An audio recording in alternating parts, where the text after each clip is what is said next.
Dancing halos on them. All communication is hypnosis. Every sentence swings a light. You can call it love or persuasion. Both are reaching in the night. All communication is hypnosis. From a whisper to a shout. I'm just choosing brighter colors for the picture in your doubt. Critics on a crystal edge, measuring the leap you take. Love letters in your junk folder, still trying to rearrange you. Persuasion in a lab coat, informative, kind of glowing. Here's a future you could live. Hey, if you let it in your bloodstream. All communication is hypnosis. Every sentence swings a light. You can call it love or persuasion. Both are reaching in the night. All communication is hypnosis. From a whisper to a shout. I'm just choosing brighter colors for the picture.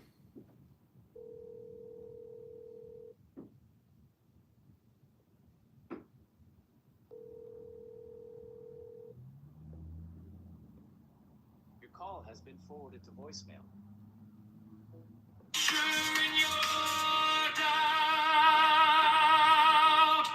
What if this is the opera and your breath is the overture? Every thought in your orbit singing, you are something newer.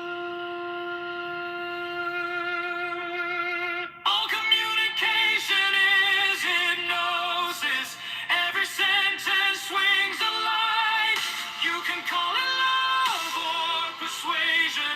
Both are reaching in the night. All communication. Good evening, everyone, and welcome to Democracy on Everyone, and welcome to Democracy on Ice. I'm John Kitover. I'll keep casting tiny futures where you rise, and you are well.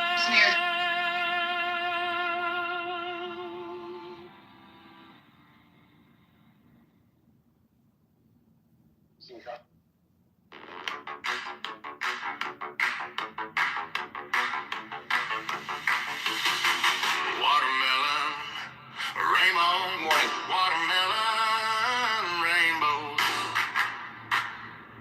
Watermelon, rainbow. Watermelon, rainbows. Watermelon, rainbows. We can do that. Watermelon, rainbows. You look orange. Hey, hey. Living orange. Hey. Living orange. Morning, Chicago.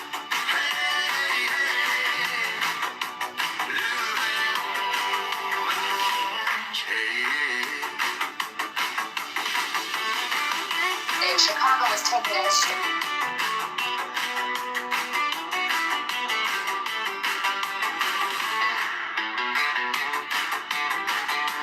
Catching neon futures. Catching neon futures. Catching neon futures. Catching neon futures. Blue and orange. Hey, hey. Blue and orange. Hey. Blue and orange. Hey, hey. Blue and orange. Hey.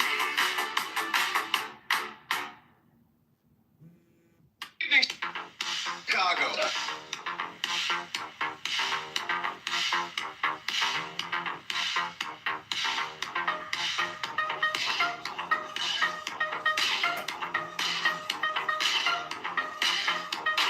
I am now serpent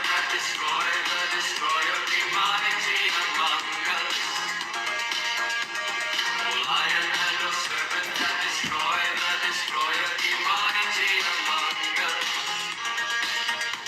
Oh, lion and the serpent that destroyed the destroyer behind Is it Casey dead? among us.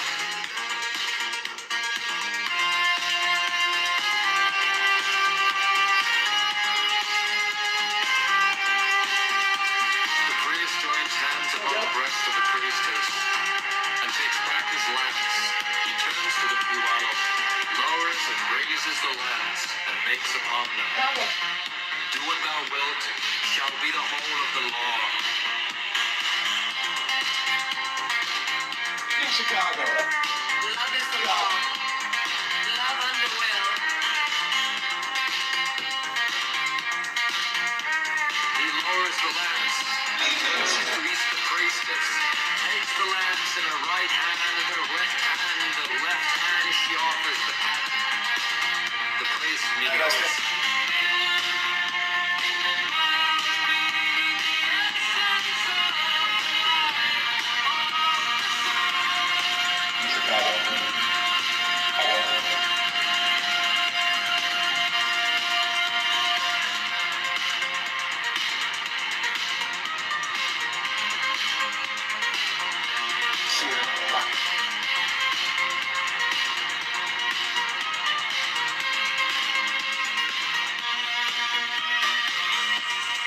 He takes the host with the right hand, makes with it on the paten, and consumes it.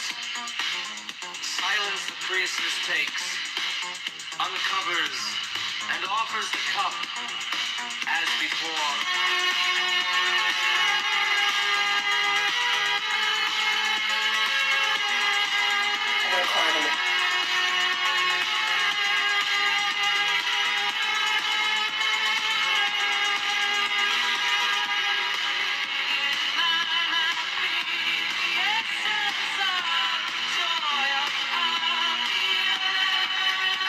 Come back to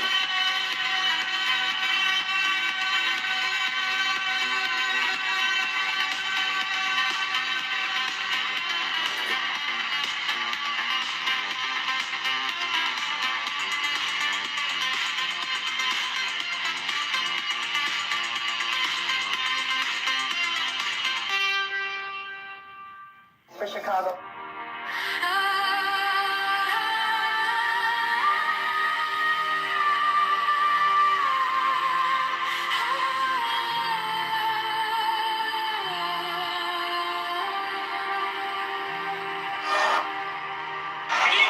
Thou who art I, beyond all I am, who has no nature and no name, who art when all but thou art gone, thou center and secret of the sun, thou hidden Man, Breezy, bro, you missed it. Shit.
Let's talk.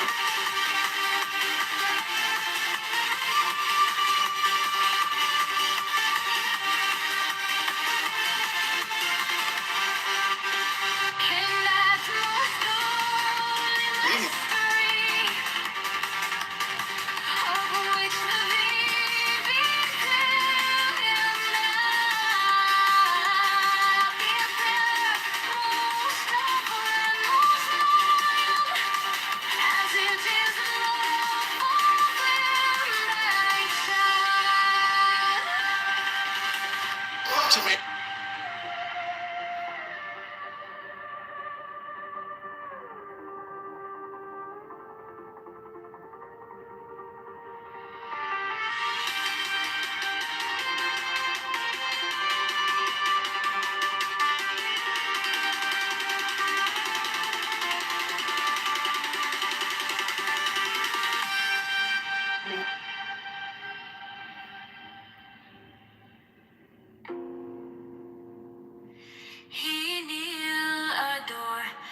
rises, turns, shows the cup to the people, turns, replaces the cup, and adores music. For this is the covenant of resurrection. He makes the 5 crosses on the priestess. Accept, O Lord, this sacrifice of life and joy, true warrants of the covenant of resurrection.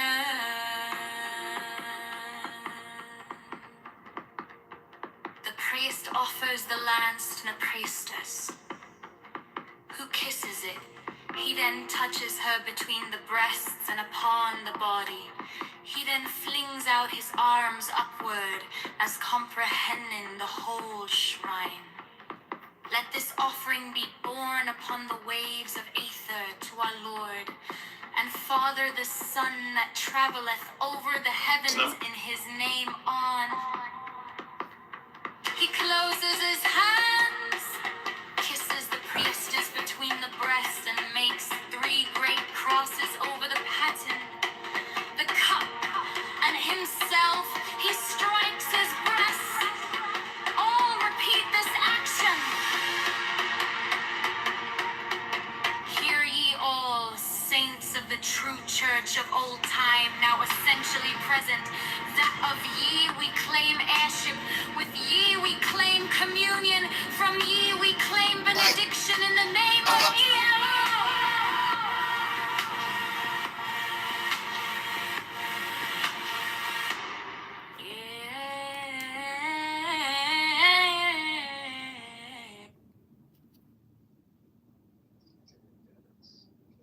Hey, what up? Hey, How you doing? what was that? How you doing? Good. Kind of tired. I've been working all day. What are you up to?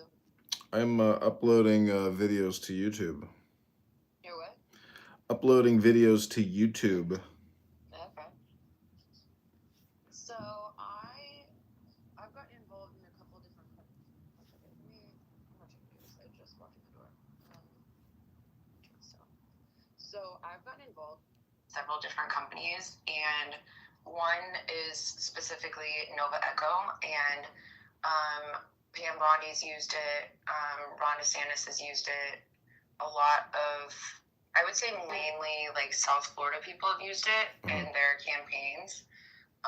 Was just wondering if that's something that you might be interested in. No, not for me. I mean, I'm out of the congressional campaign. But for the mayoral, I mean, I'm not going to do any kind of call center type stuff. But it is a very cool product. But it can also be for congressional campaigns too. It's basically, so it's out of the UAE. It's based in Dubai. Just got off another call with them. And so they're essentially like the most advanced like voice AI platform. And they will integrate with like any CRM system, and they will literally, I can give you the number and you can test it out, and they will basically mimic your voice and call people and say like, you can basically tell them to say whatever you want. Like they can say like, have you registered to vote? Are you registering to vote for this person? Like, are you voting, liberal or Democrat, Republican? Like what's your political situation? And it's a generative AI company, and it's actually really interesting. Yeah, it is really interesting. I've worked in direct response marketing for a lot of years, so I see the value, and I know a couple like pay-per-call advertising networks. I have to dig through my notes, but I think it's called Invoco. It's not a pay-per-call thing. You can customize it, and there's like a lot of different plans. Well, what I'm saying. Also, if you want to get in on this, right now there's like 4 people that are in on this, and I mean, you can get some of the overhead, and if you want to pass it along to other people, like you can charge whatever you want, and then just take the overhead. Yeah, it's cool. Let me talk to my friend in Los Angeles who works in this space and show it to him and see what he says. Okay. He might know some. And then I have, let's see. Sorry, I just got home. Like I said, I'm opening up my email. I believe they sent me a one-pager that I can forward to you. They've not done that yet. Yeah, I should have this one-pager within like the next hour or so, and then I'll just forward it to you. Okay, cool. Sounds good. But yeah, one of the guys lives in Beverly Hills. One of the guys lives in Dubai. Another guy lives in Boca. Another guy lives in Houston. And then they're like, I'm basically on board now too. What was the other But company? they're making like a shit ton of money. Yeah, I bet. Seems pretty dope. I want to test it out. Yeah, I'll send you the number. Okay, sounds good. Well, have a good evening. I'll talk to you soon. All right, sounds good. Have a good night. Okay, take care. Bye.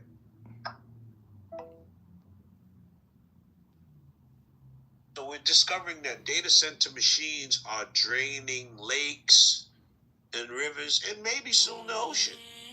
But one thing for sure, two things for certain, humans need water to drink. So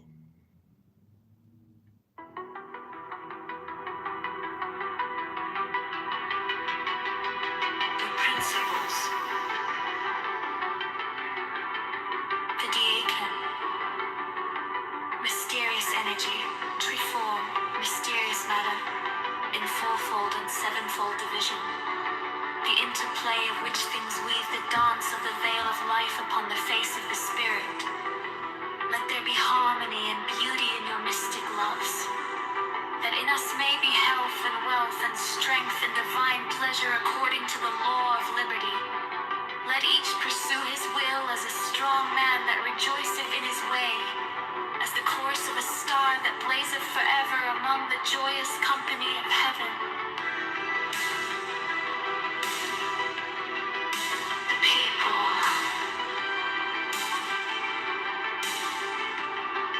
So mote it be.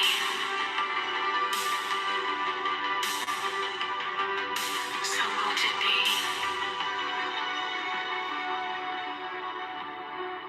The people.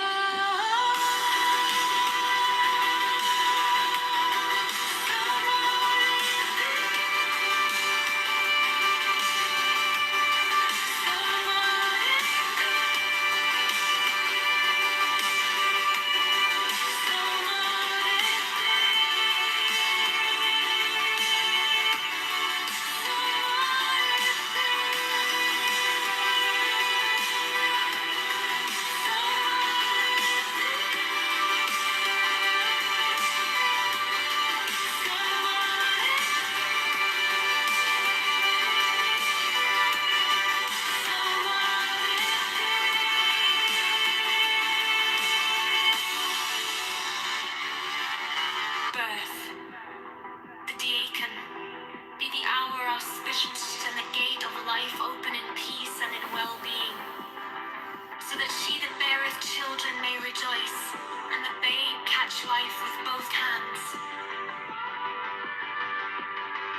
Moshe Dionysus Mohammedan to Megatherium. With these also Hermes, Pan, Priapus, Osiris and Melchizedek, Chem and Amun and Mentu, Heracles, Orpheus and Odysseus with Vigilius, Catullus, Martialis, Rabelais, Swinburne, and many an holy bard, Apollonius, Tianius, Simon Magus, Manes, Pythagoras, Basilides, Valentinus, Bardesigns and Hippolytus, that transmitted the light of the Gnosis to us their successors and their heirs, with Merlin, Arthur, Camaret, Parzival, and many another, Priya and Onporio seven Fet, priest and king that bore the lance and cup, the sword and disc against the heathen. And these also, Carolus Magnus and his paladins, with William of Shiren, Frederick of Hohenstaufen, Roger Bacon, Jacobus Burgundus, Molensis the martyr, Christian Rosenkreutz, Ulrich von Hutten, Paracelsus, Michael Mayer, Roderick Borgia Poi, Alexander the Sixth, Jacob Boheme, Francis Bacon, Lord Verulam, Andrea, Roberus de Fluctibus, Johannes D, Sir Edward Kelly, Thomas Vaughan, Elias Ashmole Molinos, Adam Weishaupt, Wolfgang van Gogh, Ludovicus, Rex Bavaria, Richard Wagner, Alphonse Louis Constant, Frederick Nietzsche, Hargrave Jennings, Carl Kellner, Forlong Dukes, Sir Richard Payne-Knight, Paul Gauguin, Sir Richard Francis Burton, Dr. Gerard Encausse, Dr. Theodorus, and Sir Alistair Crowley, O sons of the Lion and the Snake! With all thy saints we worthily commemorate them, worthy that were and are to come. May their essence be her present, potent, puissant, and paternal to perfect this feast.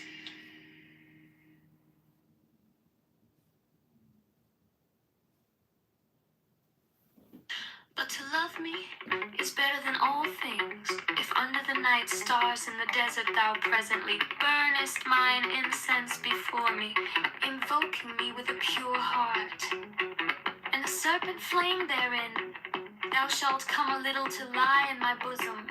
For one kiss wilt thou then be willing to give all.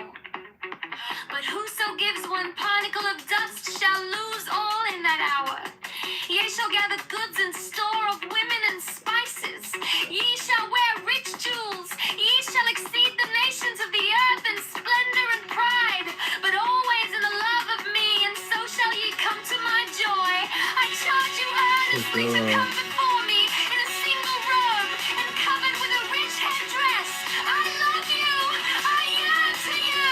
Pale or purple, veiled or voluptuous. I who am all pleasure and purple and drunkenness of the innermost sense. Desire you.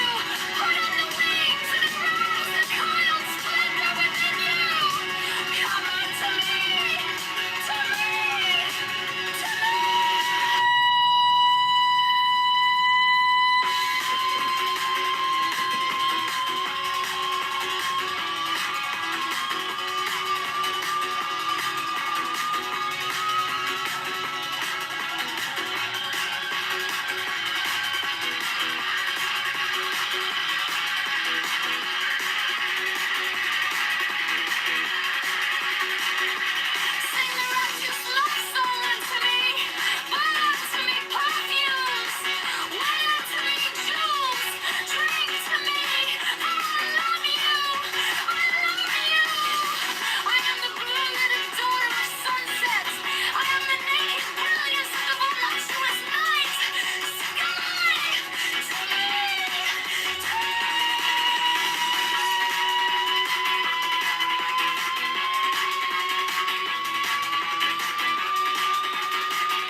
señora con su cruz me pregunta.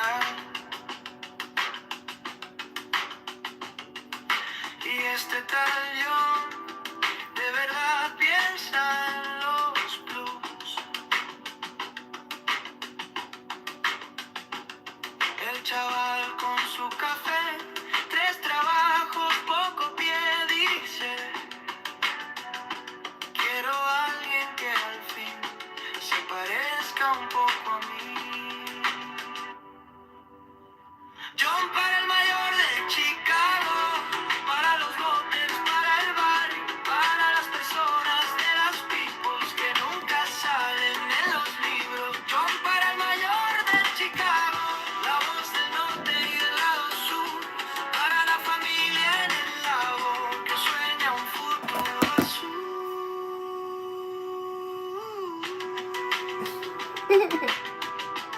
Working on it. Working on it for years. En la esquina del tianguis, la abuelita haciendo tamis dice: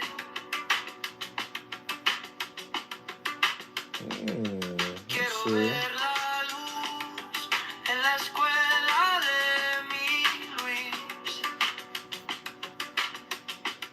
Taxi lleno, tráfico, Sandy, how un are you, suspiro bro? cínico.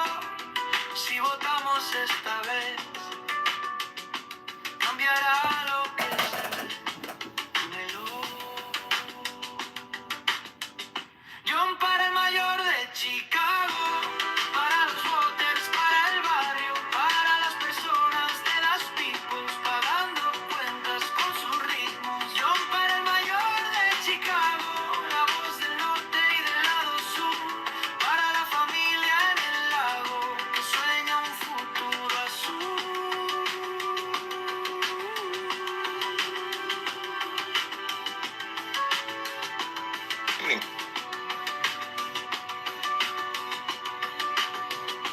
No queremos santo ni actor, solo alguien que escuche el dolor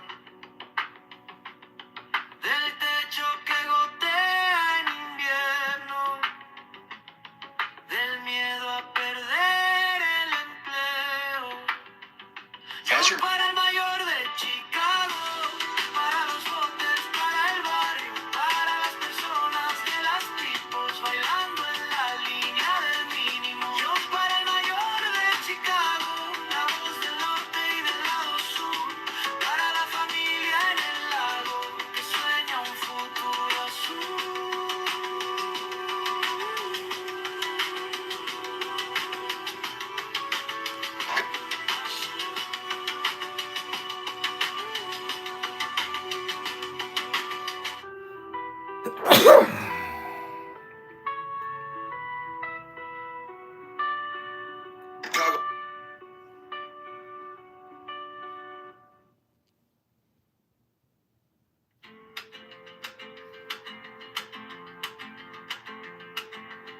En la parada del bus, la señora con su cruz me pregunta: ¿y este tal John de verdad piensa en los blues? El chaval con su café,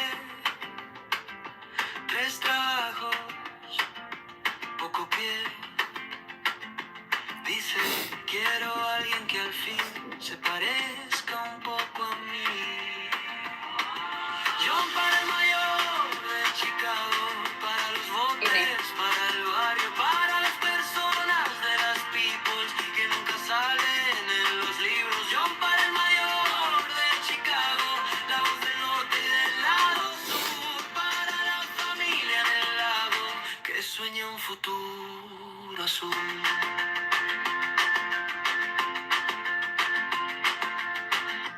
En la esquina del tianguis,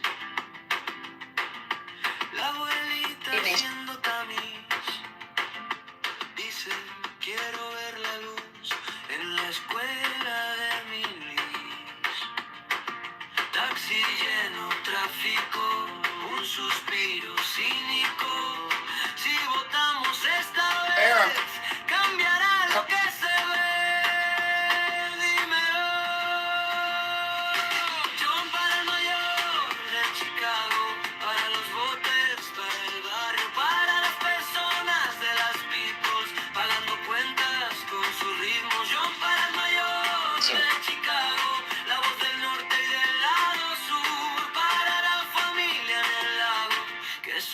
futuro azul.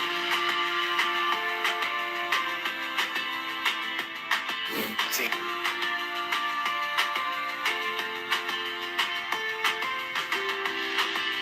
No queremos Antonia, solo alguien que escuche el olor del techo que gotea limpiar, del miedo a perder empleo y un Good evening, Chicago's. de Chicago, para los boteros, para el barrio, para las personas de las people bailando en la línea del mínimo, y un para el mayor de Chicago, la voz del norte y del lado sur, para la familia en el lago que sueña un futuro azul.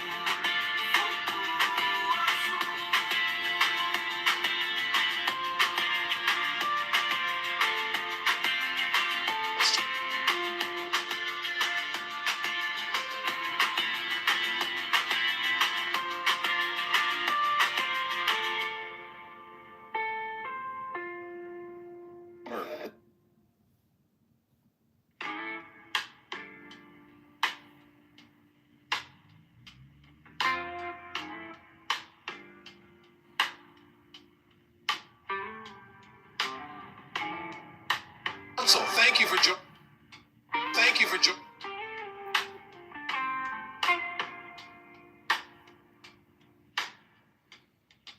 Salt on my lips,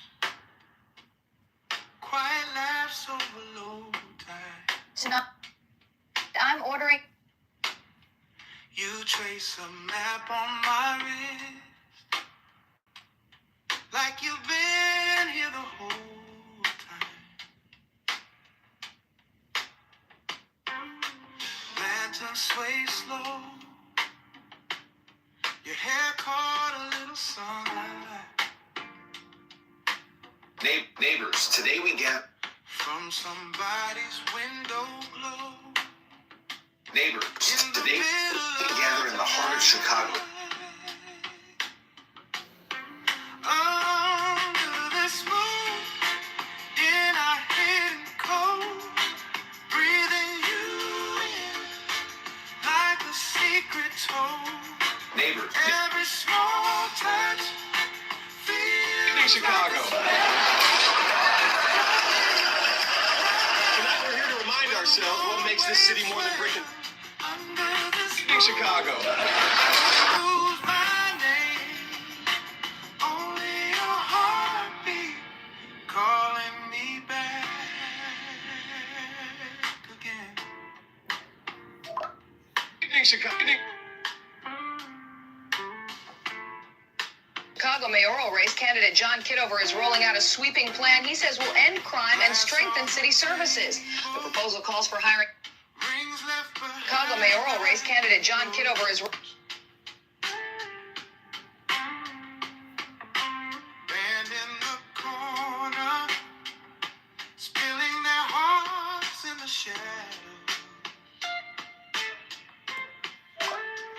Chicago Your head on my shoulder. We can do that while still fun. See humming low in the Hey, Chicago! Hey, Chicago! When I took office, violent crime. world getting softer. Every time you laugh out loud. Oh, under this moon, in our hidden cold, breathing you in like a secret home. Every small Violent crime and those smash and grab robberies are down tonight in Chicago. Violent crime and those smash and grab robberies are down tonight. long waves swell under this moon. I could lose my name. Only your heartbeat calling me back again. Violent crime. Good afternoon, Chicago. Good afternoon, Chicago. Today we're taking another step. Let it cover our tracks. Leave the rest of the world where the shoreline cracks, just your hand in mine, just that slow, soft line. If this is all we get, let it stretch all night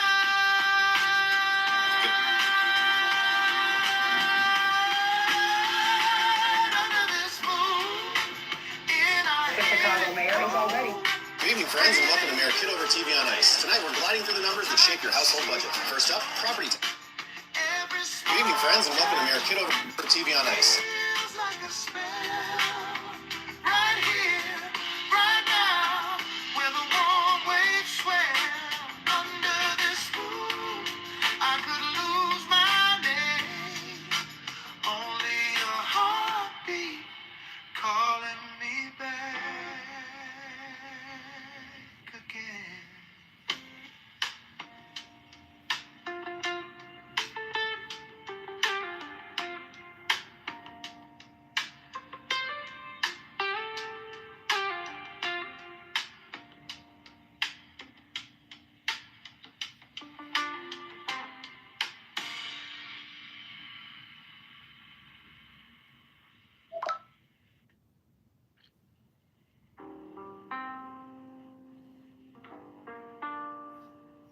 Good evening, friends. Good evening, Chicago. I'm John Kitover. I'm running to be your next mayor, and I need your vote on February 23rd. Good evening, Chicago. Feet on the floor, ground to the sky.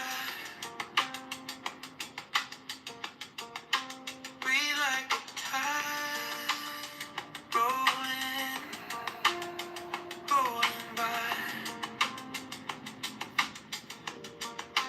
Thoughts coming low,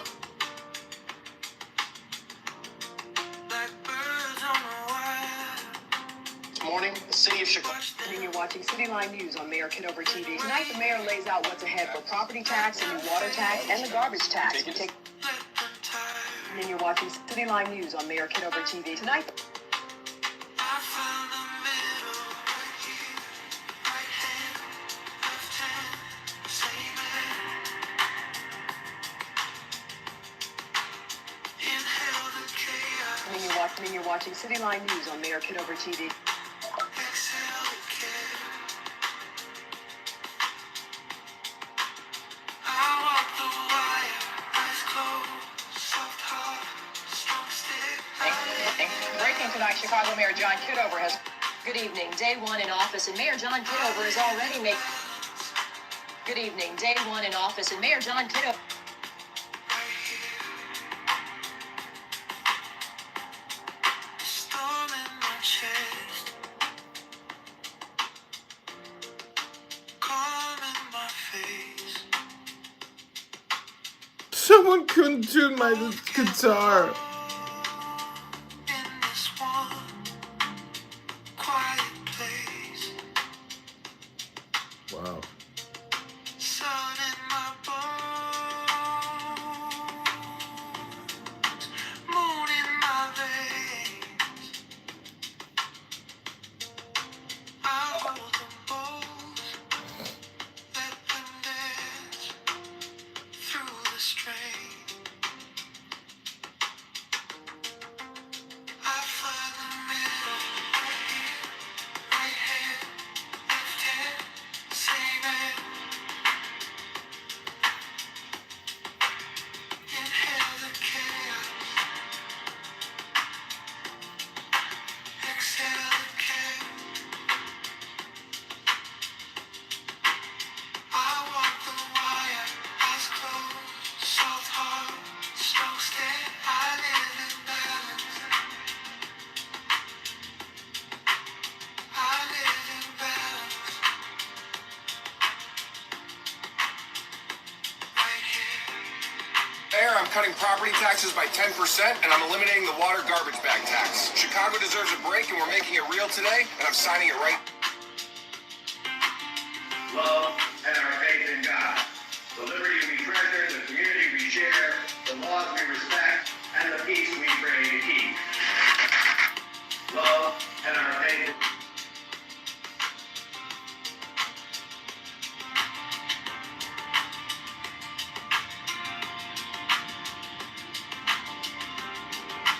Love.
But you, who have defied the law,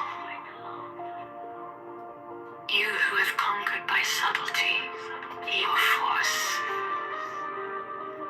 I am the God who giveth all.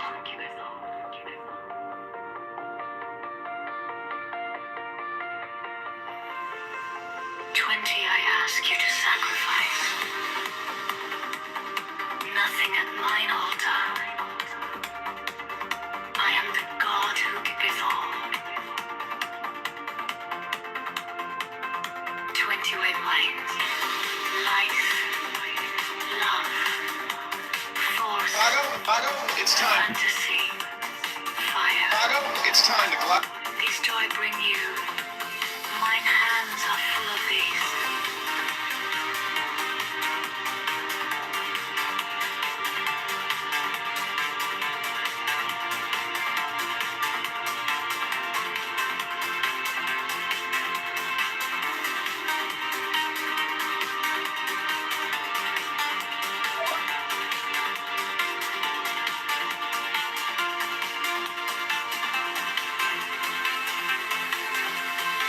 There is joy in the setting out. There is joy in the journey. There is joy in the goal. 20 feet. Only if ye are sorrowful, or weary, or angry, or discomforted, then ye may know that ye have lost the golden thread. The thread wherewith I guide you to the heart of the groves of Moses. My disciples are proud and beautiful. They are strong and swift. They rule their way like mighty conquerors. 25. The weak, the timid, the imperfect, the cowardly, the poor, the tearful. These are mine enemies, and I am come to destroy them. This also is compassion, an end to the sickness of earth, a rooting out of the weeds, a watering of the flowers.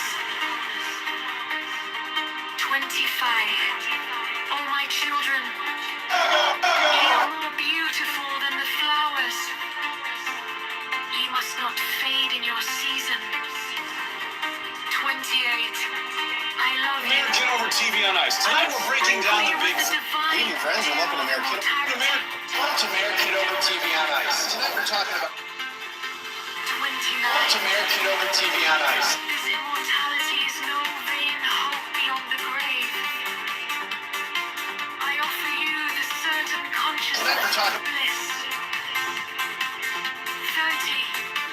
I offer it at once on earth before an hour hath struck upon the bell. You shall be with me in the bowls that are beyond decay.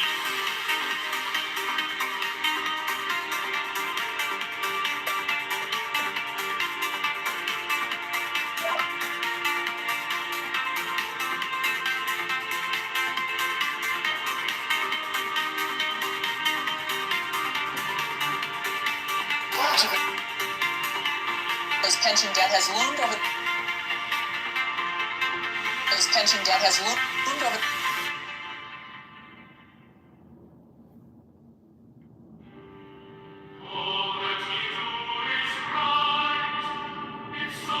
For you.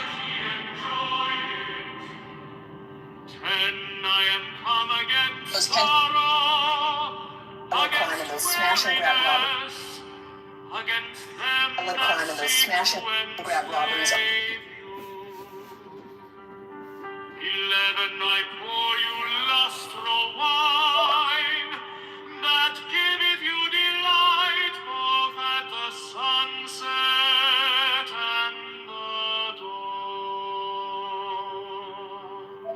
12 come with me, and In Chicago, I'm John Kitover with Channel 7 News. We're live downtown tonight where crews are getting ready for the weekend's Lakefront Festival. The city says it's boosting security and... That's the number stamped on my dog tag when I served overseas. Chicago families are being soaked by a...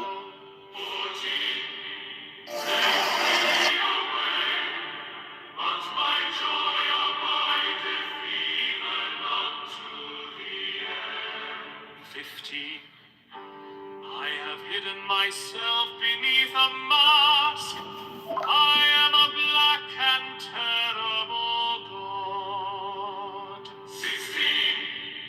With courage conquering fear shall ye approach me. Ye shall lay down your heads upon mine altar, expecting the sweep of the sword. But the first kiss of love shall be... That's how many years ago. The Mayor Kitover... Hey folks, welcome back to Mayor Kitover TV, the show where I talk about... You're watching City Line News on Mayor Kitover TV tonight. The numbers of the code for tonight's topic, taxes. The numbers of the code for tonight's topic, taxes. Only those who fear shall fail. Those who have bent their backs to the yoke of slavery until they can no longer stand upright. Them will I despise. The numbers of... 19. Mayor Kitover TV on Ice. Tonight we're breaking down the... Good morning, the city of Chicago. You who have conquered Good morning, the city of Chicago. by subtlety or force, you will I take unto me. Even I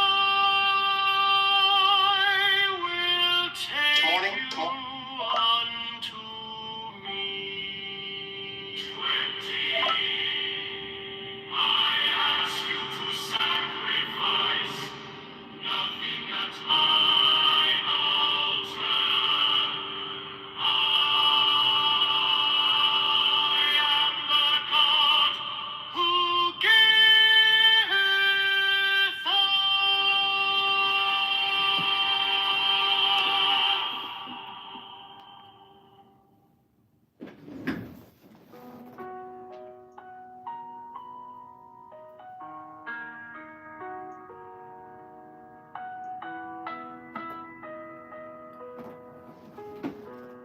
In the name of the Lord of Initiation. Amen.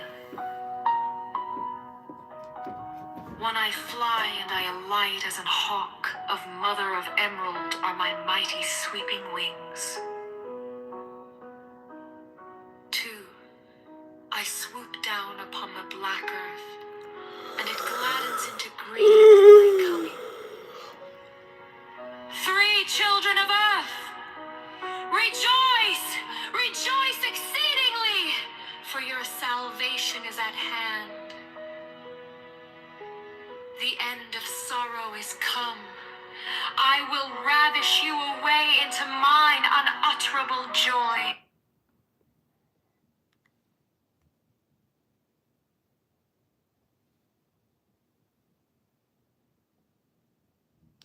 You haven't won. You have not won anywhere in the world. How does it feel to be a perpetual loser? And you couldn't beat the weakest nation, landed on the shore, starving, oppressed, didn't have clothes, You're an didn't have expert a on the topic, Brad. How does it feel to be a martial law bitch? Here, there goes the Canadian too. fucking geese. I fucking hate Canadians as much as I do. You know what?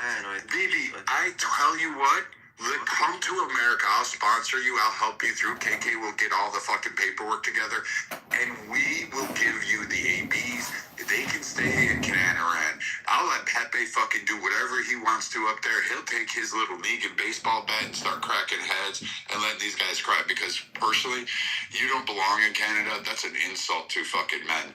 That twat waffle nation is nothing more if it's got nothing but Charles. But you guys haven't won in your little, like, Islamic fucking faith of, hey, we're gonna conquer the world. You haven't done shit. The only thing you conquered were a couple goats and a camel. So who's next? You can bring up whoever you want to. But fucking respect Rafi when he's speaking, respect KK, respect anybody else who's off mic while they're talking. And stop with your fucking Allah Akbar fucking bullshit that you're gonna fucking, like, interrupt everybody else. And respect Mother, too. Mohammed Benzona. Mother, you know, if you're gonna be in serious trouble, then Jack the motherfucker is gonna be here. At least I respect Jack. He respects people and he, like, holds his own. Like, these guys just cry. No, Jack is very well respected as well. Even though Jack is a cunt. Look, Jack is a cunt, but he's still a cunt you can actually disagree with. This is the way it is. No, I like Jack. He's a nice guy. He's a cunt, but he's still a cunt you can disagree with. It's the way it happens sometimes in life. It's funny. you know what's the difference? If you explain something to Jack and it makes sense, he's gonna accept it. But this Abdul comes up, you just speak for 2 minutes, he stops listening after 10 seconds. Good point. You know what I'm curious about? I'm curious about the guys like Akima and Sig that run around this app trying to act like great Americans while insulting their country, talking shit about their country. I would understand like where that illness comes from. You're talking about Sig? Oh, yeah, Sig, the guy's a disaster. Sig and I have, there is on the right. So you guys have been, when it comes to the criticism of Israel, you guys have been, like, especially Rafi's been talking about what you see from the left. When it comes to those of us on the right, we have a different, our critiques are not quite the same as the left's critiques of Israel. And it's not, we're not necessarily anti-Zionist. We don't have a problem with Israel existing. It has more to do, how else do I put this? It has to do with politics here at home, and it also has to do with, particularly within the Republican Party, since Charlie Kirk has died, basically a civil war within the influencer sphere, in the media sphere is brewed over. With the absence of Charlie Kirk, he was somebody who wanted a big tent. He was very adamant about, like, look, Nick Fuentes is too far, but other than that, like, look, dude, we're not gonna cancel right wingers or keep them out of our big tent. But afterwards, there's a pretty concerted effort to get a lot of people, like, for example, Tucker Carlson's the most notable example. He's somebody that was friends with Charlie Kirk. Charlie Kirk would let him speak at his events. After he died, you know, very quickly, it was all about getting Charlie. They wanted Tucker Carlson out of the fucking way, and you look at CPAC the last Morning, couple Chicago. days. Today we gather not just as a city, but as a family. Basically, demand Megyn Kelly, Tucker You're watching Carlson. City Line News on Mayor Welcome to Mayor Kitover TV on Ice. Tonight we're talking about the bills that touch every household. Good evening, friends, and welcome to Mayor Kitover TV on Ice. Good evening, folks. Let's talk about the three pillars of running Riverdale: property tax, water tax, and everybody's favorite, the garbage tax. Folks, welcome back to Mayor Kitover TV. The show Mayor Kitover TV on Ice. Tonight, good evening, folks. Let's talk about the three evening, folks. I'm Mayor John Kitover. Tonight on I'm John Kitover, and I'm running for mayor. I believe in safe neighborhoods. I don't think he's somebody, a voice that needs to be canceled or be pushed out of the right. In my personal opinion. Listen, his voice doesn't need to be canceled, Pepe. Maybe, whatever you want. Listen, again, freedom of speech is freedom of speech. But John when Kitover, there's and these proven little neighbors helped me win the race. Our when there's campaign was proof built on community. that a journalist, a bot, he's no more a journalist. He's a prostitute. So he does what's in his interest. He's not providing factual journalism, which he was supposedly claimed as. So when people think of Tucker Carlson, people think he's a journalist, we should trust him. So then either we're going to lose all trust in journalism and all journalists, which is really bad too, because where are you going to get your source? Now everybody's going to come to their own fucking conclusions, and that's going to create anarchy. That is not correct either. We need journalism. We need honest journalism. Let's say it I this don't way. consider him a journalist. But he tied himself to a journalist. I don't. Because the way I don't think so. You might not. That is my home. I'm John Kitover, and I'm running for mayor. I believe in safe neighborhoods, reliable transit, and a city that works for everyone. On February 20th. Like Tucker Carlson, that becomes dangerous. Because right now, it's not even that he's spewing his own opinions. He's spewing an opinion where he's trying to push a narrative on people. Because he was bought like a prostitute. And that's what makes it dangerous. Because he might not even stand for it. But I mean, he's not bought. It's proven that he was paid. Oh, no, By he's the a Qatari partnership. government, it was proven. No, that's called being bought. If Donald Trump today took money from another foreign country, he is bought. Correct? Or any type of gift like a house, if he does their jewelry, or anything, that is You have called to do being their bidding. bought. You're going to question what the fuck is going on in the government. He is right now a prostitute that was bought. So now we know he was bought. There's proof that he has been bought. So now he's working on somebody else's interest. And now whatever information he's spewing it for somebody's interest. Now question, where is this interest and where is it going to lead to? What is the end goal for it? Is it for American destruction? Is it for American division? Is it to make people fucking go against the government? Do you understand where I'm coming with this? That's what makes it fucking danger. Well, I think you won't like my answer or Tucker Carlson's answer. And I strongly believe that he did have these feelings even when he was at Fox News, which is kind of one of the reasons I liked watching him, because most of us knew what he was pointing at. You know, people that were considered far right like myself. I do think what we see is what we would like to see is a political decoupling of Zionists from American politics. It doesn't mean that they're our enemies. It doesn't mean that we don't help them or, you know, we're against them in any way. But do I think that there is a very, and it's not necessarily, I'm not going to blame Israel per se. I think Netanyahu in particular, he's very savvy, very smooth. He knows Washington very well. And when you get, you also have a lot of Christian Zionist fanatics. It's basically like a perfect recipe where I think that you're going to have emphatic support for Israel in a way that I don't think is the best for the United States. And I just, like to us, I do not like the gatekeeping I see, especially on the right. If the strongest Zionists in America are going to be on the right. And a lot of us have had a really, and this goes back to the neocons, the neoconservatives.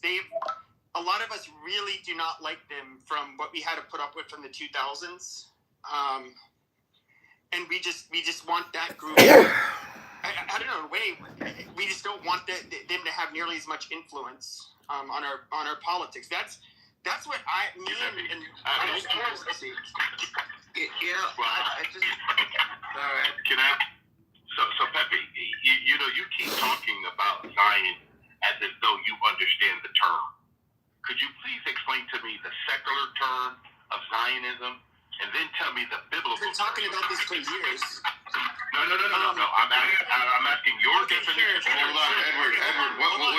What biblical term? Well, he's asking because there's biblical, there's Christian Zionism. So I'll answer. There's no biblical term. Yes. No, there's Christian. So the Zionism was in the Bible. Okay, but hold on. No. Hold on. I'll explain it. I can answer. No. Pepe, hold on. Pepe, you cannot explain it if you don't know where it is in Scripture. I do know. Stop. Let me answer. So Zionism, which I would say that just the basic Zionism, which is not. Hold on, Pepe. What does Zionism actually mean? Again, not what people on the left have turned it into, and now you're saying you're far right. I can't answer the question.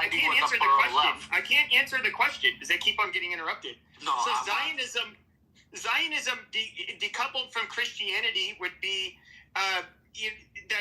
that Israel has a right to exist and choose its own destiny and protect itself. Very basic, and that's something I would say I'm a Zionist in that sense because I believe Israel, like any other country, that it's the country's there. I don't know where these people expect these people to go. I think they have the right to defend themselves. So I'm a Zionist in that way. Now, when it comes to Christian Zionism, which it's almost all evangelicals. Pepe, hold on 1 second. Hold on 1 second, guys. Hold on, Pepe. Listen to your terminology, okay? I want you to give me the biblical verse of the word Zion in the Bible.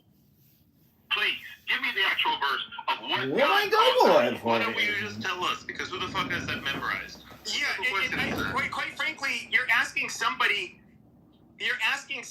who is retarded, who's raised Catholic, where we don't read it. We don't read any of its sola scriptura and just say, sola scriptura. Therefore, that's what it scriptura. means. Like that's not like most Christianity.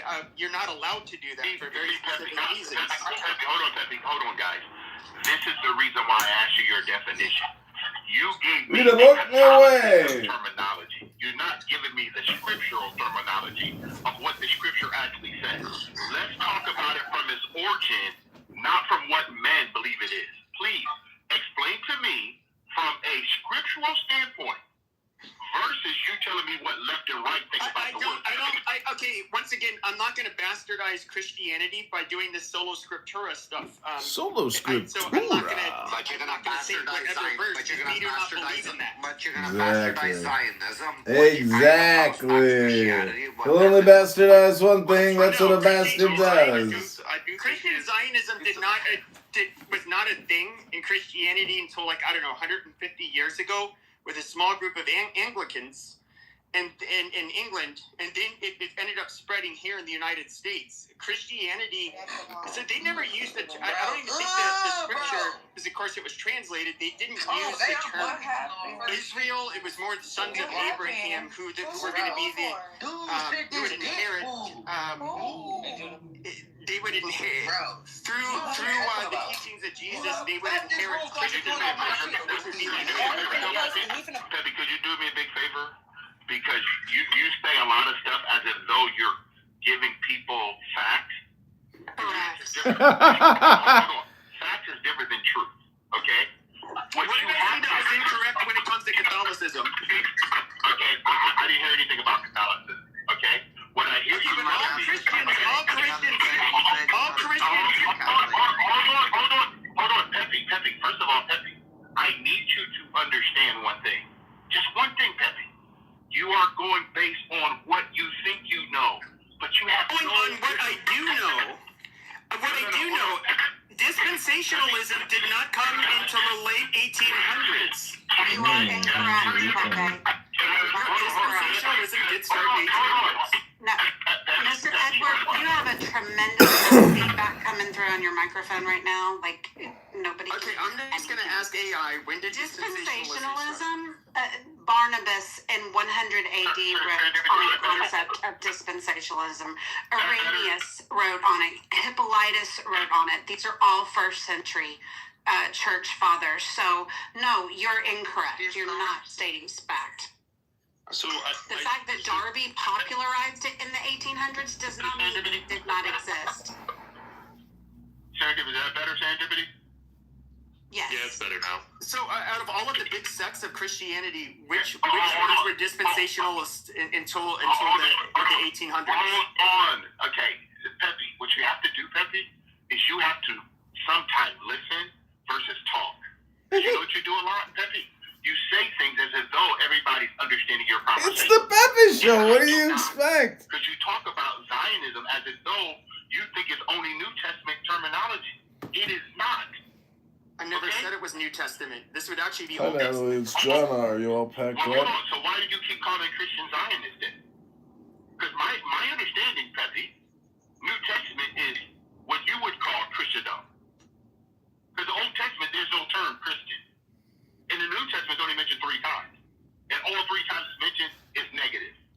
So the term Christian is what we call secular. Okay, it's not biblical. So let's make sure you and I are on the same page when we're having a conversation, because you're using terms in the world that do not equal what you're talking about. Nationalism and Zionism and everything else that you're talking about is completely opposite of what we're talking about. No, I think you misheard me. I said, what would a secular, non-Christian version of what just like the basic definition of Zionism be? That would just be granting them the same, saying, yeah, they ought to be able to exist and defend themselves like any other country that you would respect. Just hold on one sec. Brad, do you mind lowering yourself just for a minute to let Monica in? For some reason you have her blocked, and then come back up? You know she has to be blocked, right? I don't want to get involved in this stuff. Can we let her in, please? Can we come back up, please? As long as you don't mod her, fine. Because God forbid we let the whale come and wreck it. No, don't do that. Okay, so Pepe, nationalism is what you just talked about. There's 195 nations, and they all have a right to govern themselves. The United Nations is not. But I stated that was my non-Christian definition of Zionism. No. Okay. First of all, listen to what you say. Your non-definition of Zionism is the fact that a nation gets to govern themselves.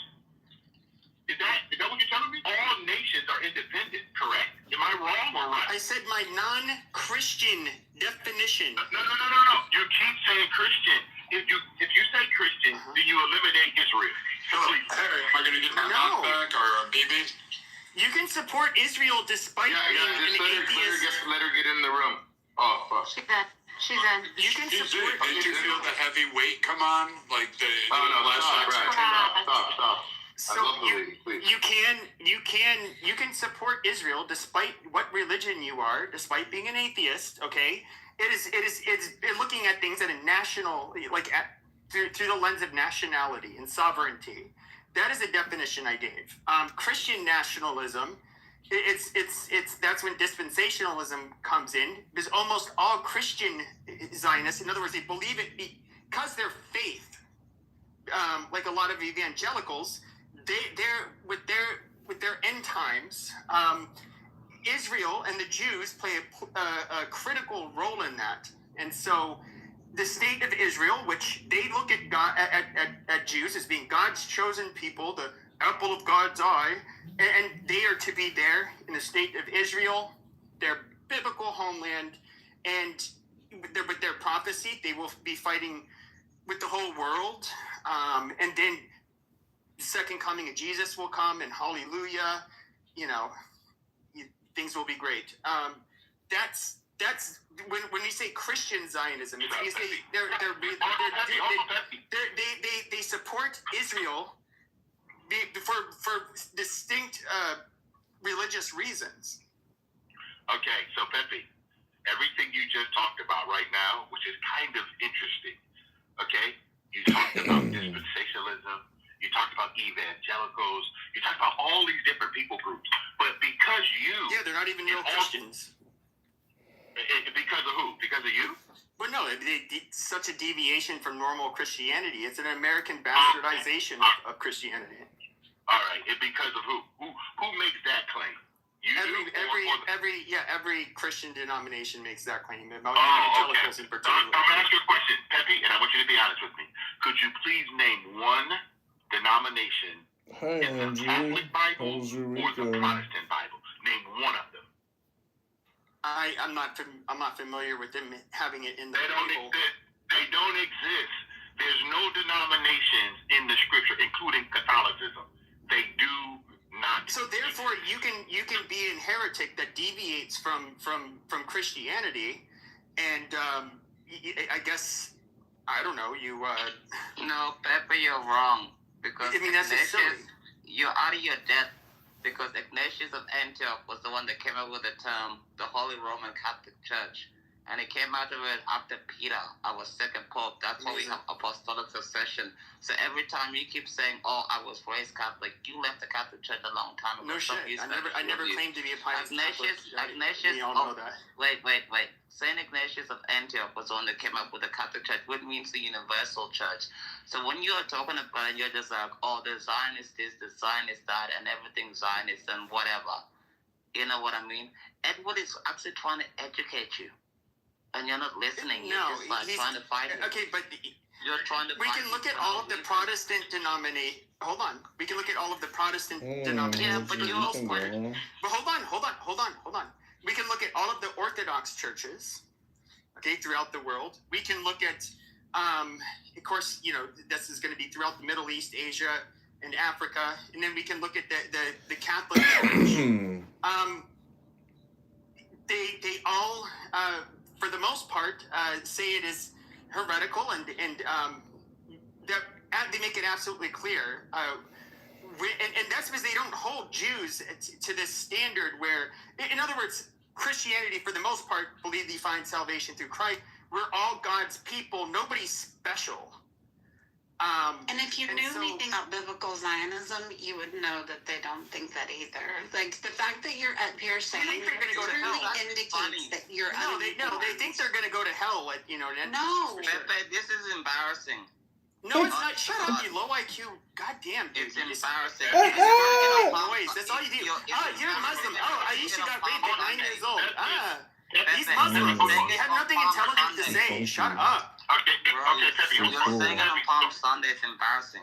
But like, and I don't know. Maybe Serenity or she's like a evangelical or serendipity. I don't know. But where did any of these religions? But she also cannot go against what I said. Like serendipity. Where do any of these denominations support Israel is based upon their religion, where it involves prophecy? There are multiple denominations that support Zionism biblically. It's not about the denomination. It's about their whether they believe in amillennialism or millennialism, and that divide is across all denominations. Like you couldn't say, "Oh, the Baptists are all the evangelicals and they're bad," or the Presbyterians.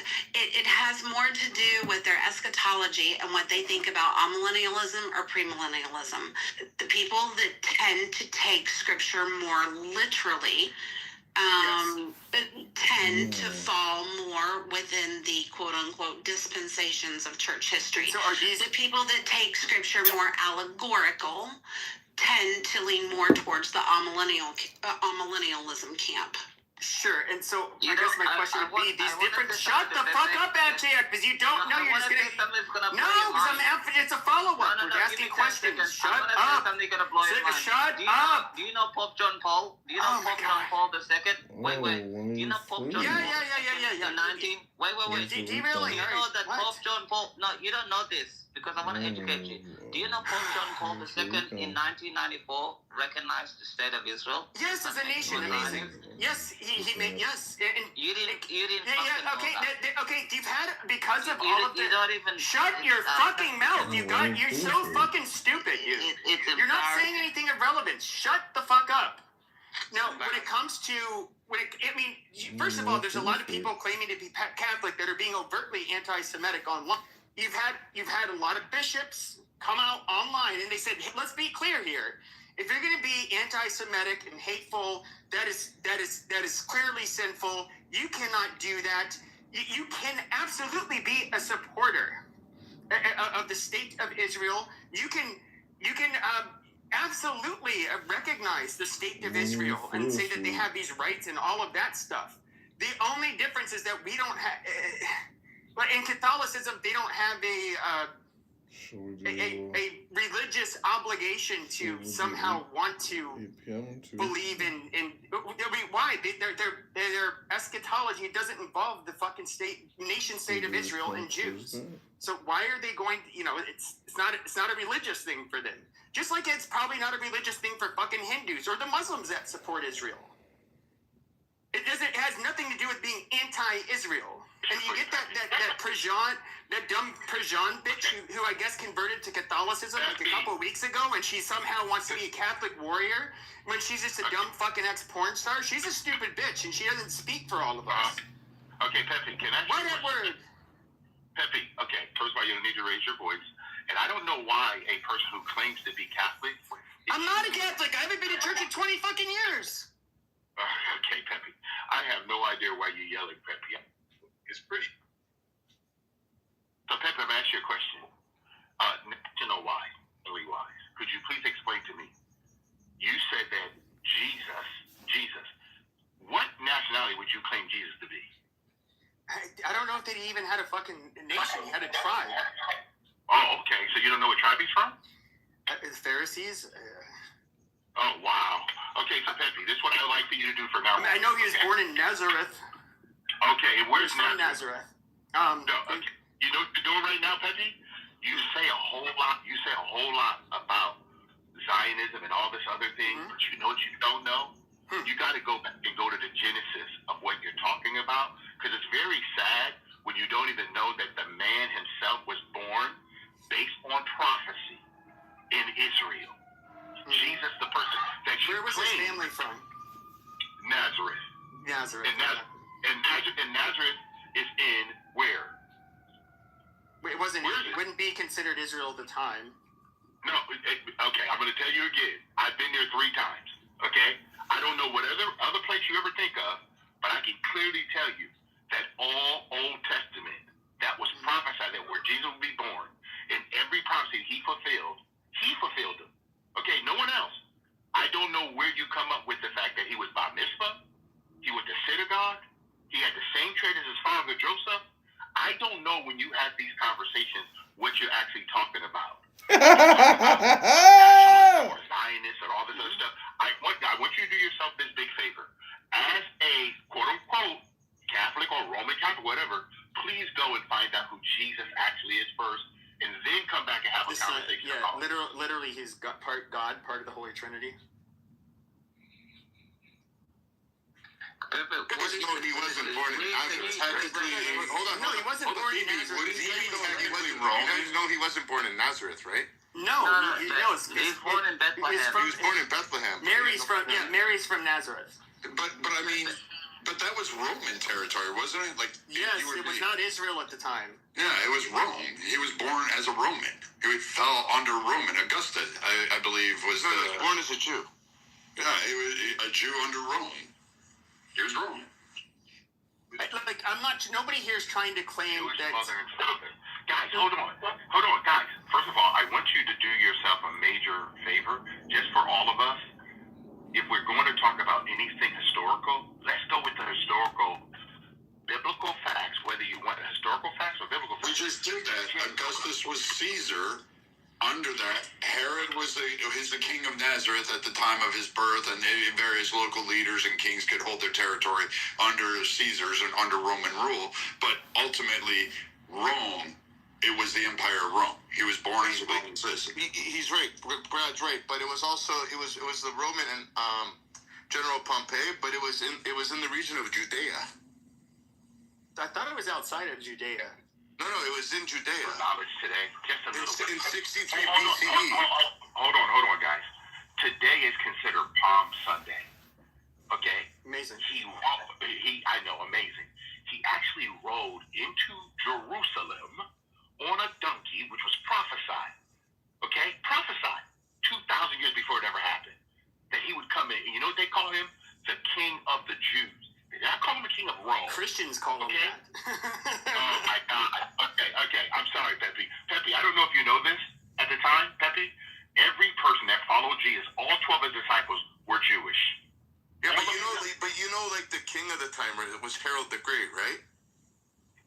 guys. And then you know what he named Jesus? Oh my God. You guys, I'm sorry. I can't. No. He named him the King of the Jews.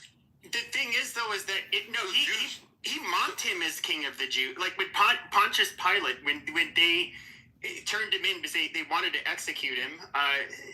They said they mocked him by saying he quote in quotes King of the Jews. But he had what was considered by many. I'm not a historian, but what would be considered heretical sect of Judaism.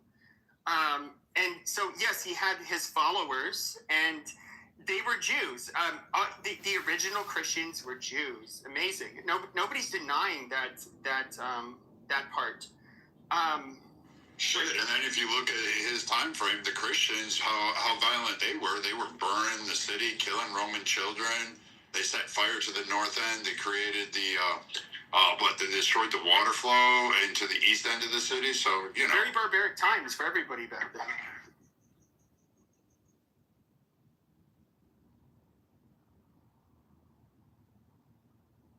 But if he's king of the Jews. So he has 12 disciples, but the Jews that actually had power ended up turning him in because he was a false god.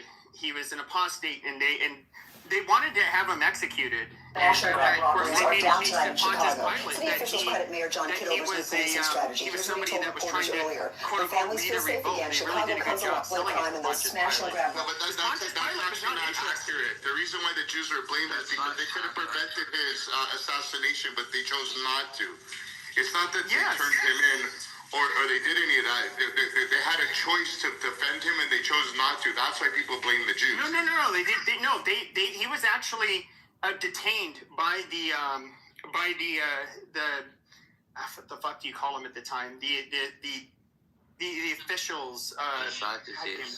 Forget what they were called. No, I'm not talking about the group. They had to. They're related to the religion or their temple or whatever, and they detained him. Now they wanted to they wanted to execute him. For some reason, they said no, we're under Roman jurisdiction at this time. We can't do this. And so while he was detained, they ended up telling and you can look this up. I mean, I'm not making this shit up. That's when they made the case to Pontius Pilate, who was not really that interested, but they did tell him oh look, he's a fake, a false god. That's when they mockingly said he calls himself the King of the Jews. And he wants to basically do a revolt or rebellion against, the Romans. And he was, ultimately found guilty and executed. It's not, I'm not, and look, a lot of people get stuck on you start trying to say the Jews killed. No, the original fucking Christians were Jewish. Nobody's trying to say the Jews were the bad guys. And then the Romans, the fucking pagans that ended up killing them, ultimately, okay? There's no, if anything, there's only one group of people that were good, and that was the Jews that became Christian. So nobody's trying to, blame it on the Jews. And the Catholic Church makes it clear that we should not collectively blame Jews for Jesus' death. He died for our sins, all of our sins. We can't blame Jews whatsoever. We can't. It's not fair. It's not right. It's not accurate. So, that's not the case I'm going with. Then why is it they just keep talking about Zionists, the Jews, like Tucker Carlson and all sorts of retards? Doesn't Zionism exist in all religions, A-Check? Doesn't? Because Muslims believe in eradication. Hold on. No. Because you did this thing. You keep saying this thing. I don't care. I'm just saying, if you're gonna go down and bitch about Christian Zionism, didn't the Muslims come up here and go? Talk about Christian Zionism. Don't they claim Zionism? The Jews, the fucking twat waffles that believe in a fat guy. I'm sorry, I'm just stepping over Monica's fupa here, but I mean the idea that somehow that all these religions have Zionism written into them, where they want to expand, they want to convert people, they want to bring more to their fold. Literally, the foundation principle of all religious groups across the world are designed to bring people into their masses. So Zionism, in its eternal right to exist and expand, the Muslims say they're going to conquer the world, right? They say, we're going to take over your territory. We're going to kill the great Satans. We're going to kill all of them and take control of their lands. Right? Do they not do that? But the thing is, you're wrong, because Jews don't proselytize like Muslims or Christians. For the Muslim to become a Muslim, you have to say La ilaha illallah and all that. Okay, so you're not answering his question. And wait, Pepe.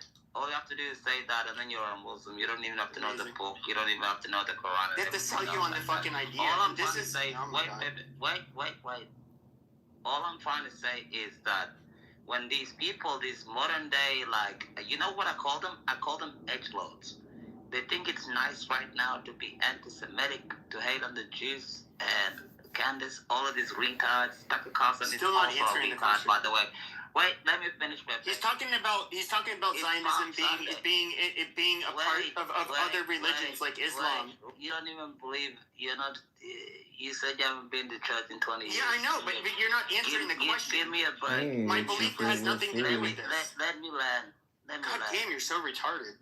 Let me land. You haven't been to church in 20 years, so when these people say, so now I'm going to step in here. I don't care about you landing.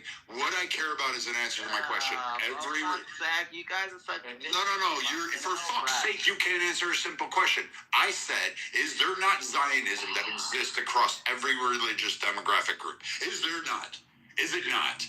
Because I can go through all the wars. I know for sure shit there's one in India. There's a caste system that still prevails today. I know for fuck's sake that Japan had one, a whole fucking religious war, and they were like fucking meeting in the fields of battle wearing sharkskin armor and fucking wielding swords. So, and then they conquered, and they wanted their ideology to be the preeminent reign, and they wanted to expand it out to the world. So does not Zionism exist in all of its principles in every fucking religious organization out there? No, Zionism. No, it doesn't. Okay. No. Why? How? You got to prove this wrong. No, wait. You wanted to answer the question. Zionism is just a simple thing. It comes from Europe, and all the things. I mean, in 1972 they passed Zionism. They passed Zionism is Western. They passed Zionism like terrorism and everything. They had to rewrite it in the 1990s because of it. And people just take the propaganda and eat it up because of the clicks and everything else like that. Why do you think all these bots, ever since Elon Musk?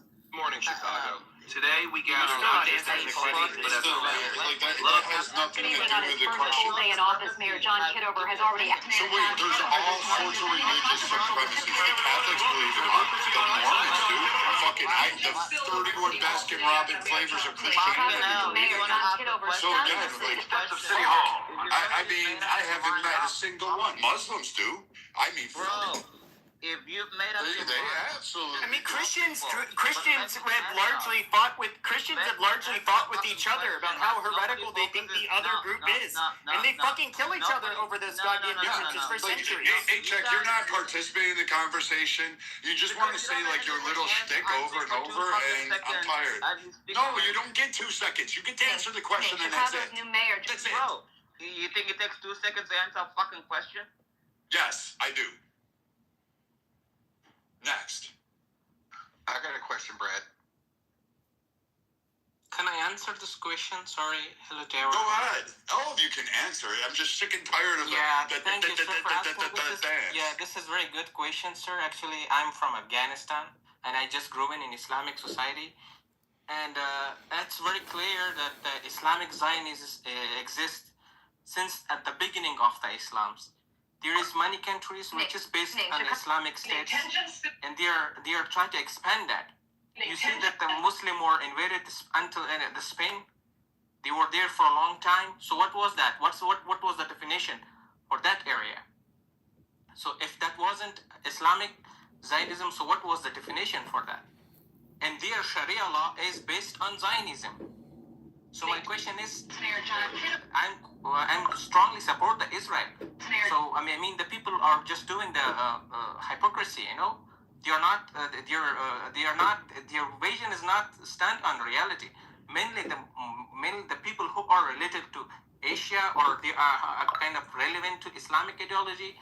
They are super hypocritic and they don't pay attention what's the Zionism. Mostly of them, they don't know the definition of the Zionism. So if they know the definition of the Zionism, they will come that the Sharia law is stand on Zionism. It is just two different terms, which is calling Sharia law. My definition is for that. It's the Zionism, Islamic Zionism. But the thing is, what is the difference between the Israel Zionism and the Islamic Zionism? Is this two different definition. Israel is just, they are trying to have their own rights to be exist. They don't send the jihadists to the other countries, and they don't talk about the religion supremacy, and they don't want to talk how invasion in other countries. But the Islamic Zionism is very different, and they want to how expand all around the world, and they are just going to different countries as immigrants, and they are doing their expansion of the Islam ideology, and they are spending $1 trillion on that. Look at most of Arabic rich countries; they are spending this money on this. Iran is spending money, so and they are just doing this kind of activities since at the beginning of the Islams. Are you see from, the expansion are you of the from Islam? Iran or something? He said he's from Afghanistan. Yes, I am from But Afghanistan. I'm just curious. This is the one thing that I'm curious about. So you brought it up. So I can understand like Sunni Muslims, somewhat well, all Muslims, similar to Christians that we proselytize. Now I do, if I recall correctly, one of the main differences between Sunni and Shia Muslims, the Shia, the leaders generally have to be a descendant of Muhammad. Is that correct, or is that too simplistic? There's two different definitions about the Shia and actually the Sunnah. Even the Sunni Muslim is not calculating the Shia as a Muslim, but and most of them and the belief that the Shia is not a Muslim. If you listen to the Shia is saying, or the Sunnah is not a Muslim. So because the conflict is just begun because of the different vision about the sovereignty of the Islamic State on the beginning, which was a conflict between the Muhammad family, what they're saying. So that division just created at the beginning of the Islams. But now there's two different. If you see the books, the references, they have a different vision, and each single issue of the Islam. And so there is What does this all have to do with Iran? But no. I asked him a question. It's completely pertinent. He's asking. No, I know.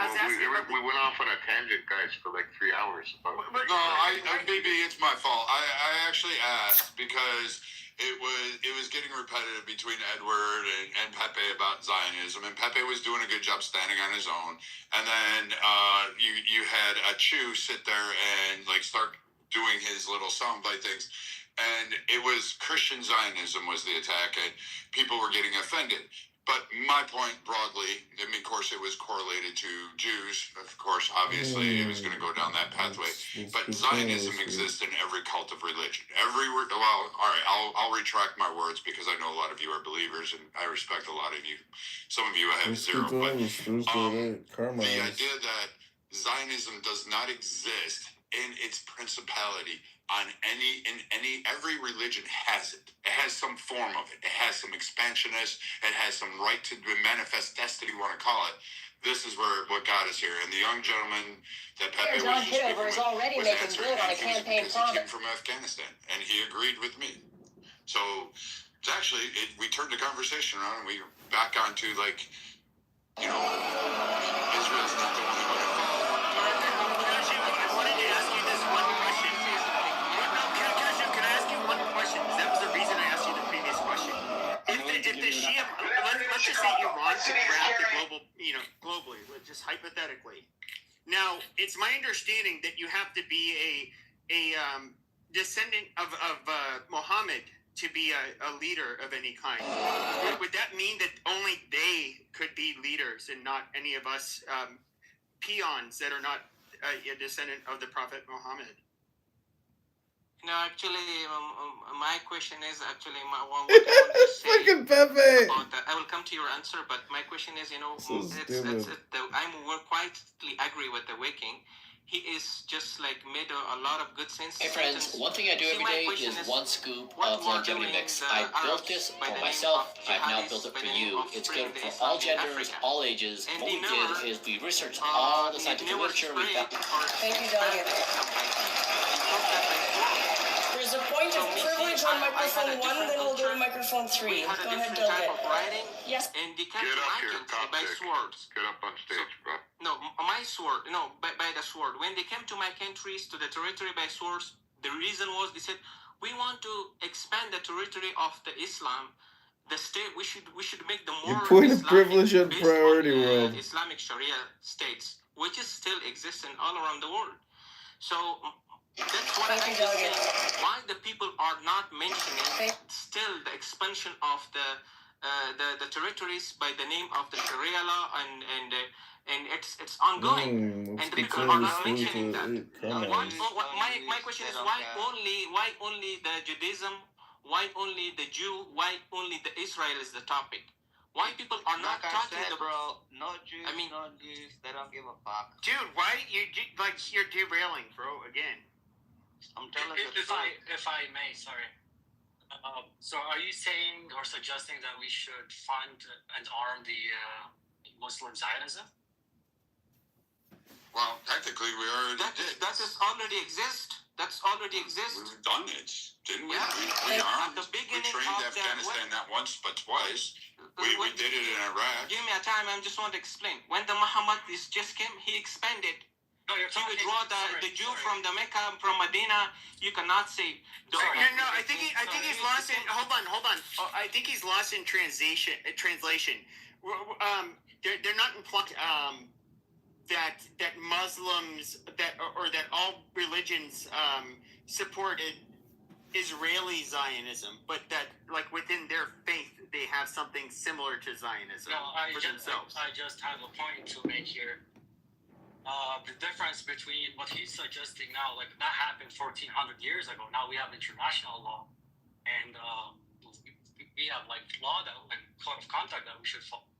So justifying what Zionism are doing now, or Zionists what are doing now to what the Muslims did 1,400 years ago is not very justifiable. No, we're talking about even today. But even if we look at like what is fucking Iran doing today? Like you're acting like that. You're acting like what they do is okay internationally. Like, this is so fucking retarded. No. They are still doing that. Look at the African countries. What they are doing in my country currently. You saying that it's just. Not just only for the years ago. They are still doing that, and all around the world they are doing that. What country? You don't say Afghanistan, baby. Okay. No, that's just what the gentleman just mentioned here. These are extreme. Not just only mentioned. Just study the whole geographic of the Islamic State. What they are doing that. No. What these people are doing for the Sharia law. Yeah. You guys still are trying to convert the peoples, and by the force. I can give the examples in Pakistan. I can give the example in Africa. You see how they are killing the Christian in Nigeria. So why they are doing so? Why they are doing in Somalia? What is going on in Somalia? You know that? Know that. Like if you made. So why the people are no? There is we have different groups by the name which is based on Islamic names and who are trying to bring the practices of the Islamic Sharia in all around the world. And they are trying to do that by swords, by words. That's their... And what I'm just saying, it's wrong, it's false information. Israel never just started the war. Hezbollah is starting the war when they lose, they're using the victim cards. Hamas is starting the war and they're using the victim cards. Why? Why are you guys just using the victim card? Well, maybe at the this beginning war... when you come to the point when you're a loser and then using the victim cards? No, you're correct. They did, like, with October 7th, and a lot of people, and this is kind of how social media works, okay? We have very short attention spans, and so everybody's horrified especially in the West, and this is where human biases really take place. You see a country that looks similar to America. You have some whites and browns and whatever, kind of looks like the U.S. and they're in a modern country. They're at a concert doing shit that people do in Western countries, or a rave, I should say. And people are getting gunned down. And it shows people walking around what look like Western neighborhoods getting gunned down, grandmas getting shot, people getting, poor innocent laborers who have nothing to do with the conflict, like those poor Thai workers getting kidnapped and killed. Just really horrible shit. And, you did see... Now, do I think Israel's perfect? By no fucking means. Do I think they have a lot of issues? Yes, absolutely. I mean, I'm not going to simp for Israel. But after October 7th, they absolutely... They had to stomp a knot, or tie a knot in Hamas's ass. Like that was too much. And there's still one thing that like stands out to me to this day. And the few weeks leading up to it, I remember there was a guy who like went into a synagogue and he shot a few people, but then he got shot by an armed Israeli. And the first thing that happens is that, like, in Gaza, people are lighting up fireworks and handing out candies. I'm like, what the fuck is this shit? Like, that's so weird. But population celebrates that. After 9/11, on the same streets of Gaza, on the same streets handed out candies for October 7th, were handed out for the guys, for 9/11. If you guys, those videos are old. They're still on YouTube. Watch how Gazans celebrated 9/11. Yeah, of course. And and I get it. And that's the other thing. You guys are all America first. America and Israel, I told you. Same fucking shit, but you guys are trying to divide it. And I'm not trying to divide anything. And they want you dead as much as they want us. That's the only reason. But you guys should say thank you to the Jews, is that we're in the way for them. Because until they don't finish us up, they're not going to try to come for you. Sure, but I don't... That's the thing, and that's why you should say thank you for the Jews for being there and fucking taking the first punch. We're basically the human shield for you guys. Okay, but I'm not something for the Muslims and their terror and the terrorists that that they have. But I'll just wrap it up and make it really quick. The one thing that really stood out is that you had I think her name and her first name ended with an I, but young girl, very young girl. I think I saw a picture before she was dead and mangled. Pretty young girl, probably had a nice life in front of her, but here she is like. And mangled in the back of a pickup truck, being fucking molested, basically. I remember that was. Yeah. And then what I remember is they're driving right into fucking Gaza, and the people cheering. The first instinct of these people is to run up and just like hit her body, spit on her body. And I'm thinking to myself, like, I can drive into Mexico with a dead white girl. Candy Lou? Are you talking about Johnny Lou?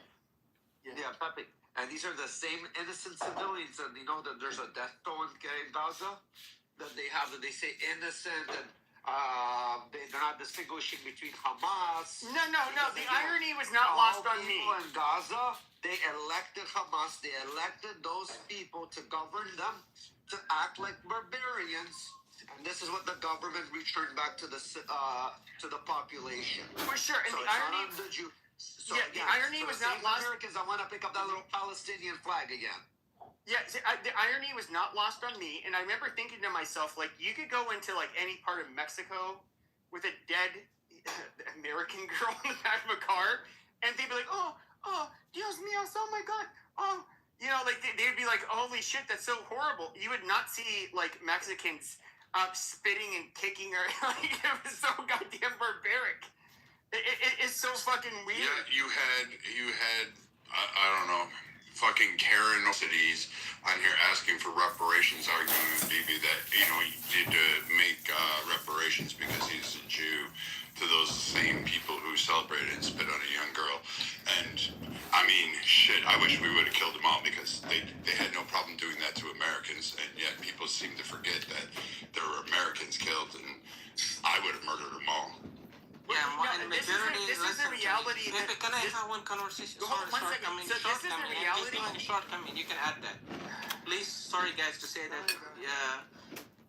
You can see if you go to the United States, all Muslim mosques, they will just still are cursing and the 5 times of a prayer, the Israel and Nasara. Nasara means like people who are not Muslims, and those mosques are funded by the United States government, and they do not have a control on that. Remember what's their hypocrisy? One day I was in the mosque, I was telling, can you guys pray for 410 people which has died under the bombardment of the Pakistani aircrafts in Afghanistan, and they killed the drug addicted people, and they bombard the addiction center and the Kabul center. Do you know what they said? Those Arabs start to say that those Muslims, imam who were like, and there were a bunch of other people and Muslims said, no, we are not playing the politics here. Don't mentioning these things. I was just, wait. You guys are praying here 5 times, and the 5 times pray you are cursing the Israel, and you are praying for the Palestinians. So we are Afghans or other people who are under the suffer. We are not human beings. We are not a Muslim. So what I'm just saying, these people are really hypocritic, and I'm fully as I'm Afghan. I'm fully support the Netanyahu. I'm fully support the Israel. They have rights to defend themselves, and you guys should be not affected by the wrong propaganda of what's ongoing in the social media. And Palestinians are making the fake videos, and we knew the few. I know there is something is wrong going. We not say that 100% are fake, but 95% are the fake videos. We calling those acting like Hollywood. Yeah, so but that's hold on, why the hold on. That's it. What the room needs to be asking. I didn't understand. But what the room and what the world needs to be asking is, so all these pro-Pali supporters were crying about Gaza the past 2 years. But nobody's upset about what's going on with the Iranian people. In fact, the pro-Palis are against them. Calling them liars, calling them scumbags. Yes, because the Zionist, it's a friend of my enemy distinction, and if we look at it absolutely is. If you look at the people that are pro-Palestine, these people only support the IRGC. Well, I'll tell you. Hold on. So they're so deranged that they believe that Israel is attacking the IRGC to deflect the court case that Bibi has over bribery over a box of cigars. Said that on October 7th too. They said the Gaza thing was I mean, this is. Do you guys realize how retarded that is? But I wanted to say, Bibi, this is where the hypocrisy, like going back to what we were talking about earlier. Cigars. Like what we were talking about earlier. Actually, shut the fuck up. He's actually correct. No. He's actually correct, Pepe, on this front. He actually knows what he's talking about. Please listen to Pepe on this. He's right. Amazing. So. Wow, you got endorsed by I don't think he knows what I'm gonna say, but you just got endorsed. You should take it. Yeah. Well, thank you, I guess. But there is a reality that if those, and I expressed this many times, if those were my people, that just, let's just say they were like people that were like Corsican and Acadian that lived in, the Corsicans and the Acadians. Apes came into this country and they did what they did on October 7th. I'm not gonna lie, like I would, wrath and fury would be what I was saying. I would be for doing like. I'm not gonna lie. And in first world countries, however, we do show a level of restraint. And I don't. Of all of the criticism, you've heard me talk about Israel and Zionists. You've not heard me really bitch about what's happening in Gaza. The reality reality is, though, is I think that if that happened to the U.S., the number one concern would be, okay, they did this to us. We're going to go in there and we're going to fucking rats. And the number one priority be killing the enemy and prioritizing the return of American soldiers. And so if it meant that, well, I mean, we have to blow the place up because, you know, we don't want our young American boys, you know, at the expense of being... Hold on. The return of the American boys and girls that were captured by the Gazans on October 7th, Americans weren't fighting that war. Israel was fighting that war. It was Israel that got them back for us. Yeah, it was Israel that was fighting hand-hand. They sent their boys, young boys and girls, to retrieve those Americans. Why the fuck would you cut him off? He's autistic. Let him finish. I'm just saying. And you guys are complaining that Israel is doing a joint... You can talk for like 2 hours. ...forces with America right now? That America somehow fucking is doing a favor to Israel? No, one hand washes the other. That's what we say in life. So can we apply? Sorry, like, can we? But we look at it differently as Americans. I look at a Jewish American as being. For 2 hours, man. I look at it like an Israeli American, and this is where you guys are going to probably hate me and say I'm racist or whatever. But I look, well, they're a problem, but they're kind of not. They are. At the end of the day, they are. You know, it's like if a Mexican American who has citizenship in both Mexico and America is being mistreated in Mexico. Do I look at, would I consider it differently than if this is some gringo who got locked up in Mexico, who's only has an American citizenship? Yes, absolutely, because he's a pure foreigner. Whereas somebody with dual citizenship is But Pepe, multiple people in America have it. Some of us have Irish and American citizenship. Doesn't mean we're not American. Irish should be banned from America. There you go then. But really, they're Americans, period, at the end of the day. And I don't give a shit. We should go after anybody who harms an American. Like that stance of saying, oh, they're dual citizenship. They could have it for a variety of reasons. They could be, I don't know, they could be Polish and American. You're allowed to have it. You were... Guys, we have new people on the stage. I want to welcome Gazelle, Kevin, Rebby, Mountain, and Alan. I want to hear from some new voices. I know. I just want to add something to Viking, please. Doesn't matter if they're a foreigner. If America collectively gave them a citizenship and now is representing them as an American whole, they become an American. They contribute to society as much as any other American.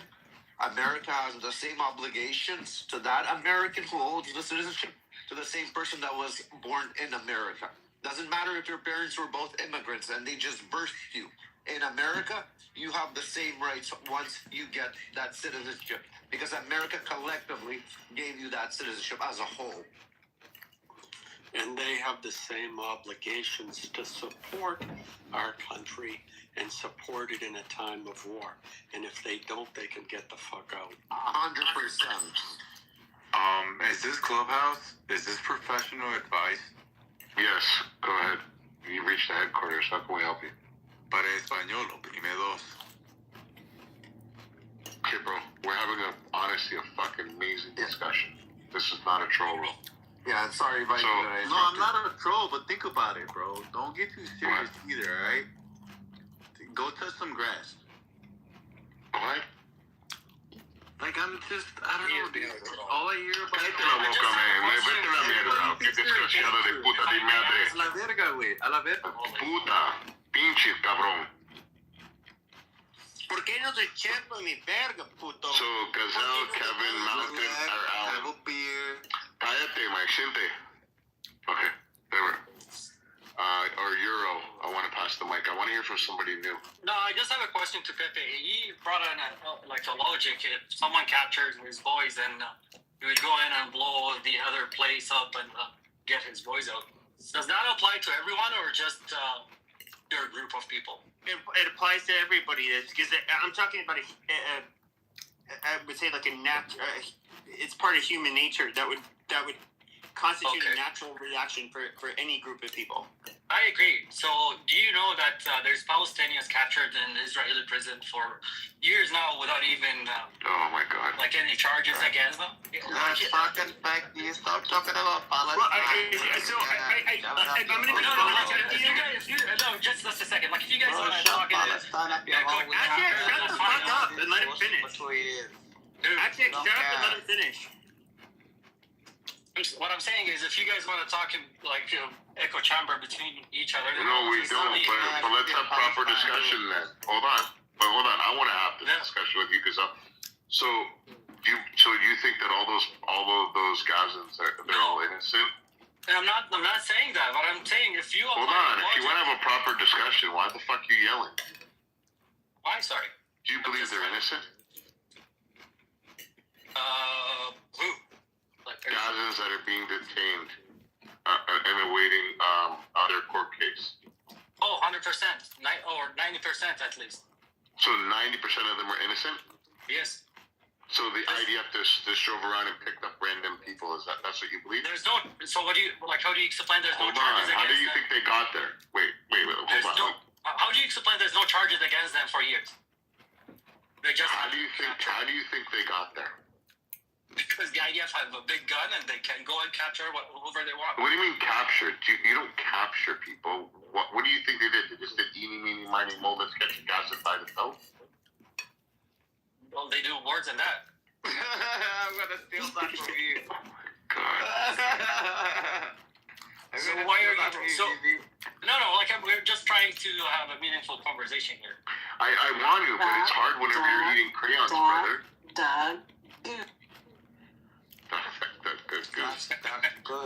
So like you think they by the law they just do whatever the law is saying and yeah, I think they're following the word of the law and when people stop people and they throw rocks at tanks and throw rocks at people and they're stabbing and they're setting up little attacks, I think they deserve to be detained with due process and sent to prison. And unfortunately, they don't have like a shooting thing where they shoot people in the head. I believe they should do that, like a firing squad. I don't think these people should see the light of day. But BB, I do think there's no charges against them. How do you know that? How do you know that? Oh, it's not confidential information. You can look it up. Yeah, I mean there is. They do get away with doing a lot of egregious shit. That is true. First of all, when you have mandatory conscription, okay, and so imagine your voter base, which is pretty much all Israelis, that as long as they're not Haredi, they are going to they all have skin in the game because all of their kids are going to go into the IDF.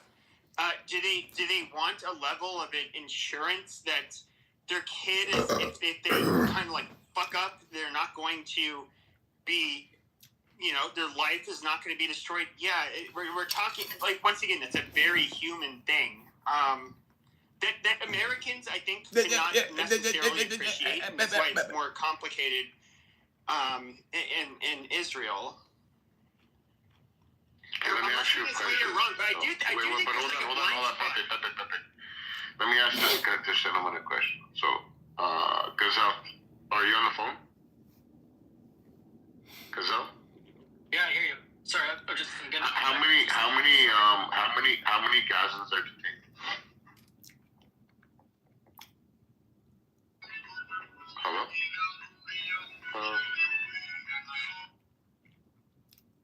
Gazelle? Sorry, yeah, go ahead. How many Gazans are detained? I don't know the exact number, but in one exchange they released hundreds of them. So, no, but they released? That's why we're worrying about when the they ones did that the are exchange. detained. If you guys are following, when they did the exchange with the captives, they exchanged them with hundreds of people who were in prison for. Okay, so this is an Israeli law, and in 2002, with wartime amendments, it allows indefinite detention of individuals from enemy territories, primarily Gaza in this context, based on security intelligence without standing criminal charges or political rights. It functions functions similar to administrative detention, but is also tailored for wartime Gaza detainees.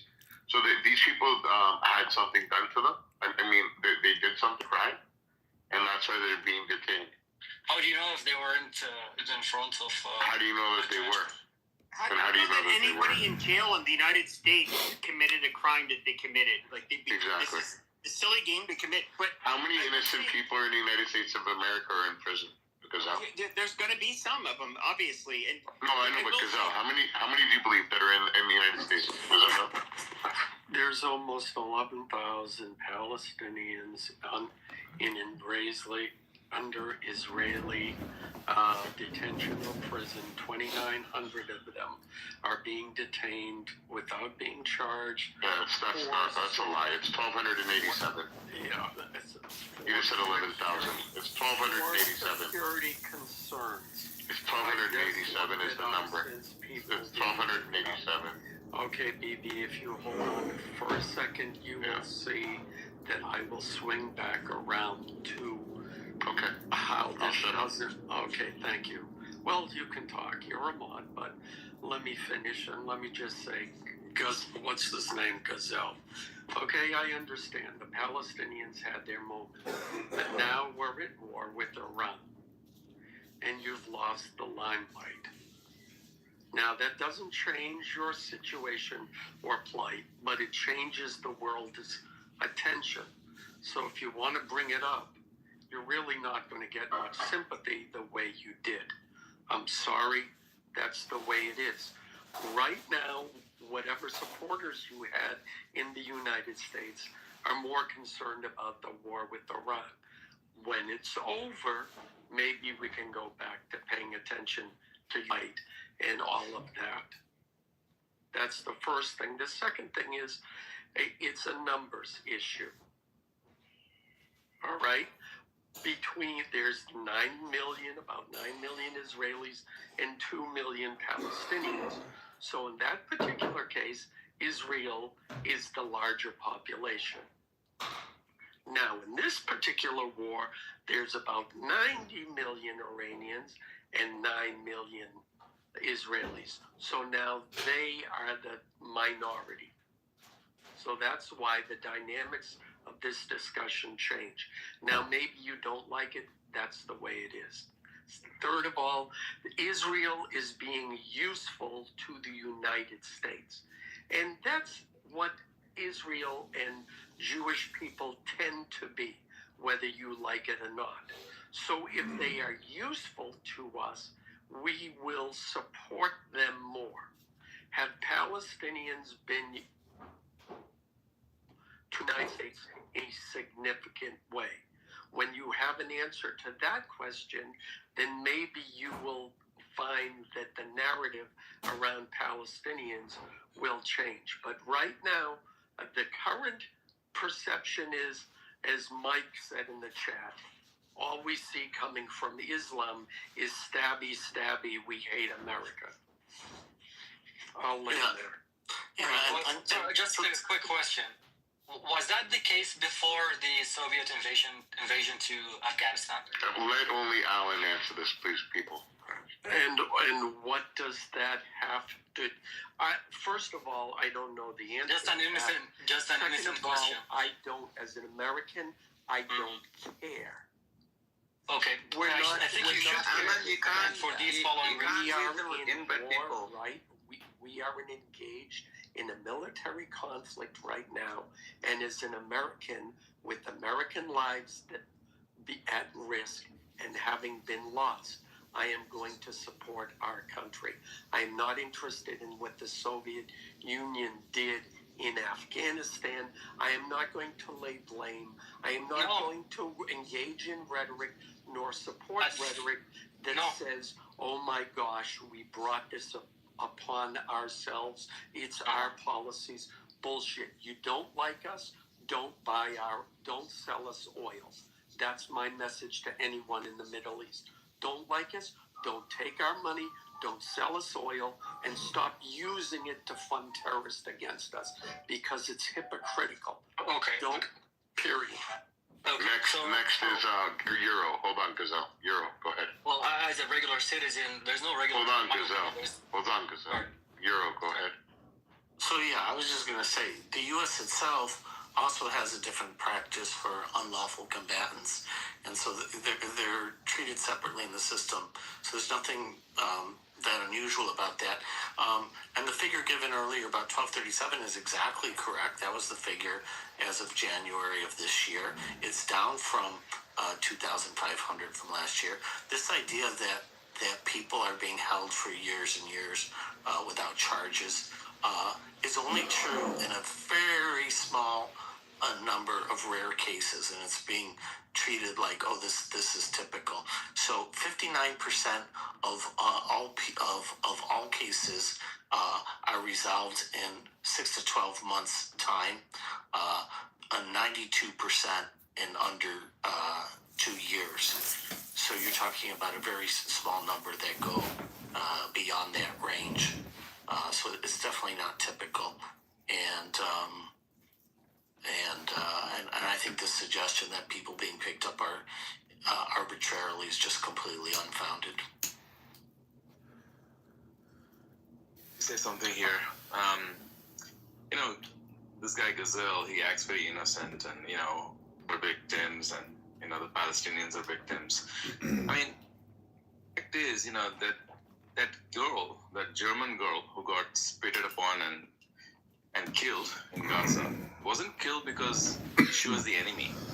She was killed and humiliated and insulted and raped because she was a non-Muslim, because she was a war booty. That is why. I'm from India, and India and Pakistan go to war quite a lot. We have skirmishes along the border. When Pakistani soldiers get killed, the Indian army puts them in coffins and returns their body across the border. But when an Indian soldier gets killed in Pakistan, they cut his balls, they cut his head, they stuff the balls in the mouth, and that's how they throw the bodies back alongside the border. Because to them, we're not enemies. We're Hindus. We are the non-Muslims. So, even if Israelis have illegally occupied Palestine, hatred for Israel is not because you guys are the occupiers. Their hate is because you're Jews, that you're not Muslims. That is why they support IRGC against these protesters and demonstrators, because the demonstrators are anti-Islam. Even though they hate the IRGC themselves because they're Shia, and these guys are Sunni. But they will always favor Islam, and only then they will care about Shia or Sunni, and then the non-Muslims. That is how they believe. That is how they operate. That's how they think. And this is in the I think that's a half truth. I mean, the reality is though, is that look, I don't want to shit on the Israelis. They went through a very tough time. They did forcefully locate, especially a lot of Christian people that were living in the area. They did a lot of shit that I would say was very unfair.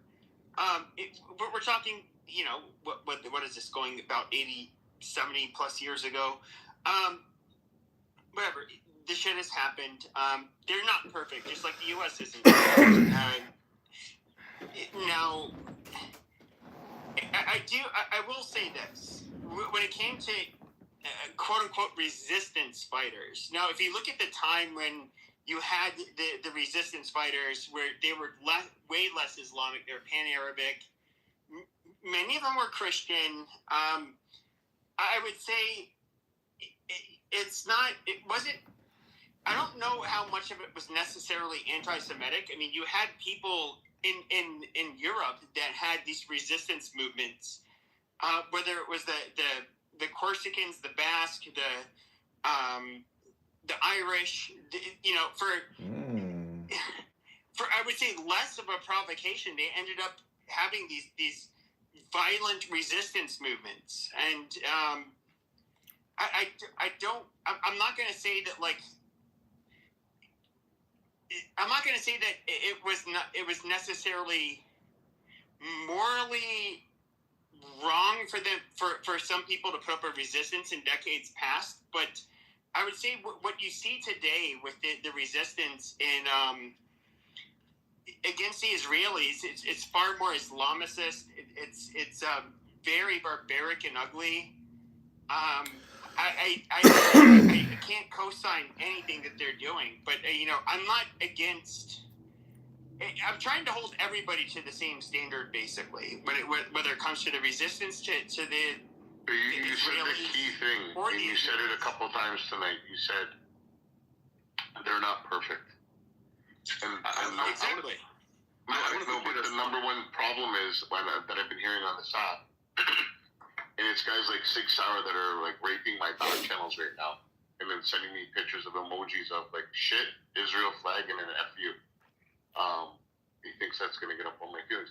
So the problem is that everybody's trying to hold Israel to a perfect standard, and they're like, "But Israel does this." Yeah, but every country does that. Like killing 70,000. Shut the fuck up, Gazelle. 1 second, bro. I didn't interrupt you. Oh, I didn't talk. I just see you unmuted, and I can see the gray thing that's going around your fucking emoji, like your PTR and Shiva. So, but then I ask you, and I ask anybody on the stage, is there starvation going on in the United States of America? The answer is yes. Is there starvation going on in every country in the world? Yes.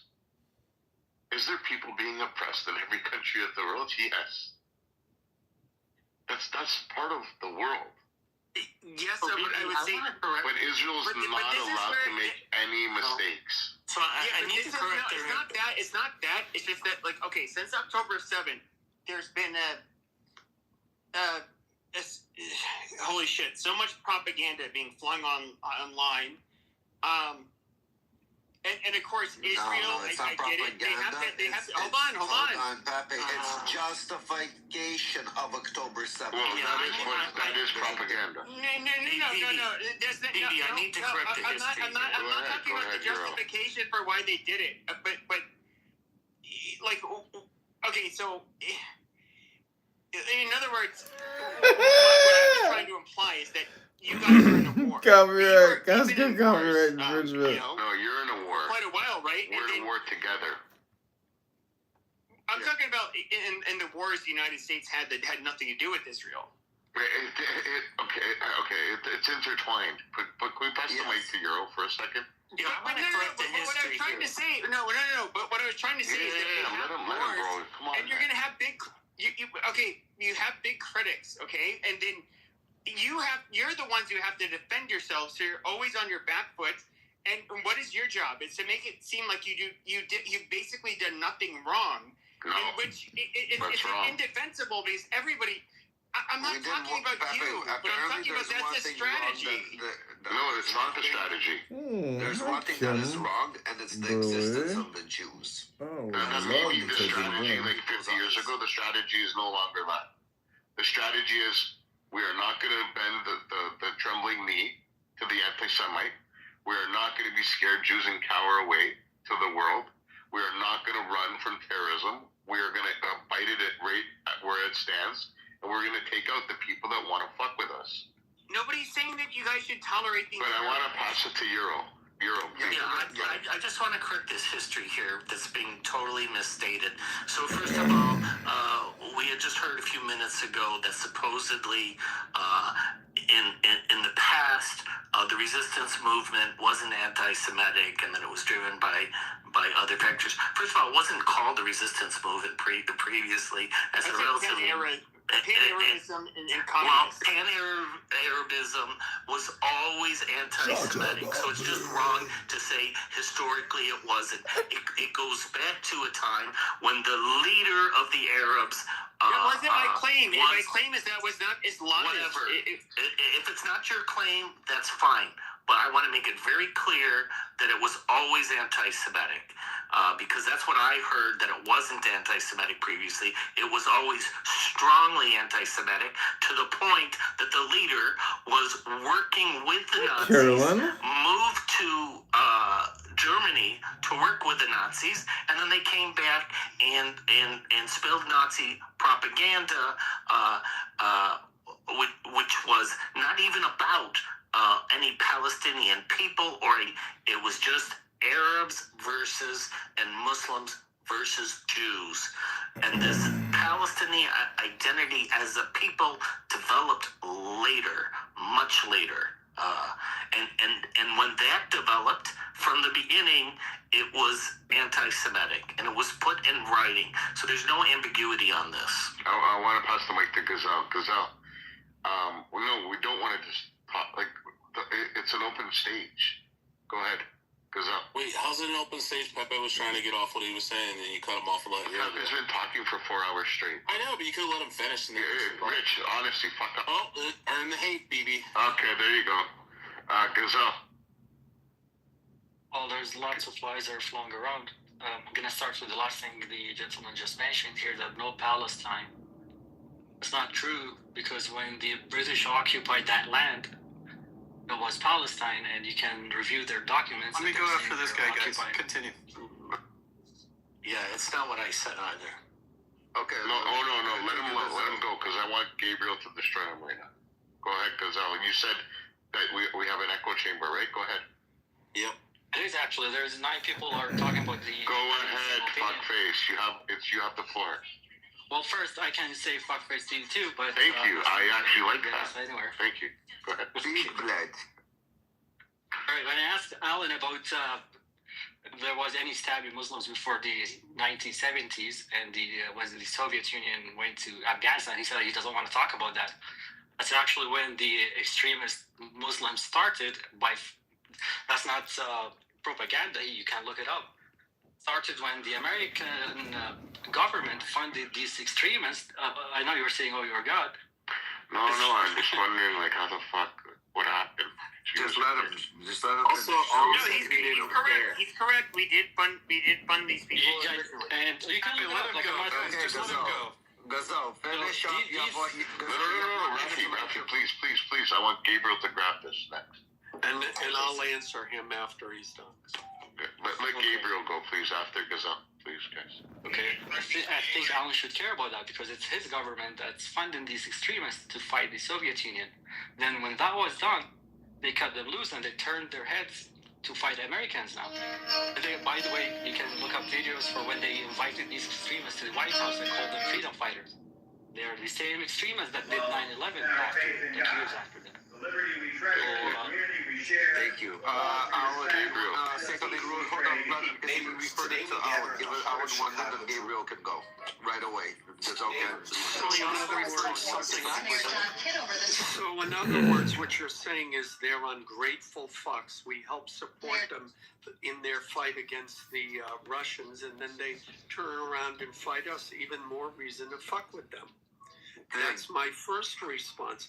The second response is the problem with your statement is that implies that all of this started back in the war with Afghanistan, when those of us who know understand that the battle between Christians and Islam and Jews goes back hundreds of years. This didn't start in the 70s. It didn't start in the 60s. It didn't start in the 1800s. It started long before that.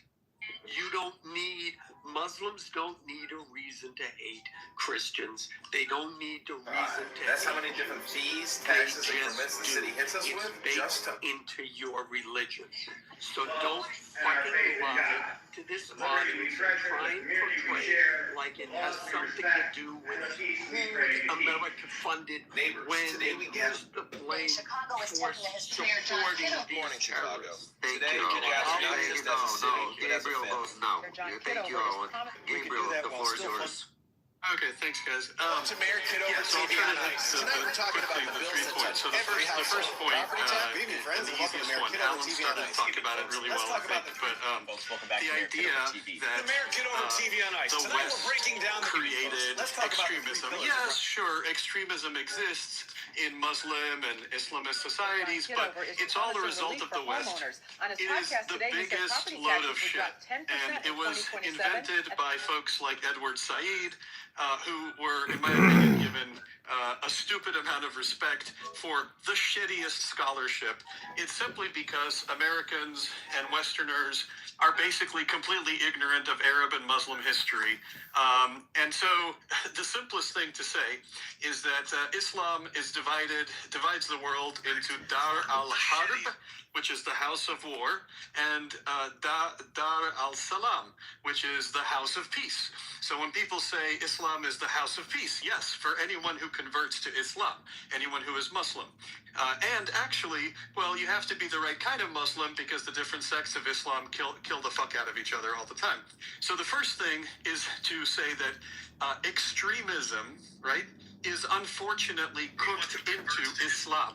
Now, are there good things in Islam? Sure. The shit that they copied from the Jews and they copied from the Christians are good things. So there's plenty of good Muslims, following the good things. But there are way too many Muslims who follow the shitty things, three of which we all are aware of. Number one, looking at the whole world who isn't Muslim as kafir, as people who are part of Dar al-Harb and are to be conquered or killed. Number two, if anyone is a Muslim and dares to leave Islam, right? This is, by the way, this is a feature of Islam. It's not a bug, okay?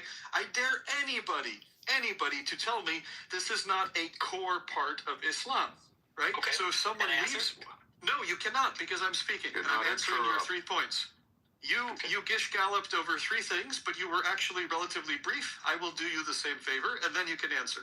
So, if you want to leave Islam, right, three wise men are going to speak to you, I forget how many times, and then if you still insist, they are allowed to kill you. That is actually part of the faith. And then the third thing, of course, is the idea that everyone, including non-Muslims, has to live by Sharia. These things, right, are features of the religion which make it a cancerous political ideology, not simply a religion of faith. Buddhism, Judaism, Christianity, as they are currently practiced, right, do not have anything like this. Okay?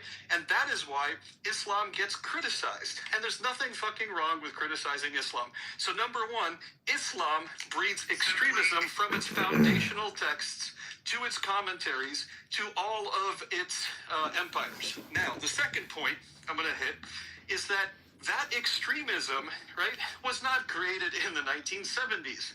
That extremism started with the Arab-Muslim conquest of Jerusalem, which Arab and Muslim historians brag about. So when people talk about colonization, it's about the land. Spare me the bullshit, okay? Jerusalem was one of like 25 significant places, states, empires that Arab-Muslim conquered. Arabization and Islamization are bragged about today by Arab and Muslim historians. There's even a concept that if land was Arab or Muslim at one point, it must remain that way. That's why all these fuckers are talking about Al-Andalus. Al-Andalus. We have to get Spain back. We have to get Portugal back because it was once Muslim land and it must belong to Muslims again. This is a colonialist, imperialist, throw more word salad at it, throw left word salad, throw right word salad, but it is a conquering mentality. There's no two words about it. So I don't want to hear lefty bullshit, right, about, oh my God, Israelis, they conquered, they colonized. They didn't colonize jack shit. But you know who did colonize, right? The Amazigh were colonized, right? The Egyptians are not Arab or Muslim. Egyptians, true Egyptians, are Copts. And then there's other groups that are the indigenous people of that area. They were Arabized and colonized. Then you get to Armenians, Chaldeans, Assyrians. Today, a lot of these guys are Iraqi, and they call themselves Arab. But actually, most Chaldeans are almost extinct. Assyrians, Arameans, right?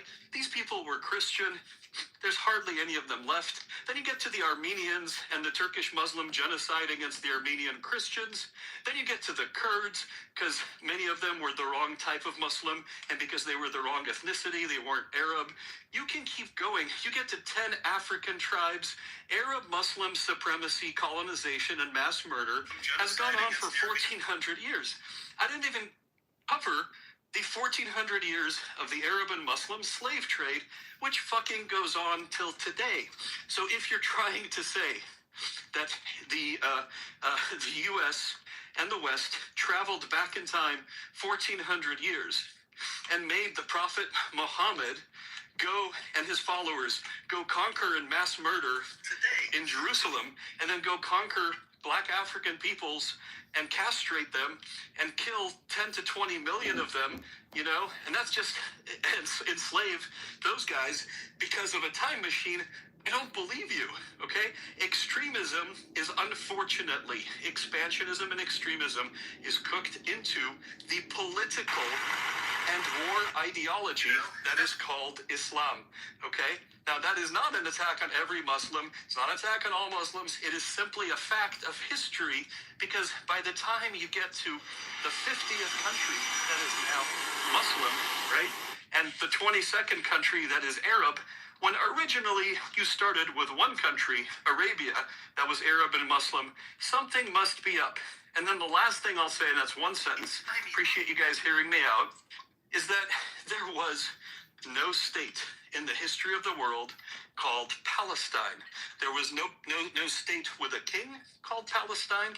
There was no coin called with Palestinian coins. What we had was a place, like, let's call it Texas. One eternity later. Yes, exactly. Let's call it Texas, okay? Texans, right, are not an ethnicity. Texans were never an ethnicity. Now, today, you can make an argument the Palestinians have decided through 7 or 8, 6 generations of mental abuse. Gabriel land. Yeah. You can say that you can argue that there are people whose whole purpose is to destroy another people, but there was never a country called Palestine back then. Thank you. I agree with everything you said. Fuck. Hold on. Gazelle, you wanna rebuttal this one? Yeah, just quickly here. Make it quick. You have 1 minute. A lot quicker than Gabriel. And okay, Gabriel. The naked eye, the list that you just listed, you cannot it's all lies. detect any. I'm not sure where all to of them? start. None of those? Yeah. So Wow. yeah. So let's sorry, start. guys. I'm not gonna listen to this shit. Like he explained everything in minutes in the best way possible, and this piece of shit fucking jihadist say whatever you say is a lie. Okay, Shut the fucking ass up. Wait, where we want to engage with the terrorist ocean? That's why I say you can never. Ocean, weren't we wanting to engage with the terrorists though? Well, yes, we do want to engage with the terrorist sympathizer. You just can't kick everybody down just because they're retards. I'm not bringing him back up. Gazelle, come back. Guys, this is stupid though. Why would you just let him bury himself if he's making a bad argument? Again, we're No, gonna. I think it's fine to let him say what he wants to say, but he should say what the lies are rather than saying they're all lies. They used to. Tell him this is a lie. That They immediately kicked him down, and I don't even agree with the guy, but they kicked him down right when he was about to list off all of the lies. Tell him what he thinks. Even though I disagree with him. I'm gonna be. Is that rich? So how do you explain all the? How do you explain all the churches and all the Christians survived these horrifying years that you were just describing now, and survived for 1400 years? He didn't look at the Hold on. He's replying to me. Let me answer him. Yeah, Gazelle, is it rhetorical, or do you want Gabriel to respond? I'm just gonna give him an example. So I'm original from Iraq. Go ahead. I'm original from Iraq. We have lots of Christians there. Go ahead. You guys are faggots. Okay. So we have lots of, as you know, maybe we have lots of churches. We had lots of Christians. Yeah, but you pieces of shit literally made them have to leave. Oh, that's after the war. That's after the invasion. Pepe, could you be quiet, or whoever that is, just let Gazelle speak? I'm trying to be as much as respectful as I can. So some of you guys don't know that language, unfortunately. Gazelle, continue. You have 1 minute. Land your plane. I just gave him an example of I want you to touch surviving base on how you said that everything you said was a lie. Okay. So you said that's a lie. Can I answer? Can I answer in 30 seconds? Quick. All right. Yeah, please. BB, show me on the doll where you were touched. All right. So, Chaldeans, Assyrians, and Aramaeans are Christians. Chaldeans are down to less than 600,000 people worldwide. Okay? There was an Assyrian empire. They were conquered, and they have been mass murdered by Arab Muslims who ruled over them, just like 20 plus other religious and ethnic minorities. That's my answer. That's actually not true. So the Assyrians were 3000 BC, 3,000 years BC. Islam came 600. And after Islam came, how did they treat Assyrians? How did they treat Assyrians after Islam came? How did they treat Assyrians? I can find you an Assyrians tomorrow. You can ask. Would you like to ask 100 Assyrians how they were treated? Would you like to ask? Line right here. You were talking. We're talking about people who ruled Iraq 3,000 years before. Gazelle, you're squirming. I'm saying when Arab Muslims control, it's very simple. When Arab Muslims control a state, a city, an empire, they treat, right, other minorities, right? They treat Christians and Jews like dhimmi, like third-class apartheid citizens. And they did that to Assyrians just as recently as the past 100 years in Iraq. I'm not going to try to defend Islam because I'm not religious, but... Really? Okay. Am I wrong? Am I wrong? No. Are Jews and Christians not treated as dhimmi citizens? Yes. I have no of that or to deny it. Really? With the jizya? Really? The Copts in Egypt? Seriously? The Coptic Christians? You guys play the same fucking game with them that you play with us. Like, this is so obnoxious. Like, you're so disingenuous. How do you know? Like, you were listing the wars between Muslims and the people in that Gazelle. But you forgot all the wars in Europe. Gazelle, can I ask you a question? Do you think we can get the answer from ChatGPT, from AI? I'm asking you, do you think we can get the answer from AI? No, I'm not saying what Muslims did back then was perfect. Simply religionist. No, wait, Gazelle, you didn't answer Rafi's question. Rafi asked you, do you think we can get the answer from ChatGPT or artificial intelligence from AI? Well, about the Assyrians, the Copts, the Chaldeans, have they been treated like shit? Been treated like third-class citizens in Muslim-run countries for the last 1,000 years? Yeah, I actually asked the question, so I have an answer from GPT. Are we going to take that as factual, Gazelle, or are we going to... Or are you going to discredit and say it's a lie? So you know. Hold on, Gazelle, you're not that Muslim. You just said you don't follow.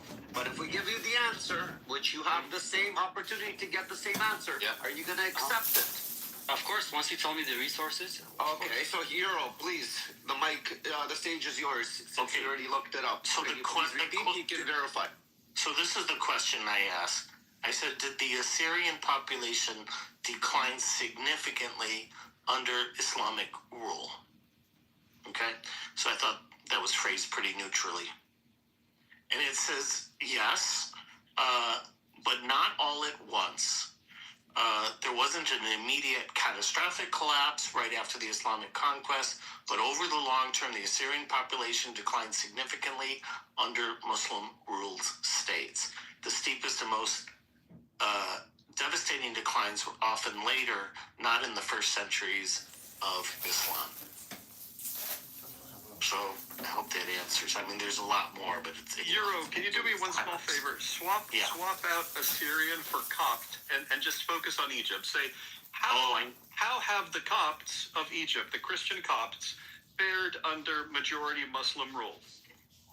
Yeah, they have pogroms and they run around and kill them in the street and burn their churches down. I'm not sure what you're trying to prove here. I'm pretty sure there's lots... Gazelle, you made us claim that everything Gabriel said was a lie. Yeah. We started dissecting everything that Gabriel said. Now we're verifying it. Now you're saying we don't know how we got here? Yeah. He mentioned... You made that claim that he lied. Yes, he did. Like you knew on every topic that he spoke on, you made a statement he lied. Yes. Now we ask you, if you're going to take what we're going to give you, and you have the same information by your fingertips to find out right now, and to verify this information, what Gabriel said, are you going to accept it? You said yes. And now you're playing stupid. You don't know how we got it. No, wait. Like he says, the Assyrians, the numbers declined after Islam. It didn't say how. Did they? Like, what happened? It said after the Muslim conquest. Did you notice that part? That there was a conquest. You rotten piece of shit. So what happened during You low down rotten piece of shit. You have some of the oldest. Hold on.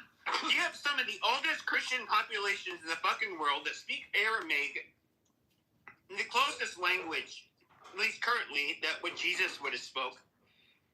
Yes, they absolutely had to, because of like Muslim pukes like you, that would terrorize them and fucking kill them. And like the fact that I have to listen, and this is a problem with I don't. Does the left have? Do they have any safeguards when it comes to talking to these fucking people? No. This is right now. No, you people are venomous as shit. Just like you. Literally. Literally. Just like Now, you. shut your goddamn filthy fucking diaper head mouth, you fucking faggot. So I actually You infect the world with your fucking filth. Papi. And then when they're not willing to go along with it, you fucking terrorize them and kill them. That is your goddamn game. Hold on. So I have the answer to that question. Okay, please. Now verify the next. So, Gazelle, we're taking everything Euro says as factual, right? Correct, Gazelle? You admitted that. And again, you can verify, Gazelle, by going to the same chat GPT and typing in the name answer and reading it with your own two eyes. Yeah. And asking for her sort. Two things. One is the next question I asked was about the Coptic population, but about the Assyrian population, part of the answer I didn't read is the explanation of why and how. So you raised a good question because I didn't mention how. So it said, and I read this first part, the steepest and most devastating declines were often later, not in the first centuries of Islam. For Assyrians, some of the most severe demographics came under later Muslim-ruled polities, especially the late Ottoman period and World War I, when the Assyrian genocide, often called Sepho, killed very large numbers and shattered historic communities. Modern displacement in Iraq, Syria, Iran, and Turkey then reduced the population further. So the answer did explain how. And then the next question I asked was, what about the Copt population in Egypt? That's my entire question. It says the Coptic population declined very substantially under Islamic rule over the long term. The strongest concise statement I found is from historical economic paper by Mohammed Saleh. Copts fell from almost all of Egypt's population in 641 to about 7% by 1897. Okay, so I just asked ChatGPT the same question, and I got a different answer. Oh, okay. Except the Copt population didn't fall. Answer with your facts on it, so we can check. Okay, so early Islamic and medieval periods after the Muslim. First of all, hold on. Gazelle, how did you state your question? Tell us. How did Muslims treated Christians in what's called Iraq right now? Yeah, so a totally different question, of course. Yeah, you asked them what the question. So don't you think this is a good question, like good wording for the question? No. No, to ask for what period of year, like what specific timeline are we asking? Yeah, the answer was so early Islamic period, which is the 7th century. Christians became part of an Islamic state. Christians were considered people of the book. I don't know if you guys know, but or whoever is following Torah or Bible. Bro, we don't need a history fucking breakdown. We all know this. Hurry up. Okay, and we're allowed to practice their religion, special tax called. So the only different thing was but practicing your religion was literally like butchering people and stripping away the rights of the native people that like. So point number 2 from the answer. Many Christians held important roles, especially in medicine, translation, and administration during the Abbasid Caliphate era. Because Arabs were dumb. It has What I'm saying it has absolutely nothing to do with what Gabriel said. Gabriel said the Assyrian population was significantly reduced under Islamic rule, and so was the Coptic population. And you said, your response to that was, that's a lie. So then I asked GPT, and it says yes. And it says significantly, it didn't happen in the early Islamic rule, which I already said. It happened more recently under the late Ottoman period, where there was a genocide, an Assyrian genocide, and a large people were killed, and then there was a large displacement. As far as the Coptic population, it went from 100% down to 7%. So I don't know how you could say that's a lie to say it's a significant reduction. I asked Gazelle, and I asked you specifically, what time frame did you choose in that question that you asked Chad? Why 7th century? Because the Islam came in the 650. So it's like but 50 we years weren't after. talking about the 7th century. So you're talking about like till now? Yes, I said that twice. I said that twice. I said that under. Let me listen. What you took issue with, right? One of the things, right? Because I booted out like 7 or 8 significant facts. You said they're all lies. One of my facts was simply that groups like the Copts, who used to be a majority, Coptic Christians were a majority in Egypt. They're now a minority. One second, one moment. Listen, they're now a minority, okay? Coptic girls are kidnapped and raped or force converted today. There are dozens of articles about this. Google Coptic girls abducted in Egypt. You made a fallacy and you lied. One moment. The U.S. Congress, it got so bad, and Egypt's our ally, that the U.S. Congress had to have hearings about why Christian girls were being abducted and in their youth mass raped or force converted.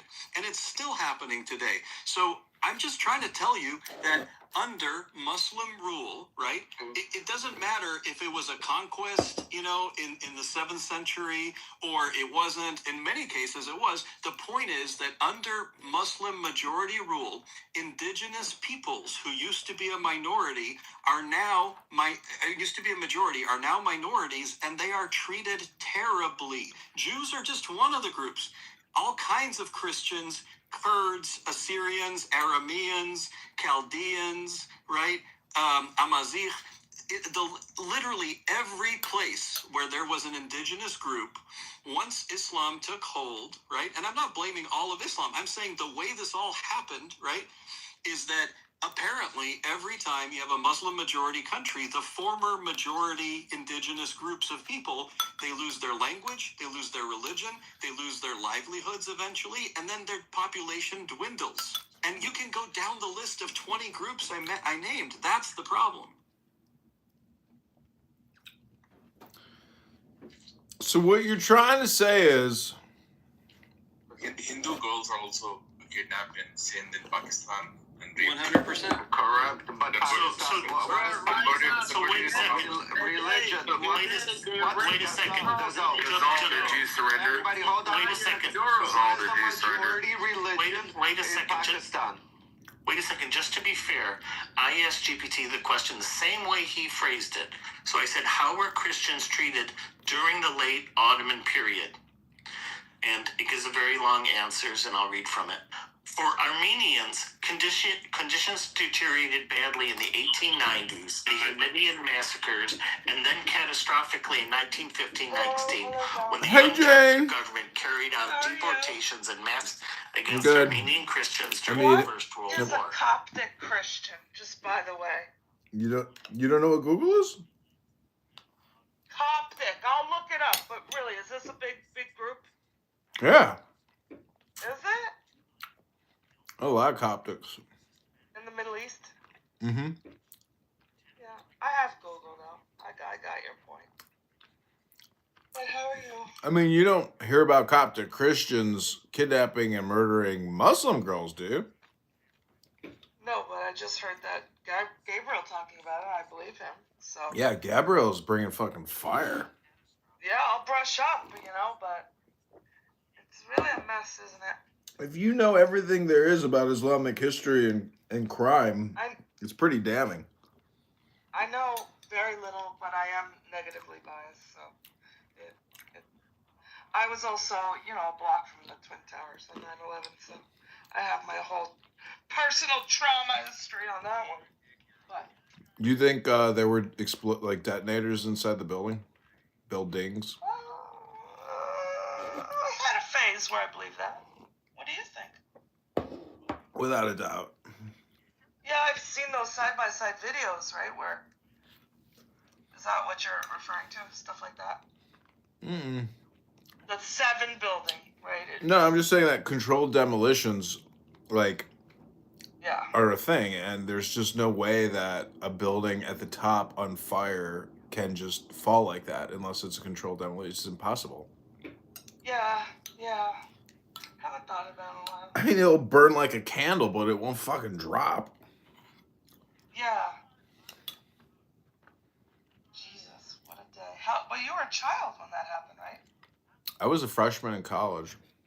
Okay. Not quite a child. I watched it live on TV. Yeah. I saw the second one go in, and I was like, what the fuck? A second plane hit? I was like, oh my God. I was like, this isn't a coincidence. I was like, this is like a coordinated attack. I was like, on the bus. I was on the bus, John. Like, look up City Hall on the bus driver. We all felt it. He goes, this is the end of the line, folks. I don't know what's going on. And I walked down there. It's like, pandemonium. But what a crazy, crazy thing. You know what I said, John, about the people who were rushing up Broadway? I said, these people are overreacting. What could happen? We didn't have the phones back then, John. Mm-hmm. Remember? And, an hour later, I was stuck in my building because of collapsing. What a crazy thing. What are you going to do? Aren't you going to get married and have kids? I don't know. I'm working on that. You should. Okay, good. All right. Yeah, listening to Pepe all day isn't going to be fulfilling enough for me, unfortunately. Me either. I had like a moment of panic today where I was like meditating and sitting in the sun, and I just heard Pepe's voice. And I started panicking. I was like, oh no, how do I get There is a God. He's talking to you. I was like, how do I get this guy's voice out of my head? What a voice, though. Yeah. I got the same problem. It's literally like Kermit the Frog if he got beat over the head with a baseball bat. Mm-hmm. And the things he says are just... See, what's really stupid is when you listen to him, you assume his liability and responsibility. And so it's crazy to listen to this guy because it becomes the Pepe show. And it's basically a retarded show. And if you're a higher... If you're higher intelligence than him, he can't necessarily make you dumber, but if you're choosing to listen to him, then you are actually dumber. It's like whippets, John. Have you ever done them? The club drug of the 80s. I've seen people at concerts do that. I'm like, are these people crazy? Like, what a horrible drug. Horrible. You lose brain cells. But I've done those in the 80s. And later, when I read up on it, I said, what an idiot. Why would you do that to yourself? You know better. You're a smart half-Jew. I know. It's like choosing to take a nail gun and just shoot a nail in your brain. Exactly. It's like listening to Pepe. Okay, well, I hope they don't arrest us for the pejorative commenting. I actually respect that guy more than many others. Pepe? Because, I can't explain it. Do you?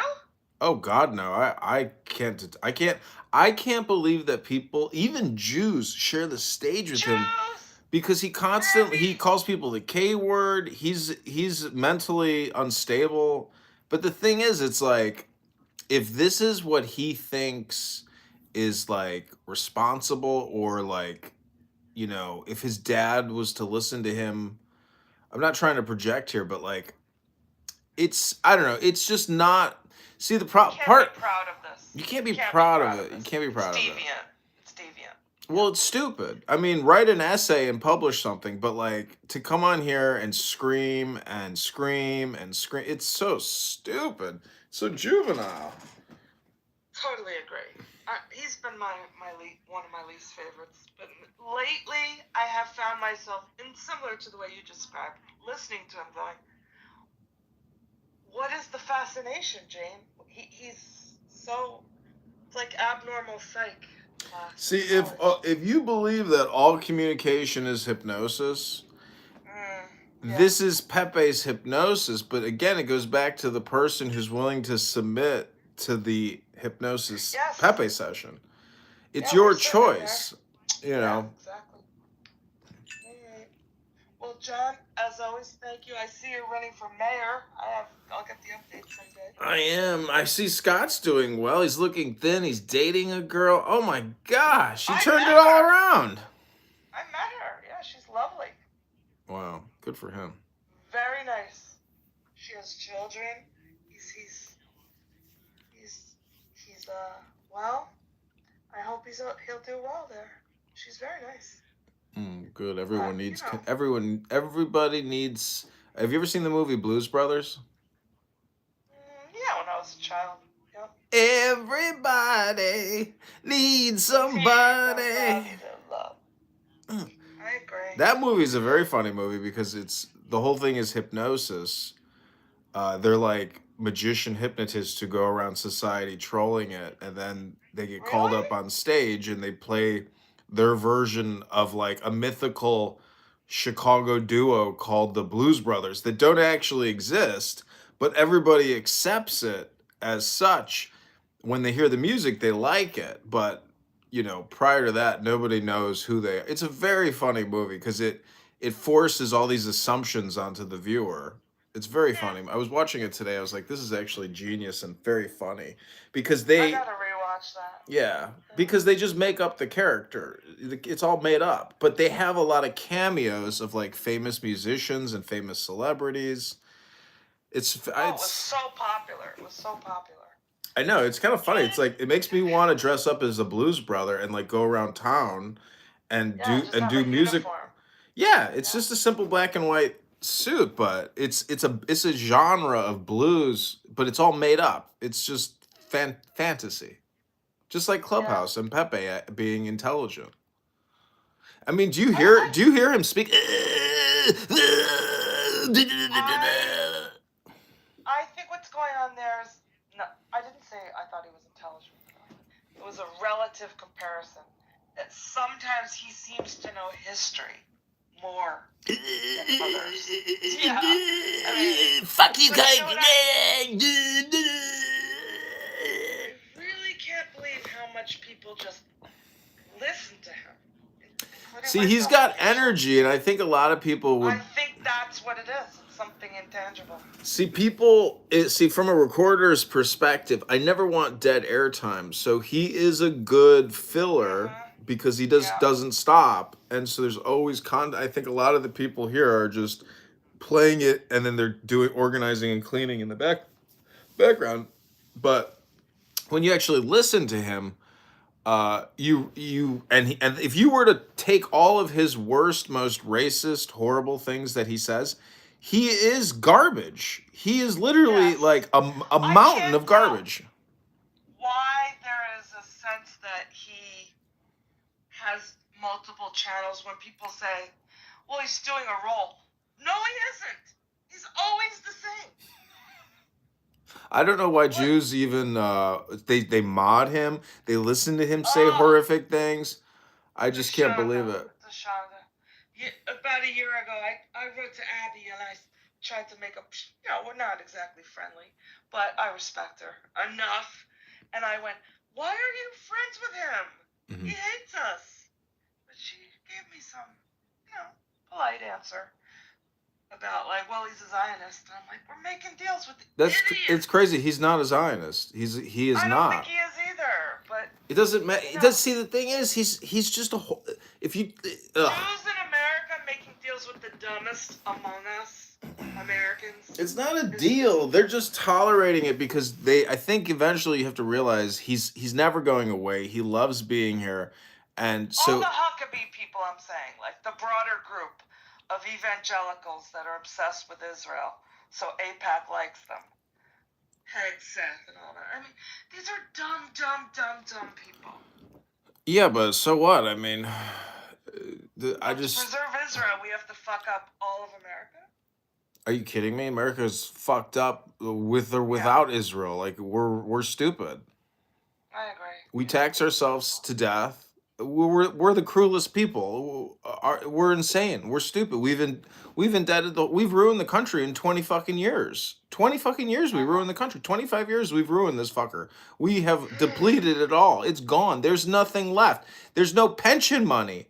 It's just one giant fucking mortgage, and the revenue is going down. The businesses are shutting down. Like the whole system is caving in slowly, but it's caving. It's not growing. It's caving.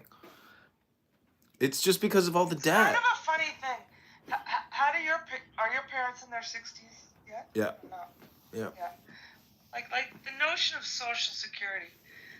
I don't think there's anyone who's been like a professional who's planning to live on it. No. My mother lives on it. She's so cheap. She pees in the toilet 5 times before she flushes it. Oh, my mother does too, by the way. I'm saying people my age. I'm not eligible until. It's not that people expect to live off of it. It's the fact. It's everything. It's Medicare, Medicaid at $4 trillion a year. It's not just Social Security. We paid money. I don't know why they don't just privatize. Give everybody a right. Give us all a check. Exactly. They should cut. They should cut everything and just issue us checks. With it. Yes. Yeah. And I think that that's not understood. There are many. I'm a Democrat, as you know, but on that issue, I don't think that sounds very much. That sounds like a conservative, and I don't care, because I'm like, it is stupid. It doesn't work. But even me, I'm like, but I had to pay money for my fucking whole life. Write me a check. Give me something. Don't you think that should simplify everything? They won't do that. I don't know. Well, it's possible that it's possible that we go into like a World War III type of thing, and everybody is just like shuffled along and pushed down the stairs, and massive death. It's possible. A weeding out. Yeah, it's gross. It's possible. I keep saying the baby boomers want to boom, and like they're gonna actually like take us to the next level of stupidity. Seems so. And my dad and mom, they're already 80, so they're like that generation prior to baby boomers. Yeah, my dad's turning 80. He's not clueless though. He knows there's corruption out there like everywhere. It's wild. But anyways, all right. Well, Jane, I don't want to keep you anymore. Have a great evening. Okay. See you later. Okay. Bye-bye.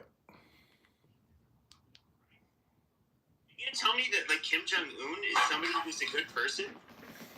That we should respect his quote unquote authority? What? That was for you, Gazelle. You Charlotte Kasumko. Very smart, 2 words in Arabic. No, Kasumkum South Sudanese, it means retard. My question was, let's say Trump invaded North Korea tonight. Who is that? Like, holy shit. Let's say that Trump invaded North Korea tonight, got rid of the regime. There's going to obviously be growing pains between Alan, close your fucking mic while you're washing dishes. Jesus Christ. Yeah, there's obviously going to be growing pains between the North Koreans and the South Koreans because, one group has been malnourished, abused, probably has way higher rates of PTSD and so forth. But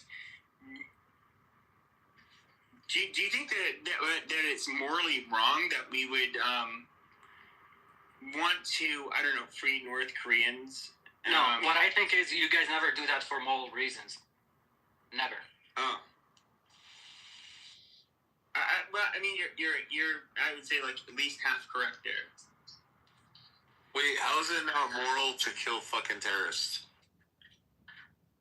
Because you would say that when you came and invaded Iraq, you said there's weapons of mass destruction. No. 23 years. That was just a lie. You guys lied. Yeah, that was a lie. Exactly. Yeah, Saddam switched over the U.S. petrodollar 98 to the euro. We went back in there. The second we took Baghdad, we switched back over to the U.S. petrodollar. We destabilized Iraq. We got rid of Saddam because he started with all this fuckery shit, even though we were the ones that put him in fucking power under fucking Bush Sr., controlling and running the fucking CIA. And then we destabilized Afghanistan, and then we trained all their fucking soldiers, and then we left them billions of dollars in munitions and let them fight the Chinese and Russians as they come back in. And then we fucking toppled Syria because they fucked around. So fuck around and find out. Fucked around, you mean they want it to be a free country? Yeah. We do what we want. This is America, motherfucker. That's pure tourism. Oh, yeah, it's crazy. So I'm still waiting, Gazelle. Are you going to concede to the point that... Gazelle, you're just mad that you're not the biggest terrorist group. We are. Okay, we're at. You guys are a bunch of pussy faggots that get your ass kicked. And you guys are like, but you guys lost in Iraq and Afghanistan. Yeah, we killed like 1.5 million Iraqis and over 1 million fucking Afghanis. We killed like 3 to 5 million citizens, civilians in Iraq and Afghanistan both. Like, how is that a fucking loss when we only lost like 4,000 soldiers over 22 years? Like, we really lost. We lost 4,000, and a huge fucking number of those are like accidents and suicides.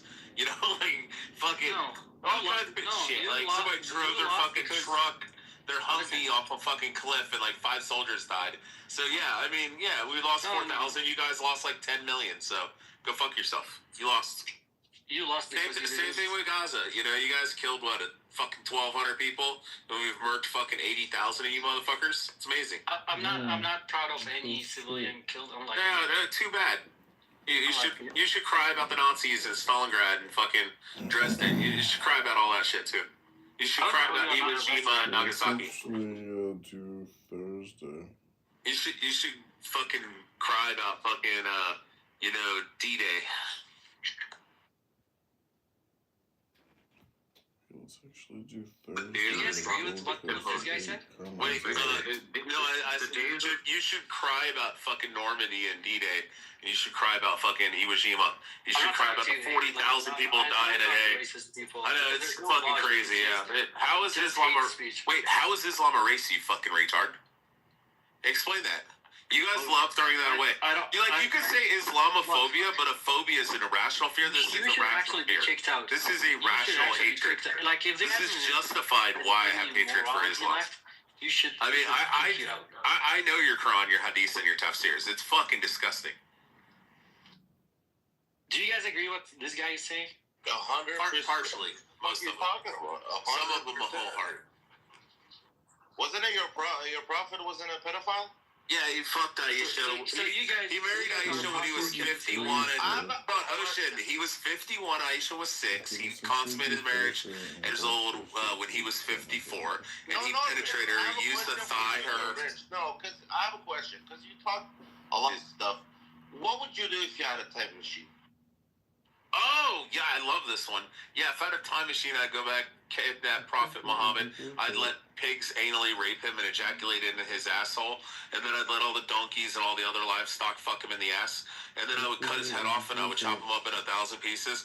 Then I'd feed him to pigs. Then I'd burn the pigs. Then I'd fucking bury the pigs and pour sulfuric acid so all the burnt parts are all gone. Excellent. So that way he doesn't. What? Excellent. Thank you. Again. Oh, actually, you know what? I take it back. I would probably let the Al-Zut men rape him some more, too. Is there anyone that... Brazil, are you supposed to leave when somebody insults your prophet? You're not supposed to associate and engage with that person? And you keep engaging on this stage and talking. No, Rich, I know you're not a super religious person, but Rich, I guess you're just. Rich, he's supposed to kill you, but he can't. I I know. I just want to know. No, I'm just trying. But he's supposed to run away like a cowardice little bitch. Fuck up. I'm trying like his ask Suda the other fucking guys says. here. Do you guys agree what this guy is saying? He's 100 happy. million. All right, hold on. We'll get a vote on this. Everybody who agrees with me, put a 1 in the chat. Everybody who disagrees, put a 0.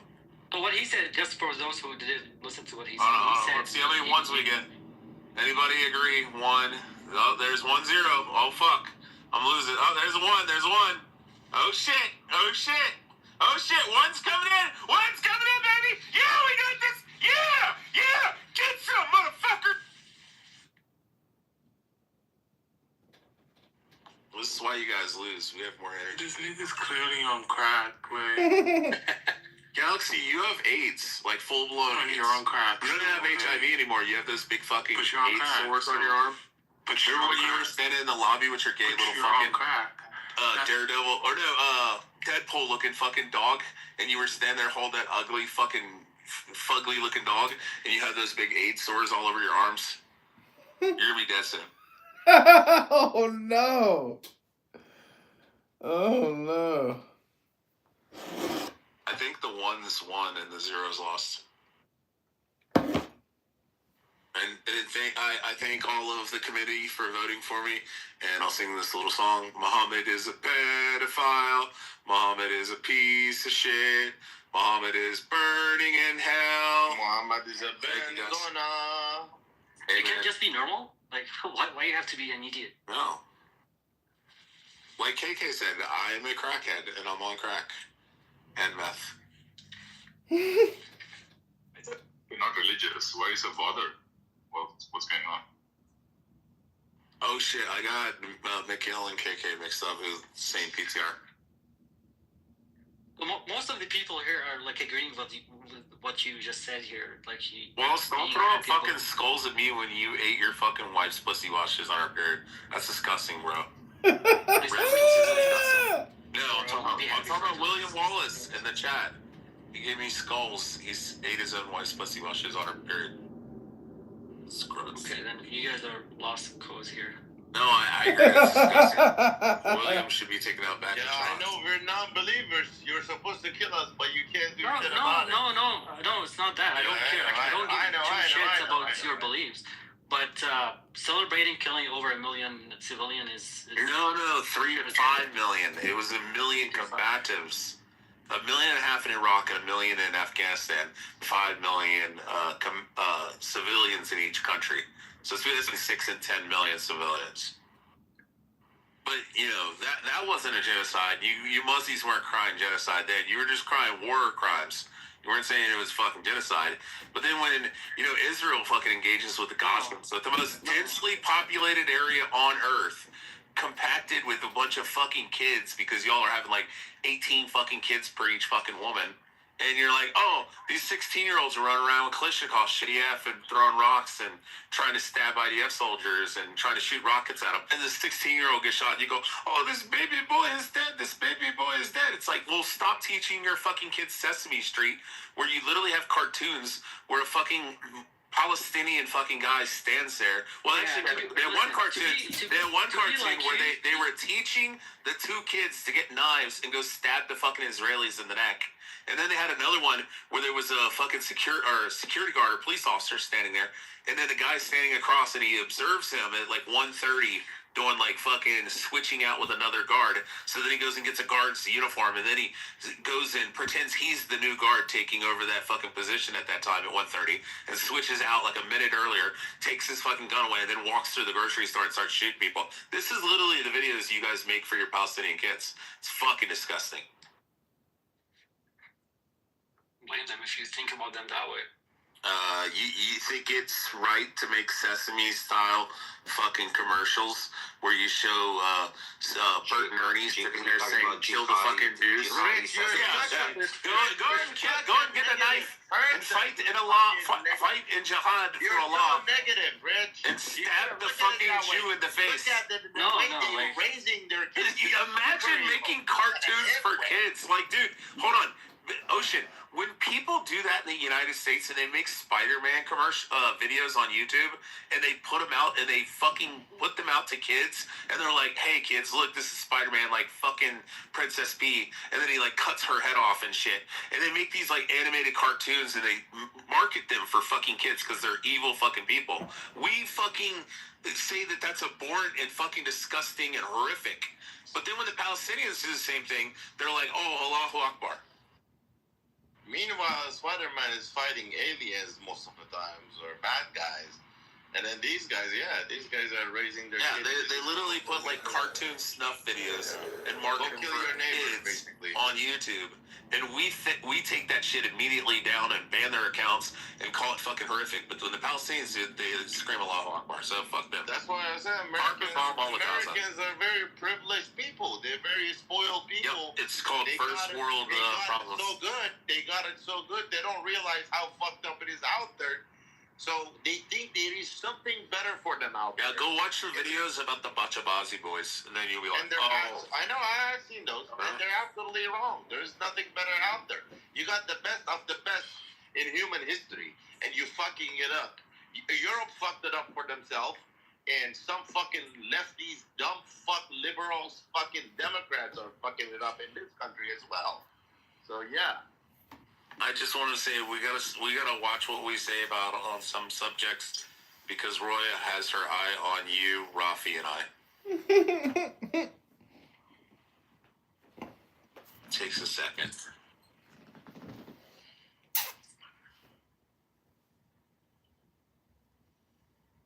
But I'm talking.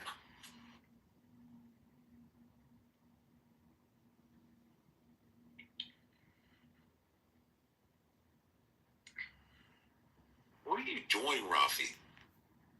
Me? Oh, nothing. Are you hot micing? I am hot micing. 1 second, let me mute up. Wait, is that Shuki? Like the real Shuki or fake Shuki? I think it is the real Shuki. I don't know. He follows Amir's house. This is not the real Shuki. Yeah. I don't follow nobody. Oh, it is Shuki. It is Shuki. Shuki counts, yeah. Hey, listen here, motherfucker. I seen you on the Shuki Express. Look up. Go sit on the cactus, you fucking piece of shit of the con. Shuki in Texas. Did somebody kick him? Did somebody kick him? Did BB kick him? Shuki, I'm sorry, BB kicked you. He's a piece of shit. Somebody kick Shuki? Anybody? Why would you kick Shuki? I didn't touch him. Somebody bring Shuki back up. I got it. I want to hear Shuki scream. I seen you on the Shuki Express. Look up, Rafi.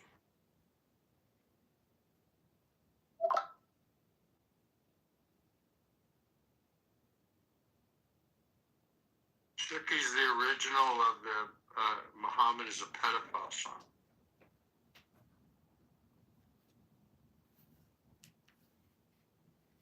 Yeah, where do you think I got it? Yeah.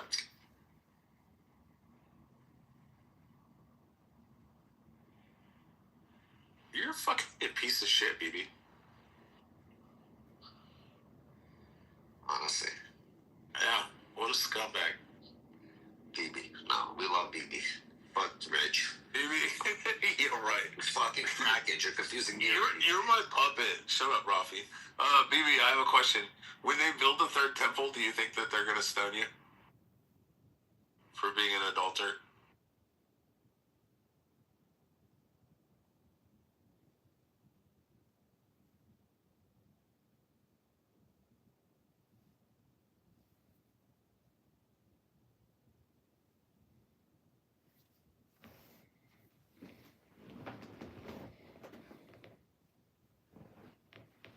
You could have multiple wives in the Old Testament.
paying attention?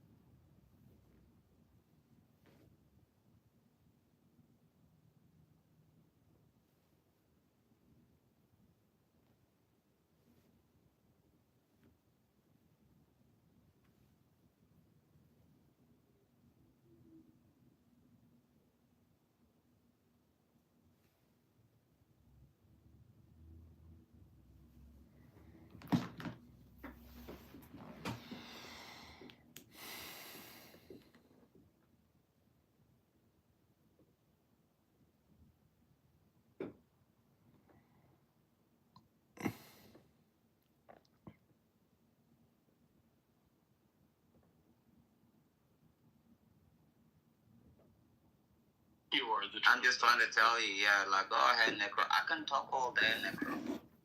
Stop annoying people. You can give somebody a minute, and then you can go for a minute. Fuck, it's not so complicated. If a Palestinian state was supposed to be a state, it would have been done in 1948, and they rejected it.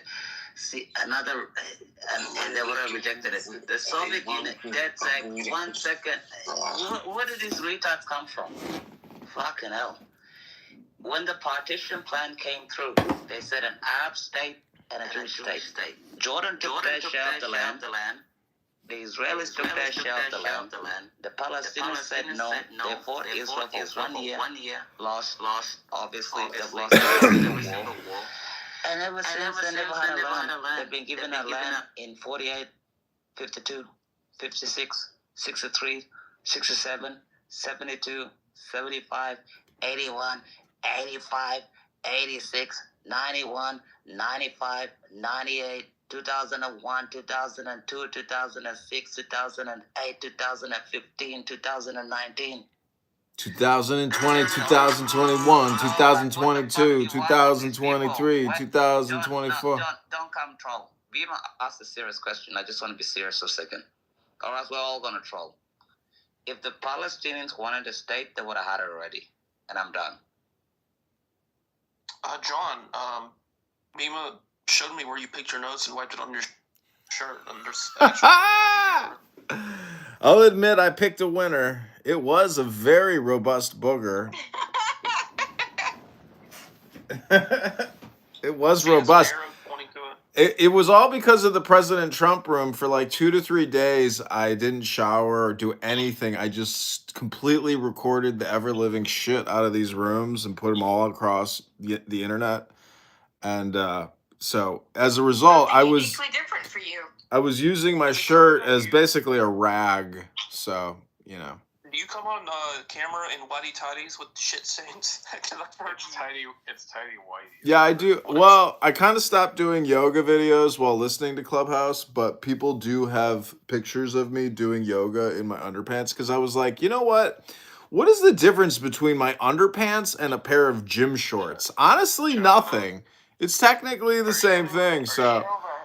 Do you know what Beaver pointed out in the video that I sent him when you were doing your birthday? Dude, he pointed out, I thought he was joking. He said, dude, he's sitting on the commode. And I said, what? And like, you see him sit down on the fucking toilet. What?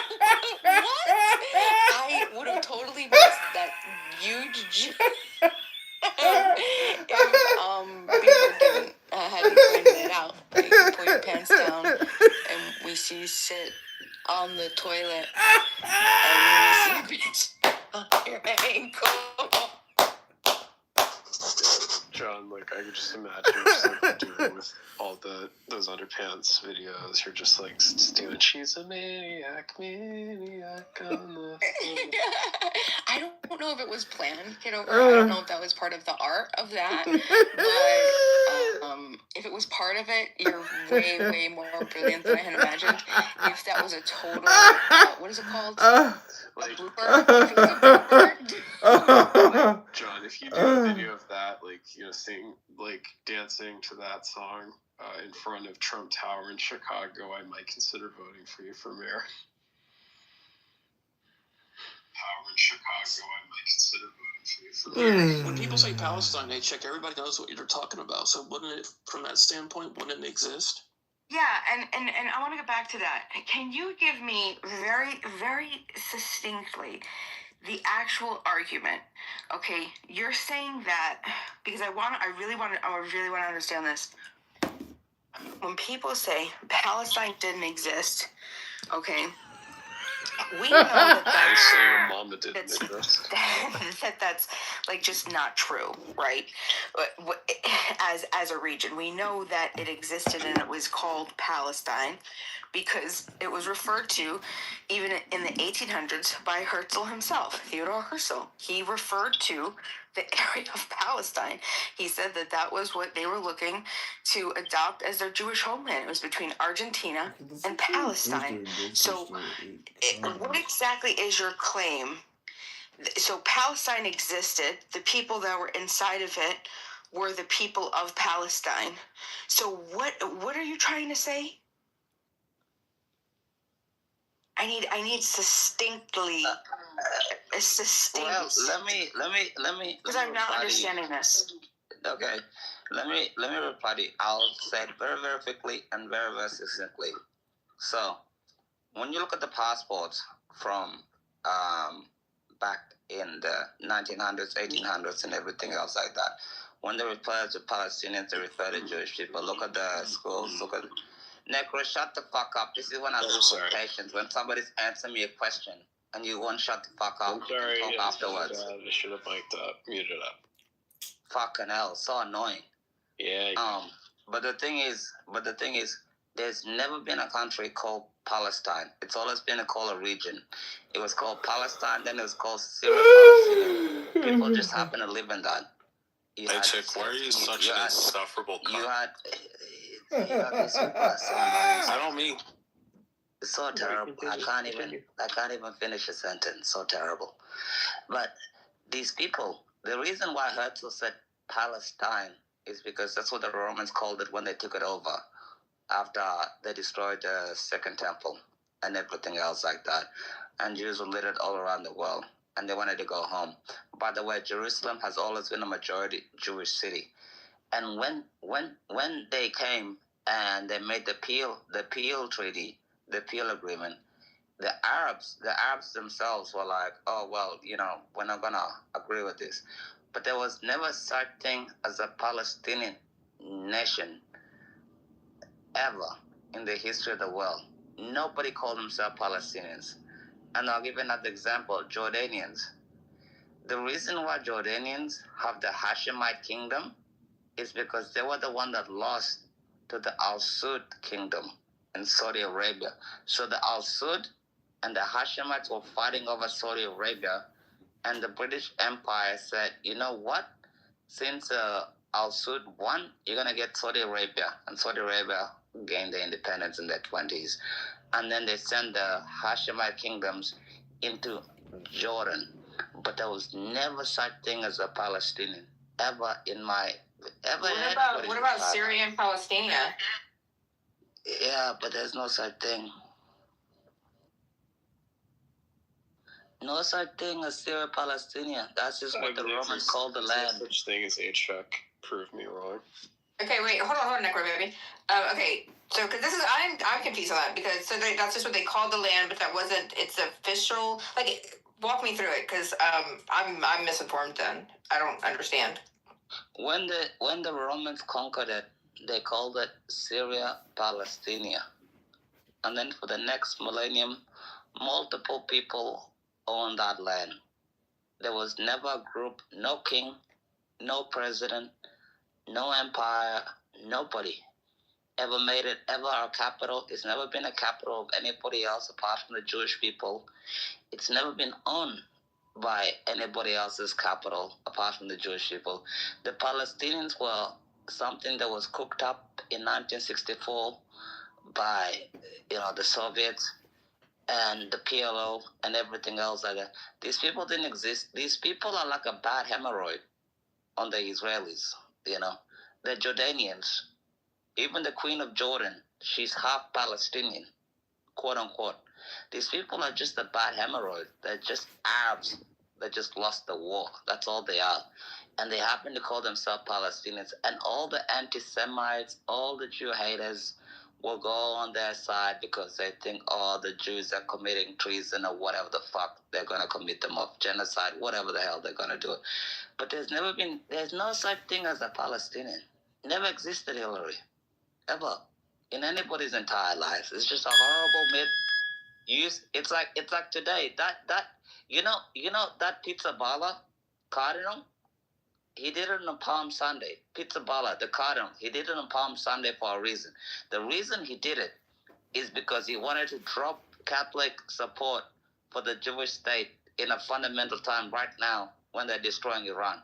Pizza baller is a radical Islam lover. Yeah, you can say, how can you call a Cardinal all that? But it's the same thing. They just hate the Jewish people. You know, there's one thing that brings anti-Semites together, but I am telling you, there's never been anything that's a Palestine call, and I pray to God there never will be, Hillary. Just never happened. Okay, thanks for clearing that up. I remember in high school, there being like a big thing to recognize Palestine as a sovereign state, and I swear, look, this is the 90s, but I thought that had gone through. I thought that was a thing, but that goes to show you how often I look up facts. No, I'm not thinking of the Oslo Accords. The Oslo Accords. Israel tried to set them up with a state. The only condition was that they would stop the terrorism. And their response was they increased the terrorism. And started. Well, that's not following the rules, Palestine. What's the fuck?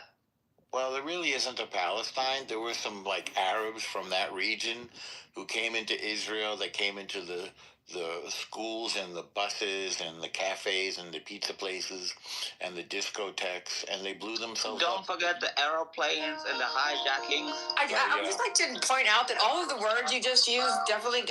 Neko, shush. All the words you just used just stuff put you on like a list. You're like blow, pizza, come into school bus.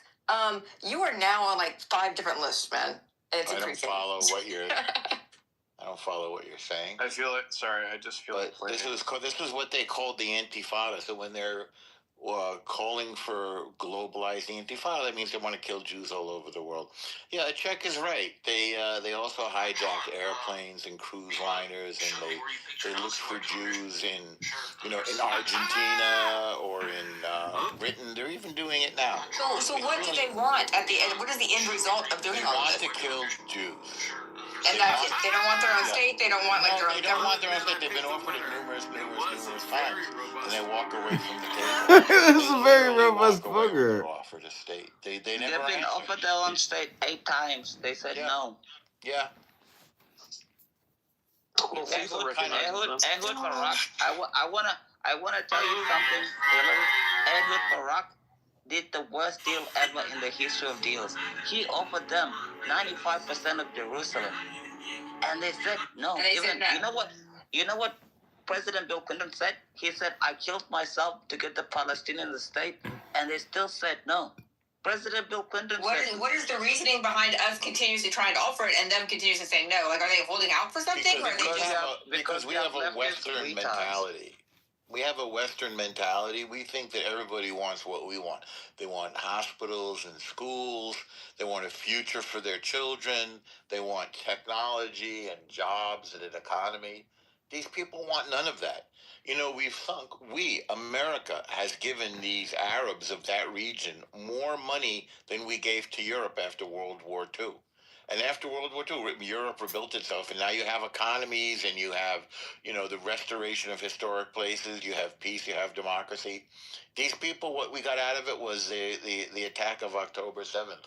They used the money to build terror tunnels, and then they didn't let their own people into the tunnels, when we were fighting a war with them, which they started. They're like suicidal. They're nihilistic. You should see what they're doing right now in Gaza. They're killing their own people.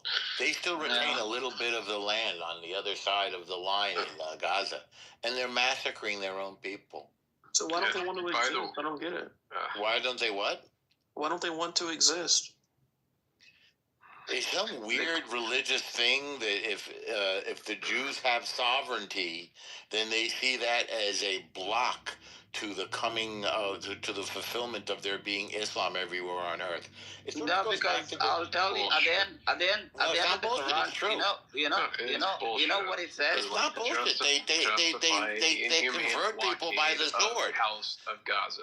They convert people by the sword. They want to convert everybody. This is how it's spread from Mecca all across. Wait, what does that mean? Convert by the sword? Well, convert by the sword means they came on horses and camels with swords in their hands, and they cut people down unless they convert to Islam. Islam started in Mecca. It stretched all the way to Spain, to the all across Europe, all across North Africa. They converted people by killing them. That's what it means to convert by the sword. They're very, very, very, very brutal. Yeah, this is why I felt it was appropriate to play Sound of Silence when I hear people justifying the occupation. Nobody's justifying anything. What do you mean by an occupation? What part is occupied? How can you occupy something that didn't exist? When was it theirs? There's no occupation. People like Necro think that's cool in 2026, and in 2028 they're gonna be retarded and slow again, because there's no such thing as occupation. You people were the ones who are gonna be thinking they're correct in that time. Sick people. The sick people. So this is what we're dealing with. Maybe it's just people that are not fully informed. We're dealing with sick people. This slow retarded faggot from Europe actually thinks like he's doing better than they were doing. Bro, these people are retarded people that'll throw you from the building for being a faggot. Like, shut up with your bullshit. You're not even listening to what we're telling you. I'm telling you the truth. North Africa never used to be fucking Muslim. East Asia never used to be fucking Muslim. How the hell do you think you became Muslim? Being a fag, but booty clapping for Islam, you think it's gonna get you anywhere? Shut the fuck up with your dumb bitch ass stupid shit. People have those bumper stickers everywhere that say like "Free Palestine." What would you possibly be freeing them from? They want to get rid of Israel. Blockade. I mean, fuck you, bro. What blockade are you talking about? Wait, which blockade are you talking about? Necro, I'll pay you a first class ticket to go to Gaza. Yeah. Can you take also the detainment of? No, I will pay you a first class ticket, Necro. Well, if the guys are going around killing everyone, why wouldn't you detain them? I will pay you a first class ticket to go to Gaza, to go to Iran, to go to Lebanon. I'll pay you a first class ticket. Facts like you always talk about freeing Palestine, and you have no idea how it is to run into radical Islam. Because you think you're better than the people that have dealt with this bullshit. This is literally nothing to do with Islam. Yeah, shut up, bro. This is literally what? Like you. No, it's not. Terrible. Yeah, you're so cool. Like you're just what is he talking about? This is what they do. They stick their fingers in their ears and they go, la, la, la, I don't want to hear you. I don't want to hear you. Well, that's why I'm trying to figure it out. I'm trying to actually have a conversation where it's explained. They just destroyed. We're trying to have a fucking conversation, and you retard can't even answer a simple fucking question. If you want to free Palestine, where the hell is Israel gonna go? Answer the question, Necro. Stop being retarded. Nope, I will just continue playing my music. Well, no, so what is it? Okay, so these are conversations that a lot of people just don't have answers to. Like this? Because they don't take the time. They don't take the time to read or to look at the history, to look at the situation. Well, it's confusing history. I've been reading on it, and it's Hillary, confusing. what are you confused about? Honestly. Well, for instance, the fact that there's all mixed stuff about where is Palestine. Palestine is not a place. It's not a.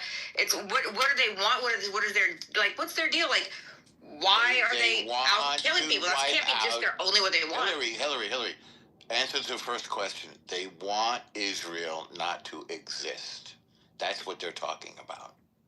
What they're calling Palestine is Israel. They want to destroy Israel. What's your next question? Okay. So that's what it is. What's your next question? Why? Is it a religious thing? Is it because of something from the past? Yeah, it's 100% a religious thing, yes. Because there's plenty of Muslims living in Israel that have equal rights, that have no problem. They're Arabs. 20% of Israel are Muslims. When you go to Israel, you figure that out. There's hundreds of mosques in Israel. They go to their mosques. There's no problem. What's your next question? So you're saying that Israel or Palestine actually belongs to Israel? Say again. There is no. What do you mean Palestine belongs to Israel? What are you No calling such thing Palestine? as What's the area? Palestine. Where is this area that you're So then, talking about? when you use Palestine in a sentence, what are you referring to? I'm referring to this imaginary idea that was created, as Acek said, in 1964 by the Soviet Union and Yasser Arafat, who's from Cairo, and his name is not Yasser Arafat. You can look it up. It's like Abdul Aramda Ramadan, Abdul Aramdan Apatek or some bullshit. Yeah, His name is he's from Akanos Cairo. He's Yasser not even Arafat. from Why don't, in the interest of world peace, why don't you guys just let them have the land? Which land? The Palestine land. Well, why would we let them have our country? Do you want to let people have your country? Because you don't want to be selfish and greedy in world peace. Wait, no, I want to tell you something. So Beaver, do you think we should just give ourselves to Russia or China in the interest of world peace? Like you want They America want to go? Even if that was to happen, what would happen to the people that they were wanting to leave? Even if that was the case that did happen, would they? I just want to answer something. When was the what? Do you guys remember the last time something happened when the Jews didn't have a state? I don't think that was a serious question, though, Beaver. Why don't you just leave? What I mean? That's your answer, Beaver. Why don't you just leave? No, well, we have a country. To understand the problem. The last time. Wait 1 second, Beaver. That wasn't a serious question. You're not just asking. You literally just said, "Why don't we?" No, wait. Let me explain, Lauren. Let me explain. Yeah. I know, obviously, that you're going to push back and say no. I'm trying to understand the actual crux of the no, you're not. You just said, "Why don't we leave?" That's I don't actually. I don't think you would, and I'm not saying you should. I'm asking you to illustrate, like, why do they believe these people believe that they have a right to that land versus because they want the Jews not to have a country. I just said that. That's why. It's really simple. That's why. But why does it belong to the Jews? Beaver. Well, when you say belong, let me tell you why it belongs to the Jews. Number one, we've been there uninterruptedly for thousands of years. Number two, when all of the nation states of the world were formed, go look at a map of Europe, of Africa, of Asia. In the 20th century, there was the fall of empires like the French and the Belgian and the Spanish and the British, and nation states were born. Are you with me so far, Beaver? I think so. Excellent. That includes the Ottoman Empire, which stretched from Turkey all the way to the gates of Vienna. Okay, they kind of like former Yugoslavia, if you remember. So when the empires fell, the indigenous people formed nation states or countries. Are you still with me? I think I'm barely. Okay, then let's stop right there. Which part did you not understand of the second part? The empires fall and nation states are born. Like all the countries in Africa, all the countries in the Arabian Peninsula, Nigeria and Kenya and Senegal, Saudi Arabia and Kuwait and Oman, all of these countries were born when the empires fell. You get it? Yeah, but I mean, they only exist as far as the people there that can protect the land and hold claim to it. Yes. If you wish. So when people contest borders and lands, and they have wars, like Rhodesia becomes Zimbabwe, as an example, or South Africa becomes led by black folks instead of by white folks. So that's another example. So it's the struggle over British East Africa becomes Kenya. There you go. So now are you okay with number two? The empires fall and the nation states are born. And those nation states belong to the people who were there, who declare themselves, and then they're able to defend it, as you just said. Now are we good with step two? Yeah, so I don't think these people, I mean, they obviously can't defend it. So which people? Palestinians, like they lost. Well, yes, they lost. That's correct. But they weren't they weren't really Palestinians. They were Arab nations that were formed when the empires fell and tried to conquer Israel when it declared itself on May 14th, 1948. Now, if you look at a chart of all the nations in the United Nations, most of them, believe it or not, were formed in the 20th century. Because the 20th century was the big time of the fall of empires and the rise of nation states. That's why we had World War I and World War II. The empires were falling. and nations were. There was no Germany, in the 18th century. There was Russia, and there was Austria. So there was this new thing called Germany with people who spoke German. The borders of France changed. The British Empire obviously fell. All of these powerful empires were battling it out. All the nations in South America were formed, So that's where we are now, is basically Israel won, and it's now Israel. It's not Palestine. There is no Palestine. There never was a Palestine. That's an idea that never was a Palestine. So why don't they just ship these people off somewhere? Wait, why can't they just ship these people off to some other place? Like, move them to, like... Okay. That's the next question. That's called population transfer. So when the Ottoman Empire fell, the Greeks formed Greece. Before that, they were under the thumb of the Ottoman Turks and forced to be Muslim. But the Greeks are Greek Orthodox. It's a different religion. So there was such a thing as Greek independence, and they fought for that. And there was a massive population transfer of millions of people. Cyprus, by the way, is a remnant of that conflict, because half of it is still being claimed by the Ottoman Turks. It's occupied, if you will. And the other half is like Greek.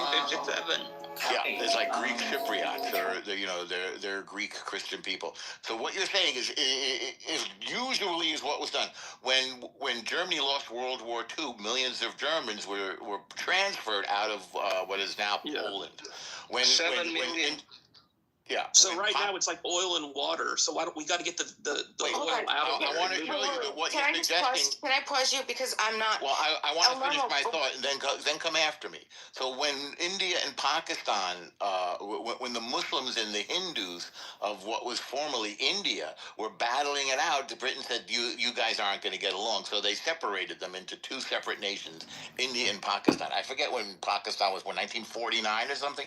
Right around the time that Israel was born. Before that, there was no such thing as a Pakistan.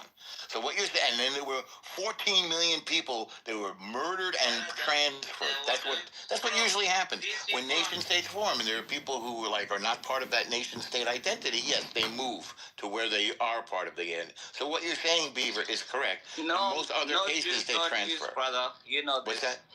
All right, now Bima, what was your? So Beaver, we're on the same page so far. And what were you going to ask, Bima? Yeah, So, go ahead, Bima. Because I'm listening to you, and this is where I'm still having trouble with this, because you just gave examples, but I feel that they support the idea that there were people. There was a peoplehood before there was a statehood, right? There were people that lived in the area. Which example says that? Well, Pakistan? you had given me. There was never such a thing as Pakistan. Well, let me give you an example. You had just said it about the Greeks. The Greeks existed before Greece existed. Yes. So there was a peoplehood, right? Yes. So before there was a Greece. There was never such a thing as a Palestinian people. Ever. But you wouldn't say that there was no Greece. Sure, there was no Greece. You wouldn't say that there were no Greeks. Thousands of years. Well, but you wouldn't say that there was no Greeks. There was Greeks that lived in Greece, and they. Yes. But there were hang on, Bima. Unlike the Palestinians. But it's difficult. I wanted to get my thoughts out because I know, but I'm correcting you because you're going off the track. No. Yes. No. So B, you're correct. The voices are loud, and I want to. It doesn't have to do with the we know your point. The mental comprehension. The Greek identity existed before the modern state of Greece. You think that when you push like this, that I learn anything or anybody else? You don't want to listen. That's fine. I'm letting. Wait, so I think you're saying you're correct. The Greek identity of the people existed, Bima. So we all can agree on this, right? No, because I believe that there's a confusion between statehood and peoplehood. The people existed before the state.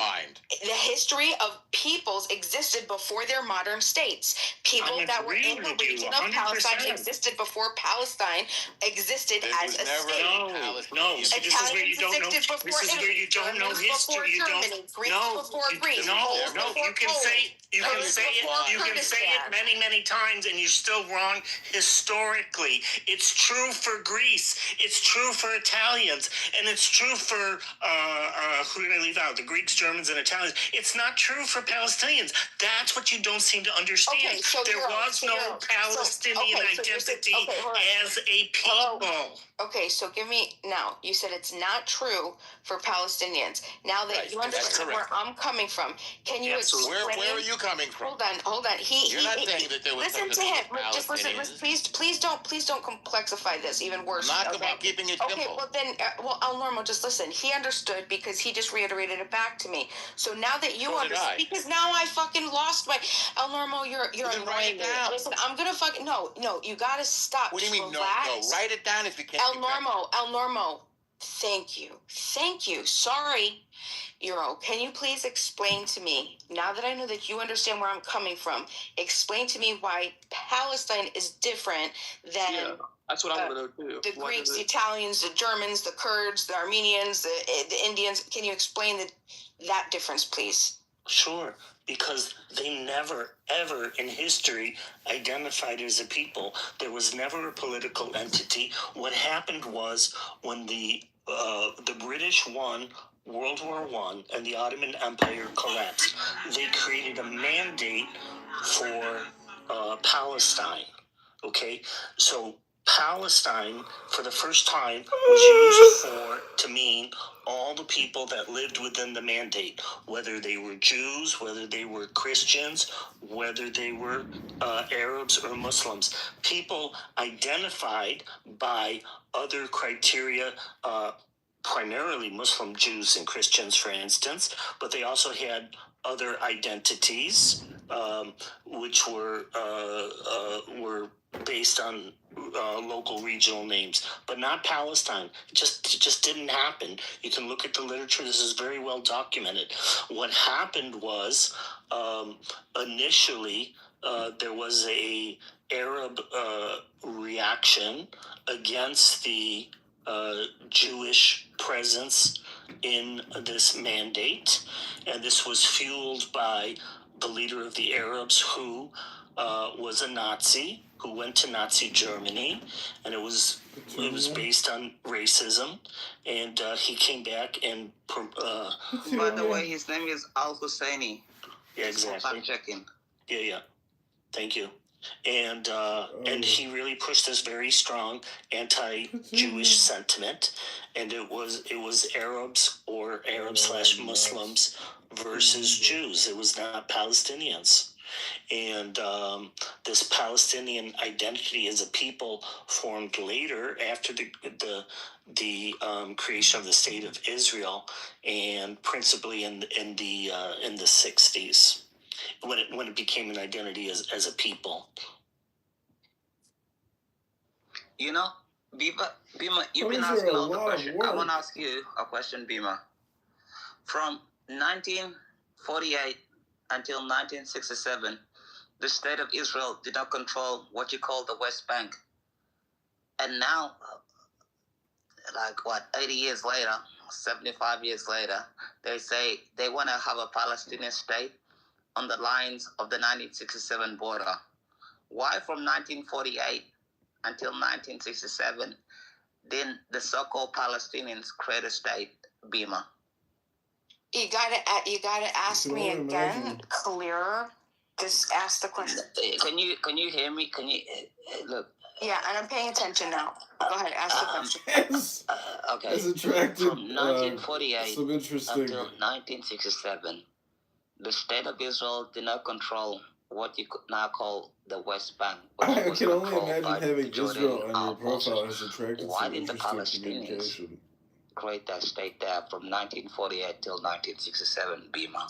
I understood that they tried, but there wasn't a reasonable negotiation that led to anything of substance. That's what I understood. It wasn't that they didn't want it. So you're telling me that the Palestinian people from 1948 to 1967 didn't want a state, but that doesn't make sense. That's right. Because they were, but the Palestinian Congress in 1919, there were multiple congresses where they were vying. The Balfour Declaration literally was written to explain to the Arab people. No, we're not talking about the Balfour Declaration. This is you want to understand I think you're out of your depth. Listen, if you could just out of your depth. And I don't think you'd know what Well, instead of saying out of my depth, then correct me and explain. Because saying I'm out of my depth, H-check, please listen. Instead of saying out of my depth, explain to me. Because I'm giving you all the information that makes me come to the conclusions that I'm coming to. I'm providing you everything that you need to do. Hold on, listen. I'm providing you all of my thoughts in my brain, so you can come up with a counter argument. Okay, telling me, insulting me, and all this other shit. It's useless. It's pointless. I don't learn anything. Don't think that I'm learning anything. I learn stuff when I have. Well, don't tell me I'm out of my depth. Explain to me. I don't. Hold on. Just wait. When you said that they didn't want a state, or why didn't they form a state from 1948 to 1967? In my brain, that doesn't mean anything, because they were vying for a state in 1919. 30 years before that, in 1918, they wanted a state. They asked. There's evidence of them asking for a state. There's evidence of the Palestinian Congress. There's evidence that they want that this whole thing. I mean, so that doesn't make sense to me. So they wanted it then, but then all of a sudden they forgot about it and they didn't want it, but yet they still fought for it. That doesn't make sense. So in 1918, there was no Palestinian national identity. So what happened was, in 1948 to 1967, the West Bank was occupied by Jordan and Gaza was occupied by Egypt. So there was no attempt to create a separate Palestinian state during that period, because they were occupied by people that weren't Jews. And so their problem was that they were anti-Semitic and against Jews, and not because they were seeking a nation for themselves. But I don't understand why that just wouldn't be something as simple as them identifying in broader ways before stuff came together enough to have them consolidate, because like the region was already called Palestine. Everybody admits that the region was called Palestine. So if there were Arabs that let's say that they referred to themselves as Arabs, or they referred to themselves as Ottomans, even they referred to themselves as Muslims, but they were in the region of Palestine, which we already know that everybody referred to this as the region of Palestine in the 1800s. This was the region of Palestine. No. It was a geographical name. It was not a political entity. I'm not saying that it was a political entity. Well, there were a lot of names for the area, but people did not call themselves Palestinians or think of themselves as somehow united as Palestinians. So Arabs, as you know, is a very broad term, and it includes people inside that area, outside that area. It's just like the term Muslims does. So when the British Mandate was formed, it was set up with the British intention to create a Jewish state out of there and an Arab state. And this was supported not only by the British, but all of the allies that won World War I, also endorsed by the League of Nations, and then subsequently by the United Nations with the UN Partition Plan in 1947. The Arabs were given several opportunities to form a state, and each time they rejected it. They rejected it in 1937 with the Peel Commission, they rejected it in 1947 with the UN Partition Plan, and they rejected it time and time again. I think about at least 7 or 8 times. So they always rejected a separate. Yeah. So it's just wrong to think like, oh, they were under some negotiations and they were denied it. It was just the opposite. They were given opportunity after opportunity to accept a separate state. They were the ones that said no. They didn't want a separate state. And the reason they said no is because they didn't want to give 1 centimeter to the Jews. So they wanted everything and the Jews to get nothing. And between 48 and 67, when they had nothing, but they were occupied by Jordan and Egypt, they didn't have a problem. Why don't they want the Jews to have anything? Well, that's a good question. Because it's anti-Semitic, bro. It's very simple. But what gets complicated so bad about the Jews? Like, why do they hate them so much? No, it's nothing about the Jews. It's because their leader was a Nazi, and he went to Nazi Germany, and he came back and did that propaganda. You also have to look at it for the KGB. I've heard El Normo talk about it before, but the KGB were operating and supporting. So the Free Palestine cause is an anti-Western cause propped up by KGB funding, KGB intelligence operations. So it's part Cold War too. This whole divide is there's this micro conflict, then there's the macro conflict, which is supporting all of this bullshit. Can you explain your answer again with that about the cultural identity? You're saying there was no Palestinian cultural identity? There was no Palestinian identity as a people, as a nation. So the people that live there right now, or that lived there 20 years ago, do they have ancestors that lived there 200 years ago? There were people that lived there, but they didn't call themselves Palestinians. They didn't identify as Palestinians. Well, what does it matter what they call themselves? Well, it matters when people start talking about as if there's some sort of history of a Palestinian movement. It's just not true. So if your point is that indigenous people should be allowed self-determination, I don't have a disagreement with you. And I don't have a problem with them forming a state. And they had that option on multiple opportunities to form a state. And they were the people that decided themselves not to do it. See, It wasn't that they were stopped by the Jews. They weren't stopped by the Israelis. They said no to every single deal. The Jews, on the other hand, said yes, and that's why they have a state. See, these arguments. Optimal to move them somewhere else away from the Jews and say, okay, this is now your place to be, and this is yours, and you have to take it or leave it. Haven't you seen the video of Truman? Some Jews that I have heard some Israelis take that position. It sort of goes against international norms, but maybe that would be a solution that would work. And some people have suggested it should be Jordan, because Jordan is primarily Palestinians. It's like over 2/3 of the population is Palestinian. The Queen of Jordan is Palestinian, for Christ's sake. Do you know why they call it the Hashemite Kingdom? Because for thousands of years they've been making money from marijuana and making hash.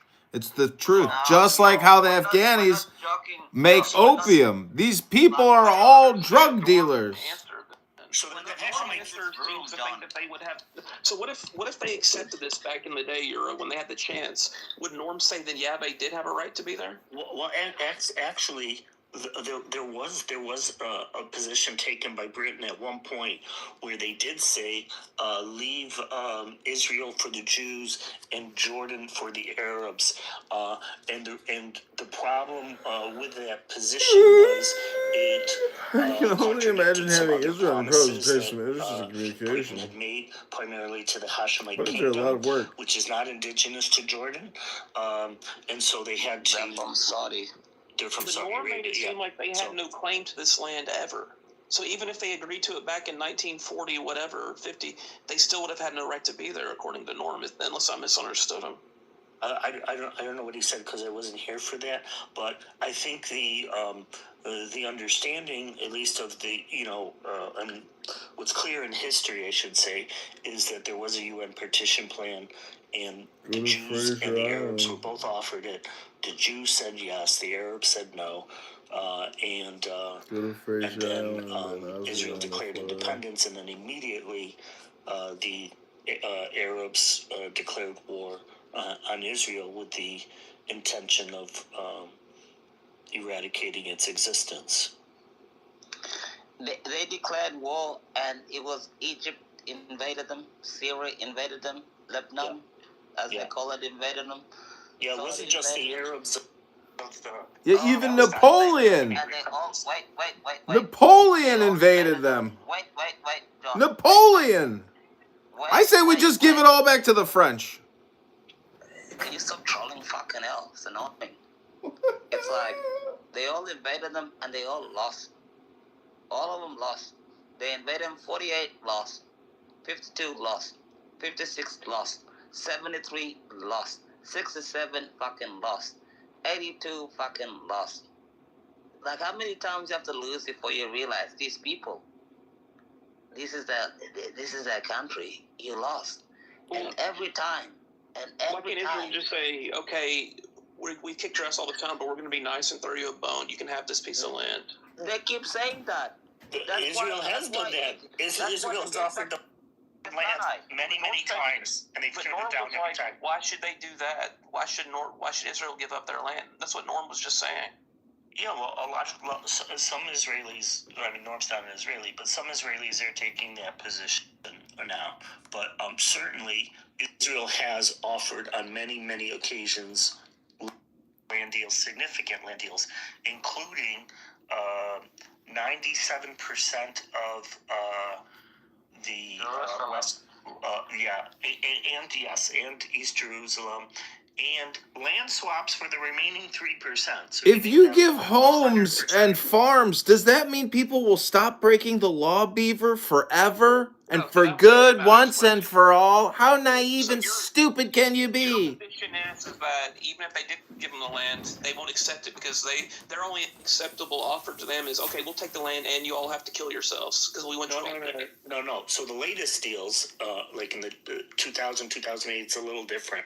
So the previous positions prior to 2000 did include no land for Jews. So the latest deals in the 2000 to 2008 range involved giving them all of the land that they have, half of Jerusalem, and some other various concessions. All of Gaza. All of Gaza. But you're saying the Palestinians won't agree to it because they want the Jews to stick a gun in their mouths and kill themselves. No. You don't see what I'm saying. No. What I'm saying is in 2000, 2008, the reason they rejected that deal was because they insisted on the right to return, and Israel was not willing to do that. So that deal fell specifically on the right to return. So this is like a nasty custody battle in a divorce, and they can't come to terms. Yeah, you could think of it that way. So I think that 2000 and 2008 is they were very close, right? Because Israel said, look, we'll give you all the land, we'll even split Jerusalem, etc. And the Arabs at that time said no, because we want the right to return. And it's really quite a shame because even the Arabs at the time understood that it wasn't... It's more than just a custody battle. This is an industrial complex of bullshit that both sides don't want to let go of because there's so much money involved and so much attention that goes into it. So nobody wants to drop it because that would be like, stop dancing, stop making money, kill the business. Are you kidding me? This conflict has generated trillions of fucking dollars in bullshit involvement from all around the world, not just America. Japan, I've been over there multiple times. Japan has invested billions in trying to create peaceful solutions for these cocksuckers everywhere. No, they won't have it. It doesn't matter how much fucking money you throw at them, they will still cause problems, and it's just like the education system. Oh, we need more money for education. Oh, really? Well, the numbers just keep going down. So the truth is, just let them fucking fight it out, and then. So as I was saying, the deal broke down on the right to return, which is interesting because even the Arabs at the time recognized that wasn't practical. So what they were willing to accept was that Israel agree in principle to a right to return, that they wouldn't necessarily have to implement in practice. And Israel didn't want to take the risk of accepting something in principle that could later be used against them to say that now you have to implement it. So it's unfortunate because the space of disagreement at that point is actually pretty small. And I think just realistically, and even Israel accepted a certain number. I forgot the number off the top of my head for return, but they didn't want to agree to a principle that everybody could return. But they were willing to accommodate a certain percentage. Well, it seems to me this whole thing of Palestine never existed is a moot point. Like, wouldn't you agree, Bima? Like, that doesn't really seem to be the crux of the issue. What was the question, Beaver?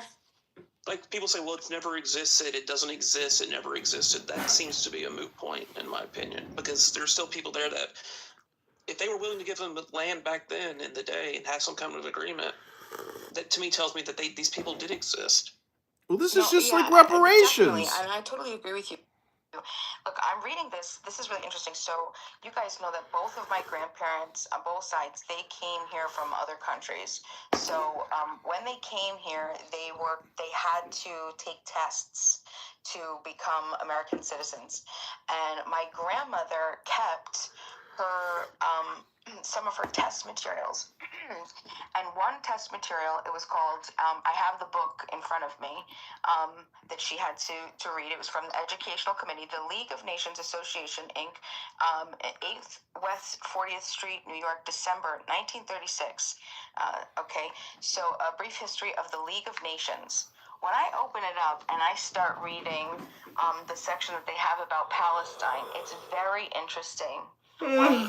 It's and we're talking about from 1930, outbreaks and violence resulting from Arab-Jewish enmity became so serious in 1930 that the council asked the Permanent Mandates Commission to examine this situation and make a special report.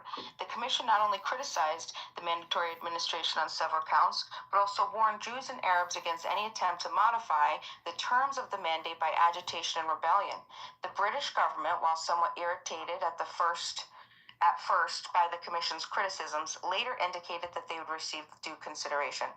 When a British statement in 1930 restricting future immigration and defining land policy in Palestine aroused great resentment among the Jews, the British government sent Sir John Thompson to Palestine to make a special study of immigration and land settlement.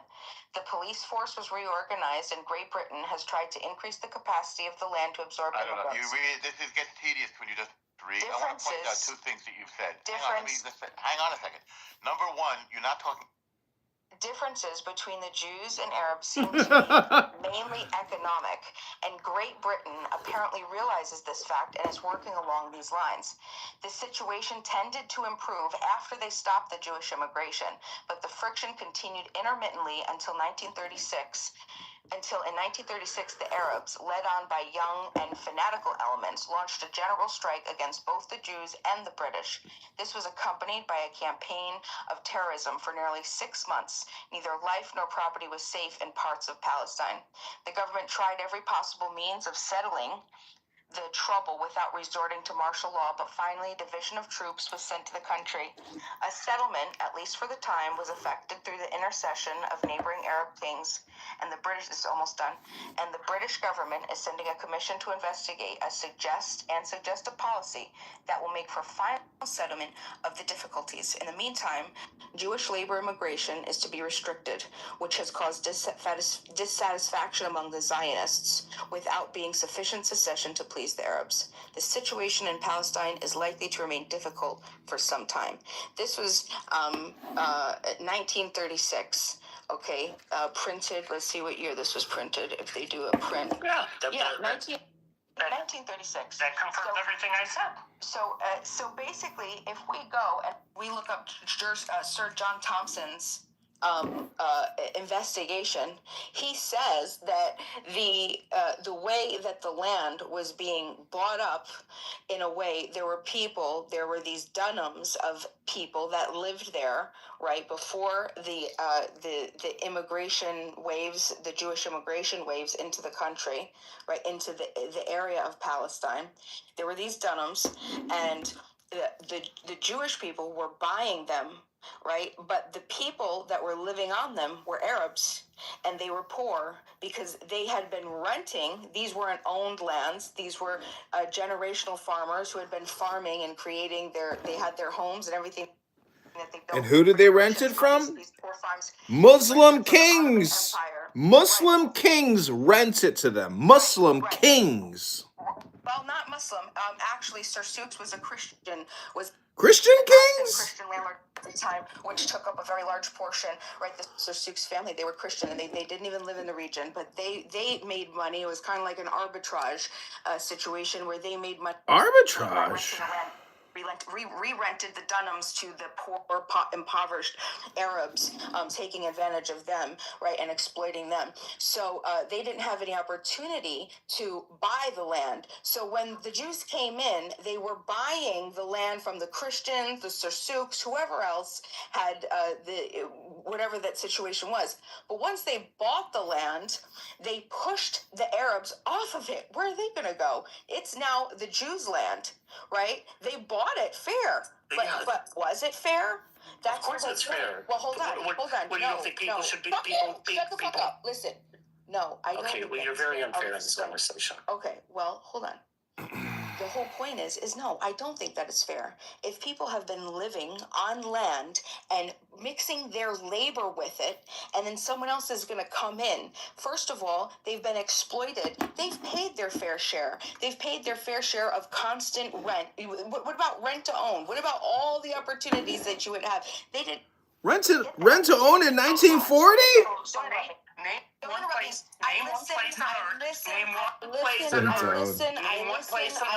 I listen, and we could go back and forth.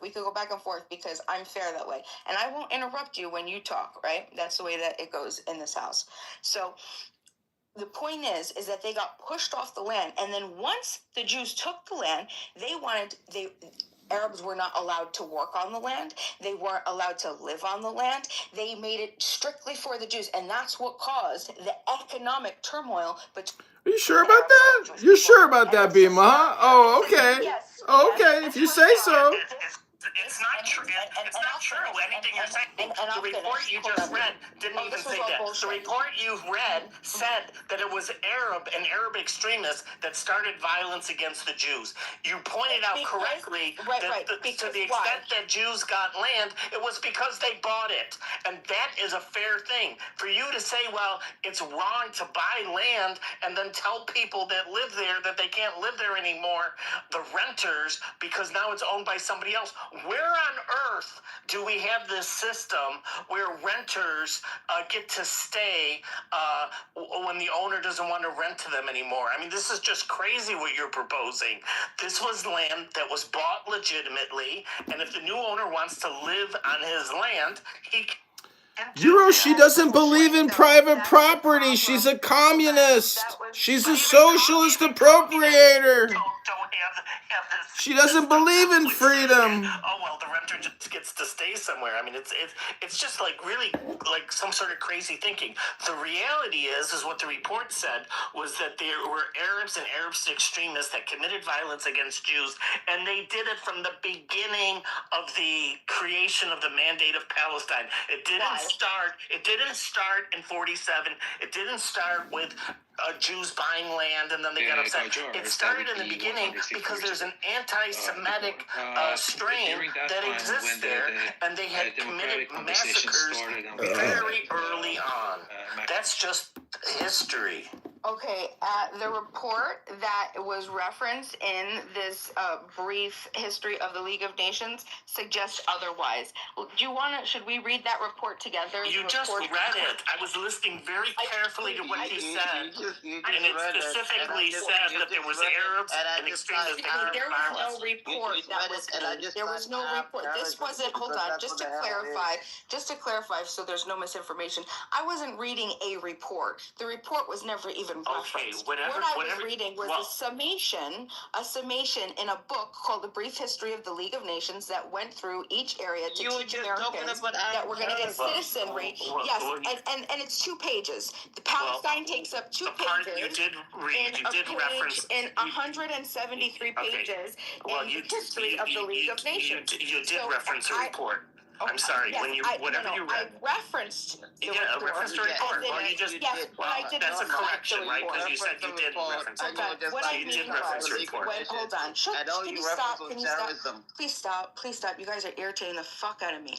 What I mean by reference, I said that there was a report done. I wasn't. What I meant by reference, I wasn't reading from the report. I understand. You weren't reading from a report. You were reading from a book. So, Bima, you're saying the land was purchased, it was ill-gotten gains, somehow they did something devious? Yes. Yeah, they did something devious, which was purchased. They purchased. Unfair to purchase land. I mean, this is the crazy Because you would have to make the Ottoman Empire's claims legitimate first. There weren't Ottoman Empire claims. That's what you don't understand. The Ottoman Empire no longer existed. That's the whole point. And so in that moment, wait, hold on. That's perfect, right there, right there. I want to ask you a question. I'll move you. I'll move you. Just You're stop. confusing private land with public land. That's part of the problem. You just mentioned it. The Ottoman Empire no longer existed. So after the Ottoman rule ended, and there was that the Ottoman Empire, that land ownership was no longer legitimate. How do you determine who should have the land that's there? Oh my God! That's what I'm trying to explain to you. It's the difference. It's the land. Okay, it's very simple. It's very simple. No, it's not how it works. You don't understand. You don't understand law. You don't understand. Okay, You don't understand. I'm trying to explain to you. No, you don't understand it. I can tell. I want to listen to you. You totally misunderstand it. Well, then let me explain it. But you got to promise me one thing. We're going to go back and forth and not interrupt each other. Yeah, I don't have a problem with that. Okay, all right. But the problem is there's a total fundamental misunderstanding of land. There's a difference between private land and public land. So, for instance, I own my house. My house is in a city. So I can sell my house to other individuals and they can buy it. It doesn't change the nationality or the city of which my house is in. This is private land.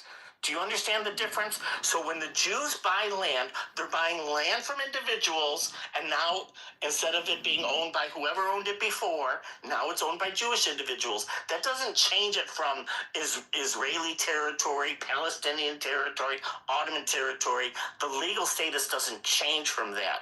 So that is not applicable. Now, there can be lands which are not owned by private individuals, which are public, and those then have to be sorted out. Like, what do you do with this land and that land? So that's why, under the League of Nations, they put this whole thing under a mandate, which included initially Jordan as well, by the way, which is important for the later reasons, yes, and other areas. Okay, so they had a very large mandate, and the issue was, how do you divide it up?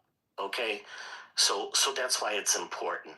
Now, when individuals, let's say like Arabs, own land, they own that land as individuals, not as a collective. There's no collective territory, and the Jews had no collective territory either. They own territory as individuals. Arabs own territory as individuals, and the whole thing administratively was run by the Mandate of Palestine, which was controlled by the British. So who did the Jews buy the land from when they started to migrate into the area of Palestine after the fall and of the Ottoman Empire and after the... Whoever owned the land. Okay, but if the Ottoman Empire, if people were owners of the land during the Ottoman Empire, absentee landholders, they were only doing an arbitrage thing, like the Sursouks, who had owned much of the region, and they didn't even live in the region. They were just exploiting, making money off of the people, the Arabs, the poor Arabs in Palestine. Okay, the Ottoman Empire falls. Is their ownership of land, right? Because they technically, what they did was they rented from the Ottoman Empire. So if the Ottoman Empire no longer exists and it's illegitimate, how is the people who rented, how is that even legitimate?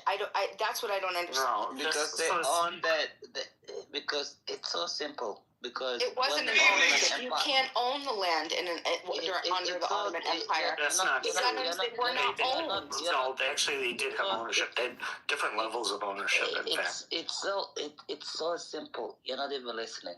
Underneath the Ottoman Empire, they had their own ownership policies. So they bought it from the Ottoman Empire. When the British Empire took over from the Ottoman Empire, they still had ownership of the land. So when Jews and stuff came there, even Mark Twain, when he came to Tel Aviv, correct my memory, Euro, I don't know what year that was, but he came in the 1800s, before even that. And he was like, when the British Empire took it, that's what they called it, the mandate of Palestine. They didn't call it the British Empire, like of East Africa and everything else like that. They still own their land. That's why till today, Bima, in 2026, when Palestinians sells their land to Jews, a lot of them get the death penalty. They get killed and everything else like that. The land is transferable. They sold that land. And when you look at photos of Tel Aviv in the early 1900s, it was a fucking desert. Mark Twain even said this. He was like, "God, this is a terrible place. It's horrible. I don't know why anybody want to buy this land." You know what I mean? And then when the Jews made it great again, all of a sudden the Arabs are like, "I have a key for my grandmother in like 1929, 1949, Nakba," all this sort of bullshit. Just accept that the state of Israel is here to exist.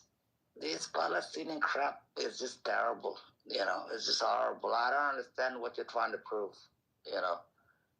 And I'm bored of it because these people have been through a lot. And the state of Israel is here, I don't understand why you're trying to prove like, oh yeah, these people should prove they exist there because of this land. They should prove that because they have this right of. It's ridiculous. These people move their land righteously. They don't have to explain themselves. It's a great thing to be a Jew in 2026. God bless my Jewish friends. And I just don't like all of this stupid shit that people are asking them questions. Like, I can't imagine, you can't imagine asking a black person this question. Oh, do you deserve to exist? Oh, do you deserve to have this house? I think it's ridiculous, So, but I just think it's stupid. Yeah, so under the Ottoman Empire, land was divided into 5 different property categories. There was the mulk, the mirf, the waqf, the matruki, and the mevat. So the mulk was privately owned land. So you had full ownership, like we understand full ownership of land. You had miri, which is state land, which individuals could possess and use it, pass rights on, but ultimate ownership remained with the state. You had the vakif, which was land which was dedicated to religious or charitable foundation. You had the matruk, which was land reserved for public or communal use. So these would be things like Wakif roads. is also the reason the Jews can't visit the Temple Mount, by the way. Exactly. Yeah, exactly. And there's roads, cemeteries, things like that. And then there's Mefat, which is dead land. So this is land that's unoccupied, uncultivated. And then you also had, I guess, Malu land, which was a type of Miri framework. But the Jews, when they came to Palestine, almost all of the land that they bought was in this first category of mulk, which was privately owned land. So they were literally buying, this person owns it, Sam owns it, and he buys it from Sam and now belongs to David. So I'm sorry, that's just a legitimate transaction that's accepted in at least all of the Western world, and I think even most of the socialist capitalist, socialist communist world. Even China amended their constitution to accept the right to private property. So this doesn't affect the jurisdictional claims. That's why I think there's issues being conflated here.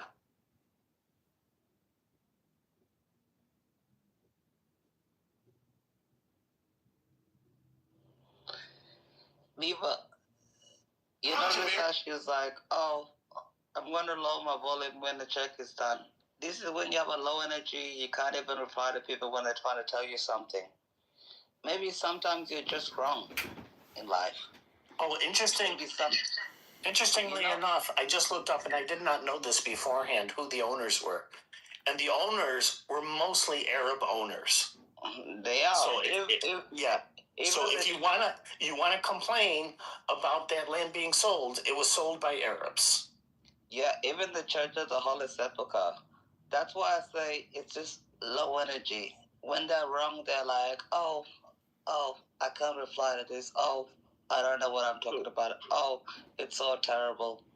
These are sick people. Everybody's dealing with. That's why I feel Shut like the so fuck sorry for up. this You're medical so worker. inflammatory. I know, It's like, just like, this is your oh, personality, but can you just stop? Like, can you make it okay? Can you make it a peaceful place for people to learn? Can you do that? Can you stop acting like an immature child? People want to have, we want to have real good discussions. You know what you do? You stop a good discussion. You chastise people. Can you stop being a child? Dude, stop being a child. Let people learn. Let people have conversations, A-Check. Nobody's like, I don't know why you do what you do. You're not welcome. It's not welcome. Grow the fuck up, dude. Grab your fucking cock right now. Realize that you got one. Look at your balls. Touch them a little bit. Dingle on them, okay? And then realize that you're a man. You're no longer a child, okay? Now act like one. Act like an adult.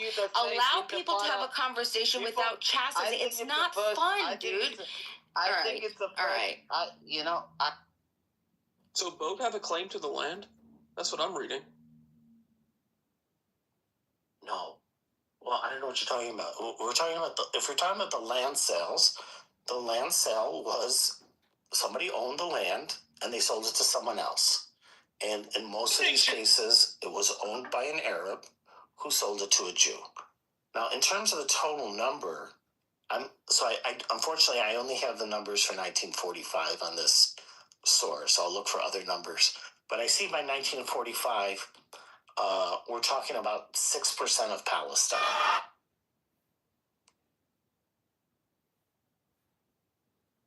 But did they live there like 300 years ago? Were they both living there together, intermixed? If you're asking about Jews and Arabs, yeah. So Jews lived there, Arabs lived there, Christians lived there. So it seems like an impossible problem if they all had a claim to it. No, you're confusing private ownership with collective ownership. Do you understand the difference? Jews didn't own that land collectively. Arabs didn't own that land collectively. John Kitover is promising relief from home. Individuals owned pieces of land. It sounds like there's a dispute over those sales of that land, that it was ill-gotten or something. No, nothing was ill-gotten. I just finished explaining how it was not ill-gotten. It was a legitimate land sale. And we're only talking about 6% of the territory anyways, but it was a legitimate sale. The owner, who was an Arab, sold the land to a Jew. That's allowed, right? Are you going to say the Arab's not allowed to sell his land? Because that would be like, stop dancing, stop making money, kill the business. Are you kidding me? This conflict has generated trillions of fucking dollars in bullshit involvement from all around the world, not just America.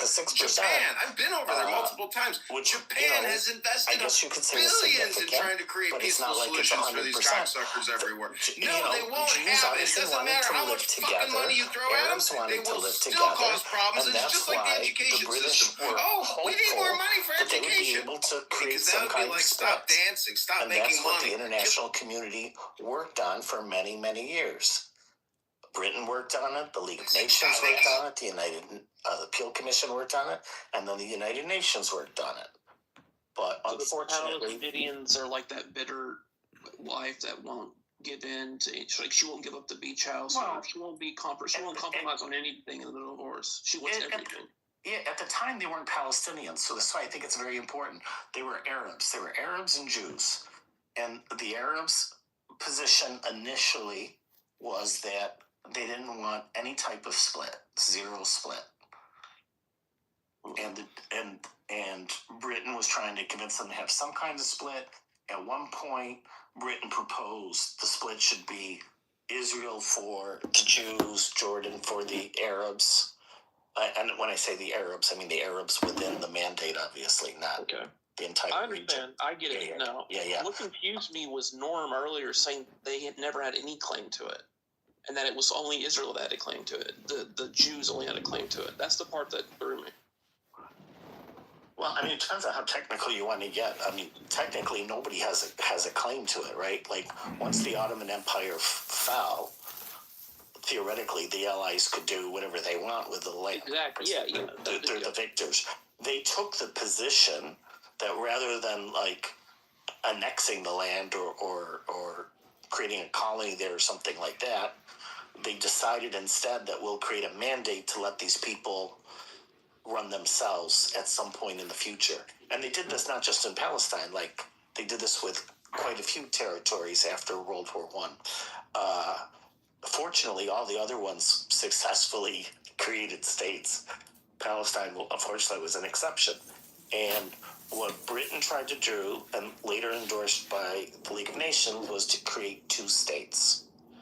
And unfortunately, there was no agreement to do it. But when the Peel Commission report came out, the Jews said yes. When the UN partition plan came for, the Jews just said yes. We'll just take it. They were happy with having any type of land. They had just gone through the Holocaust and whatnot, and they wanted a peaceful place. The Arabs in that area felt that they wanted all of the land, and there shouldn't be a division. So instead of the kids going halfsies on the toys, the one sibling said, "No, I want it all." And then so then the mom says, "Okay, well then Johnny gets everything because Billy, you wanted it all. Now you get nothing." No, well that's not what happened. They didn't. Israel didn't get everything. They just got their part of the partition. So the rest is still like this undecided thing with the West Bank and Gaza. Oh, okay. Yeah, so Israel took its half, not the whole thing, and then the Arabs and Jews since then have been trying to work out some type of deal to live in peace side by side. And up until now, did the Arabs go to their half? The half that was going to be allotted to the Arabs, did they go live there? Yeah, they lived there already, and they still live there. So they're living there in the West Bank and in Gaza. So they are living there. I don't get it then. Why do people say, why do people like Norm and H.X. say that doesn't exist? If they're living there and it was allotted for them, even though they never technically signed on the dotted line. I mean, Norm's not here, so I don't want to speak for him, but to the extent that I understand his position, he simply, from what I understand, he's saying that they don't exist as a state, as a political entity, not that they don't exist as a people. Like, obviously, they exist as a people. They're there. They're the ones, engaged in this fighting.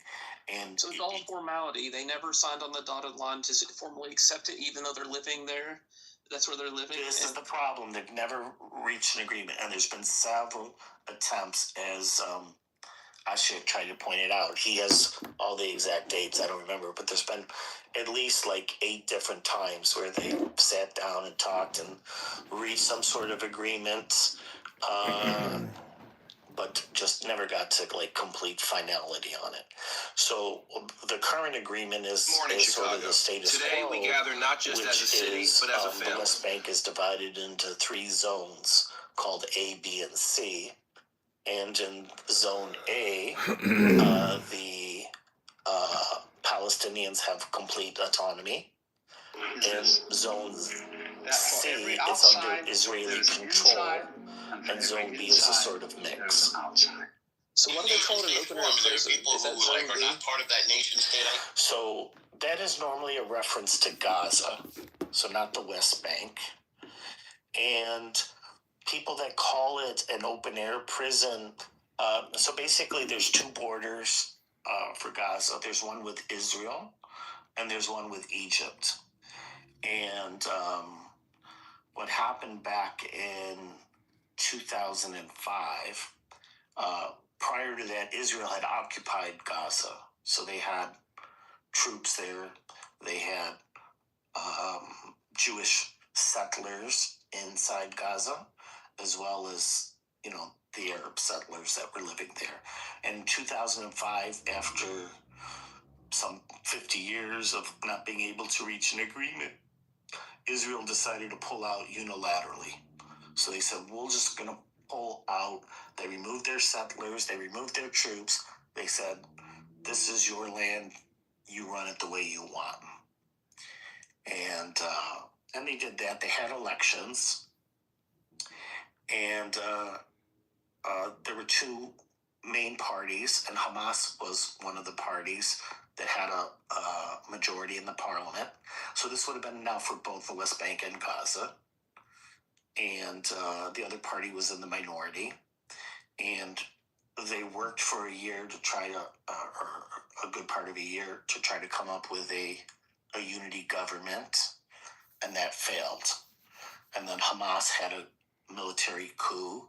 They killed about 600 Palestinians. They kicked out the other party, which went to the West Bank, and they took control over Gaza. And Hamas has in its charter to destroy the state of Israel, and some would even say Jews in general, worldwide. In any event, Israel at that point said, well, we're going to close our borders. I can't remember, maybe Ashok, do you remember, were there skirmishes first? There may have been skirmishes, I'm not sure.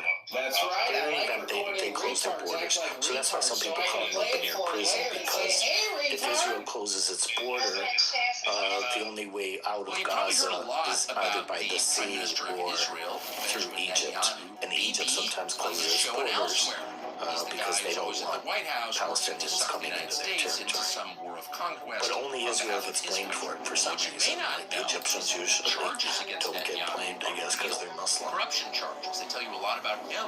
What exactly do you know about this man? And since then, they never talk about the Egyptian border. The BB files. Yeah, exactly.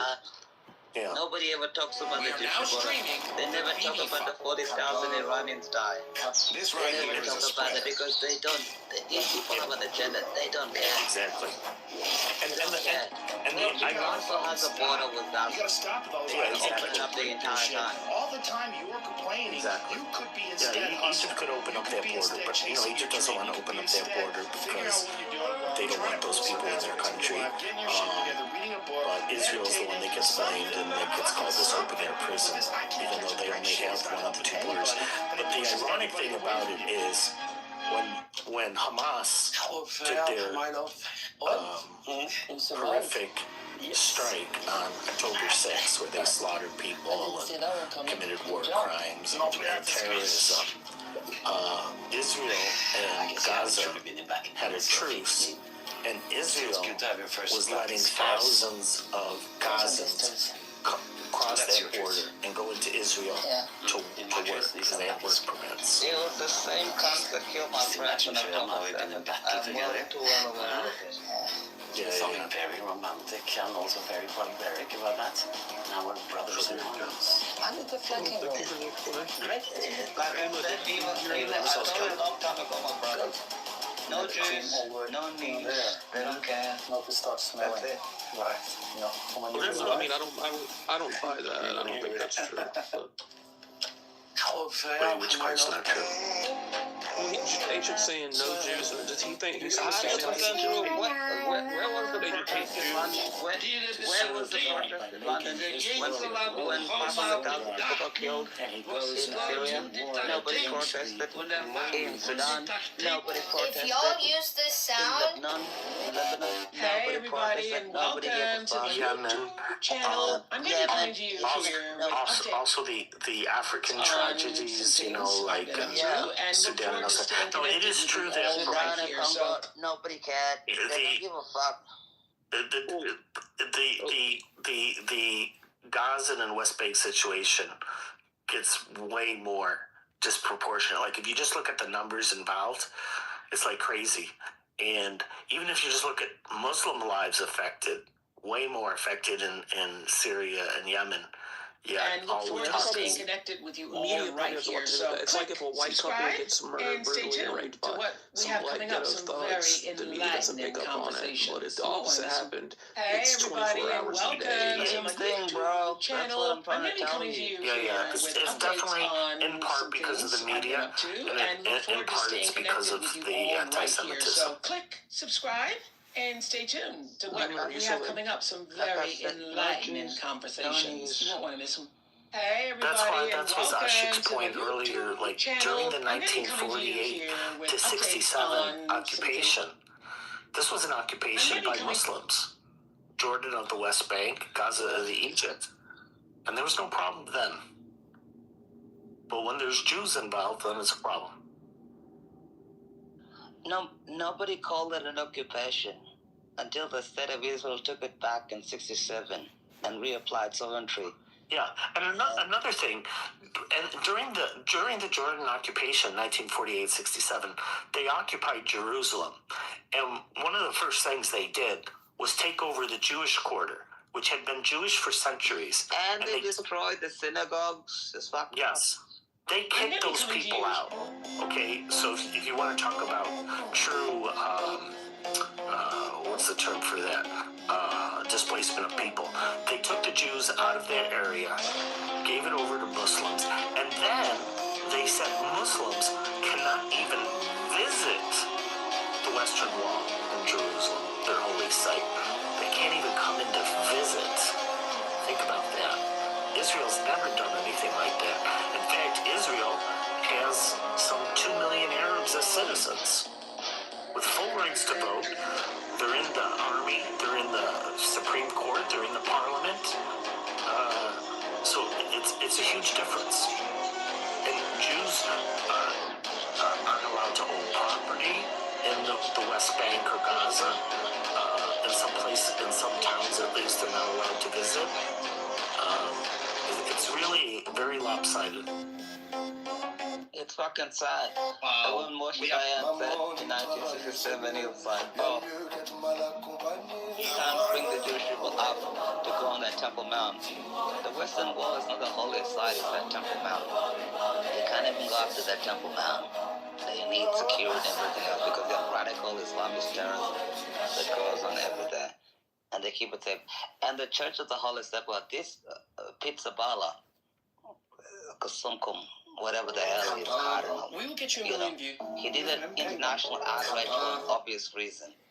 He said it, he did it to decrease support for the state of Israel. That's the only reason he did it. He could have called the ambassador and be like, oh, well, yeah, can I go there today? But don't forget, he's the one that shut down the Church of the Holy Sepulchre for the entire year, 2020. No Easter, no nothing, no Christmas, and right now he's talking some BS about it. And even I can put on a picture of him in his damn fucking kapia. These people,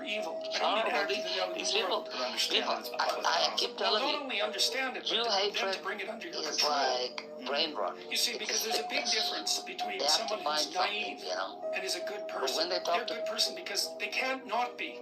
They're like a domesticated house cat. There's nothing. They don't even have the capacity to be that. So there's no morality in that. The morality comes when you're a monster. He can talk himself down in the goo with his propaganda and his bullshit. Some people are actually just concerned about solving problems. Yeah, H-check, your propaganda and your shit is just as bad as anybody else's. Just shut the fuck up. Shut the fuck up.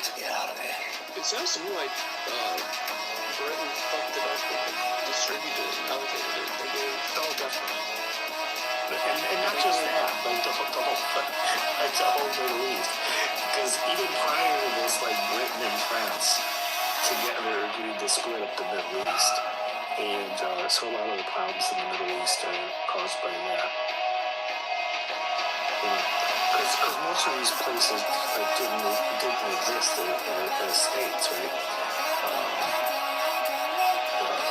Some of them, but for the most part they didn't. And so they just like created new states and they kind of like arbitrarily drew borders and all that kind of stuff. Woke up this morning, saw one of my videos. ChatGPT is the great 97 and it can solve all problems. So I asked it what happened, and it's kind of saying that the Jews got mentored and they deserve a small population, and the Arabs kind of got gypped. Yeah, I mean, that's kind of true, but that is also after the fact, right? So it wasn't like these deals fell through because Israel had too much. In fact, there have been offers, to get more land, for instance, that weren't accepted. And when these rejections took place, there weren't like counter offers. So it wasn't like the Arabs said, well, the distribution's unfair. We want a bigger percentage. It was literally all or nothing. Up until more recent history, like after, let's say, 2000. Sometimes it feels tough being a small creator on you. Thank you, Euro, for being civil and having a decent conversation. I'm sorry I got upset with you. A-check tends to irritate me to the point of losing my sanity when you have an inflammatory instigator speaking in terms, poisoning the well, attacking people's character, making false assumptions, all in the attempt to try to understand and learn. And so he's very frustrating, and I appreciate that you are here to teach everybody else how we can have a back and forth and learn and educate each other in truth and not be like A-check. A-check is how not to be. John Kitover is how not to be. Those two people are how not to be. Not to be adults. Okay, that's how you do not adult. Yeah, when you snapped on Euro, I was like, damn, he was being nice. I know. I wasn't frustrated at him. I was frustrated at the yapping chihuahua and all of the thoughts of the shit that A-check says. It's just so inflammatory, and it really gets in the way of trying to understand and absorb and process things, right? And to check and to learn. Well, I understand. Until they can learn to be adults. I apologize. Yeah, so it's understandable. I think it's a very difficult topic to talk about because people are very passionate about it. And it also affects certain people personally and stuff like that. My personal approach is, like, I just try to look at the factual parts, the historical parts, and leave the interpretation up to other people. But yeah, it's a very difficult topic, and like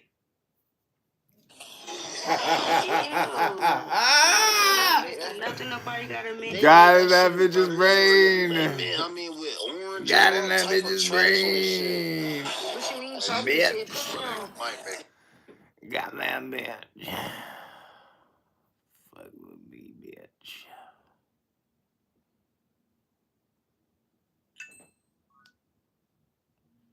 Because I feel like, A-check, that the only way I can respond to you is through a non-response. So. Yeah, I think... A-check, oh, go ahead. No, I was just going to say, I think A-check is probably knowledgeable, but and Norm is certainly knowledgeable, and Moshe is now. I mean, there's a lot of people that are knowledgeable on the subject, but it is difficult sometimes. Being knowledgeable isn't enough, right? I mean, you need to be able to engage in a back and forth. Abby is someone who's very knowledgeable on this subject as well. A-check says, I wasn't even terrible. That's true, A-check, but you were horrible. Even though you were not terrible, you were horrible. Yeah, I mean, I don't think it's appropriate to call A-check terrible. I think it's absolutely valid to call him terrible. Kick me again, bitch. If you want to bring Abby up, she's very knowledgeable on the subject.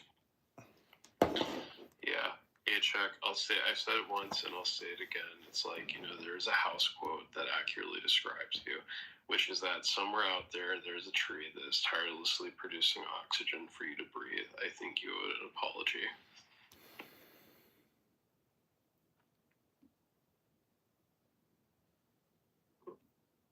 Bima, is A-check allowed back up or no?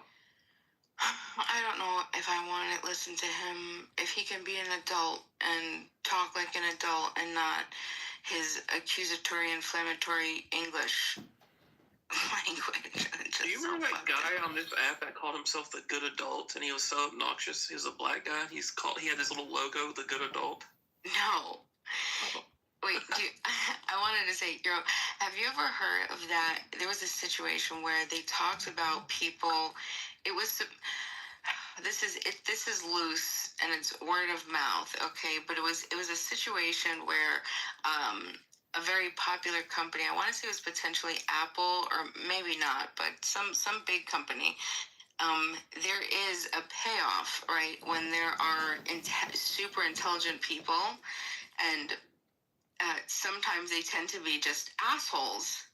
And this particular company said, we will hire the less,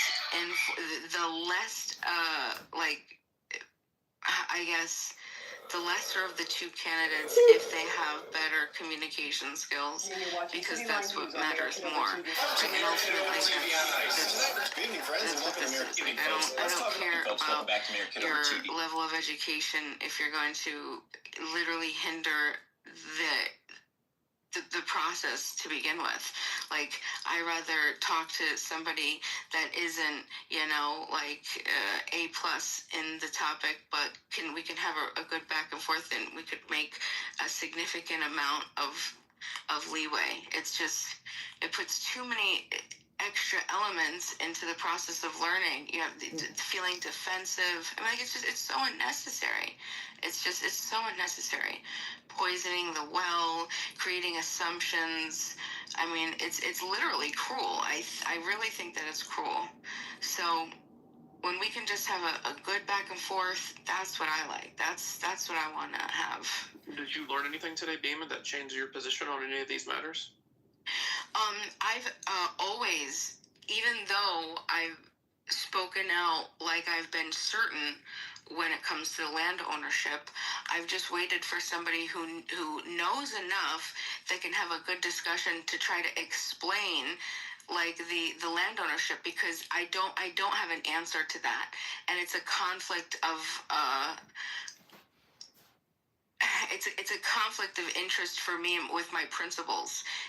I'm very passionate about it, right? Because private property is core, and so I'm trying to understand how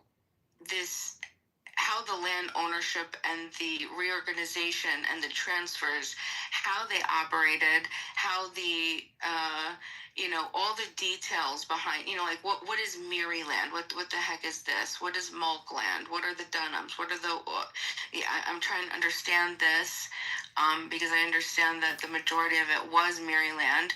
So, and then just, how what is it called? The transfer of the titles and the records, and then why didn't the peasants want to? Why weren't they incentivized to register the land themselves? But you had notables or nobles or whatever they're called, that were in better positions, right? And they did it, and I'm trying to understand, like, what was this? Was this an educational thing? Was this a lack of, what was it? Why? So there's just a lot I'm trying to understand. But what I do know is that there was a lot of absentee landlord ownership, this phenomenon, in the mandatory Palestine area, and I'm just trying to wrap my mind around that right now. So I got a lot of good information from Euro, and I'm trying to work through that right now. So thank you. Yeah, thank you. I learned a lot too, because I knew some of these things, but other things I didn't know. So I didn't know who the land was bought from, so I had to look that up. And it was mostly Arab owners, but the other thing is, the point that you raised too, is those are mostly absentee landlords. And I also get your point about how that can be unfair, but to the extent that that's unfair, it's like a worldwide phenomenon, right? And there's been many issues in the United States and throughout the Western world of people getting dispossessed in the same way. As a matter of fact, in the United States right now, there's a big issue because a lot of family homes are now being purchased by corporations, which is a newer phenomenon. And there's some debate about that as well. My family home's about to be sold. It's kind of weird. I don't know if I should go back and say. No, I mean my mother's selling the home. Oh, okay. It's being cleared out. I wonder if I should say goodbye to it. But I really don't care. And where does your family live, Beesburg? Or Tennessee. okay. I thought you were in New York. No, I bet the house. She told me her asking price. I thought she'd go a little higher, but I'm sure it would be. Tennessee house is probably shit. In New York, I'd imagine it would be like almost. Well, I don't want to guess, but it would be a lot more. So Abby's responding in the comments, so I don't know if you guys see this. But she says it was deeded property. Many of these deeds go back to the Ottoman Empire. There are land records. She says, no, they were actual real land titles. You need to understand how the chain of title works. She said, do you understand how title transfers? They were purchases for fair market value. We did a TV series. Our TV series is based on a true story of a family that lived in Jerusalem before there was a state of Israel and the land was purchased. Yeah, no, Abby, that's what I mean, I'm not going to speak for we, but no, that's what I don't understand. That's what I'm trying to understand. So if you want to come up, you're welcome to come up. Bima, can I ask you a genuine question? I'm gonna talk a little bit, Bima. I'm just got other stuff going on. But have you ever purchased land or a house? Yes, I did. Yes, I have. And did you get a fee simple deed? A fee simple deed? It wasn't referred to me as a fee simple deed. You own your house in fee simple. FEESIMPLE. Fee simple. Okay. There wasn't like a deed that was called a fee simple that I signed. It is. It's usually say a general warranty or a special warranty deed, but you own your property in fee simple. Write that word down or remember that word, and you can Google or whatever you do. It was many years ago when I didn't know it was my. So when you buy real estate, I mean, it's like I'm going to do like property law 101 with you. And I don't want to talk, I'm not doing it in a derogatory, but you have to understand how land transfers, and you have a chain of title, and you can track title, and you can track the ownership. And so much of that land, I know some of this from reading about it, and also I'm involved with a TV series that's based on a family that came from Spain that lived there before there was a state, during the British Mandate and prior to the British Mandate, when it was the Ottoman Empire.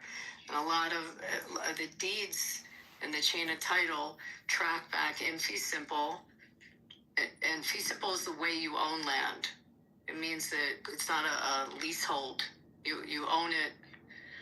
You own the title completely, as opposed to when people have leasehold interests or you have 99-year leases. Some of them, it's full ownership, and they track back, and it goes back during the Ottoman times. But they kept records, and there are records in municipalities like Jerusalem that you can trace properties, and they're able to do that, and they were purchased for real value, for fair market value.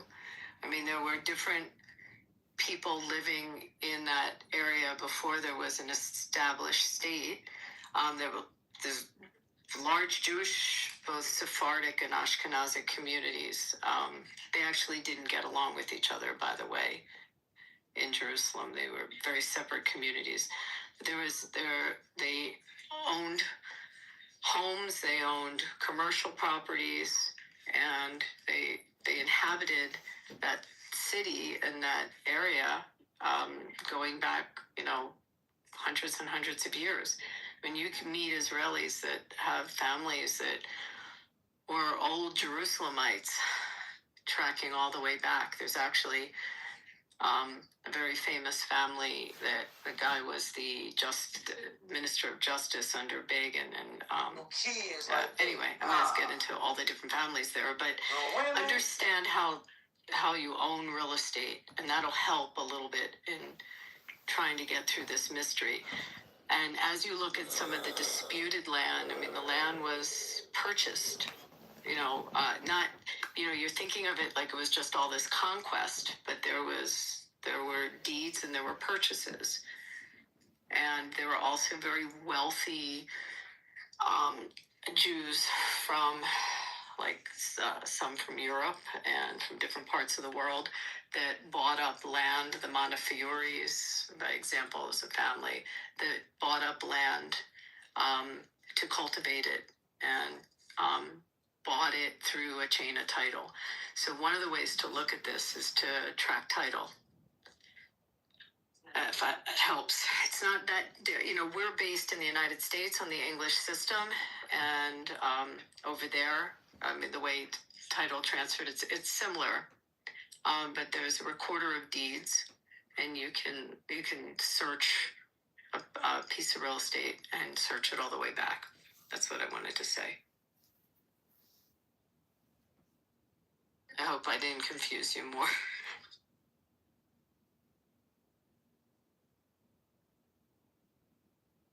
No, you didn't confuse me. Thank you. I appreciate it. But learn that term.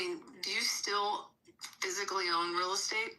Yeah, and it was a long time ago. I don't remember it being called a fee simple. I remember the deed. I remember the transfer title. I remember... Well, it wouldn't have been... It's how you own it. It's a legal term. You own it in FEE SIMPLE. You own it in fee simple.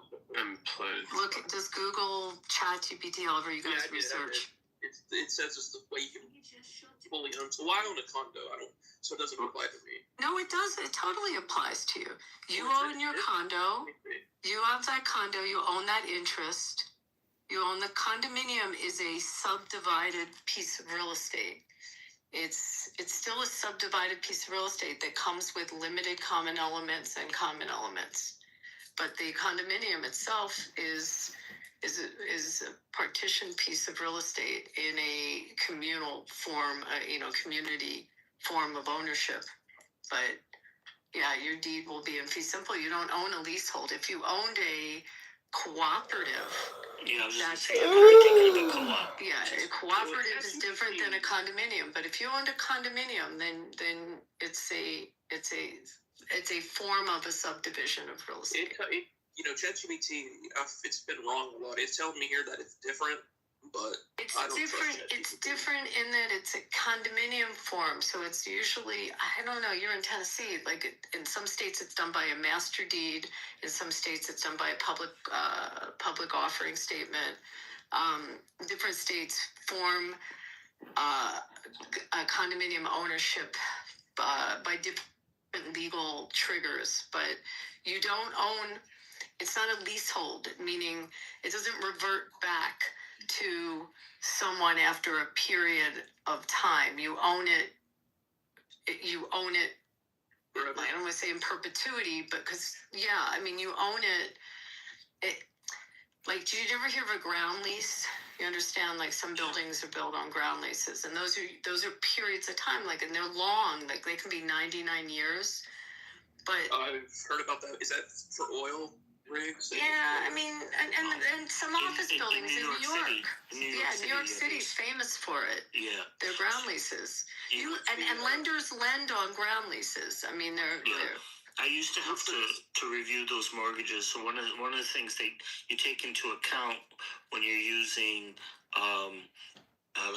particularly New York City assets is the length of the remaining term in the ground lease, right? So obviously you don't want the ground lease to be at least as long as the security interest that you have in it. What's the thinking behind it, though? Why do they do that in New York? Well, because the person that owns the land is different from the person that owns the building.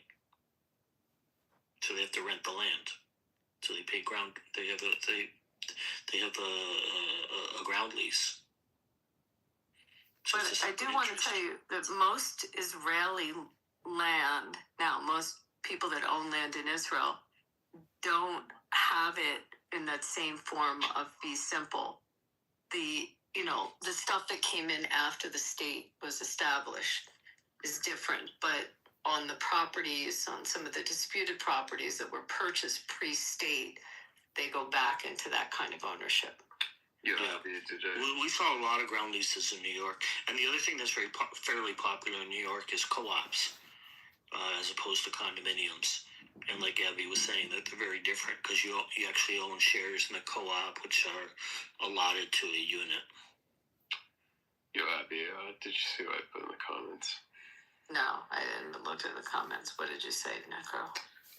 So yeah, I'm planning to buy up all the American hockey teams' houses and sell it to all the volleyball players.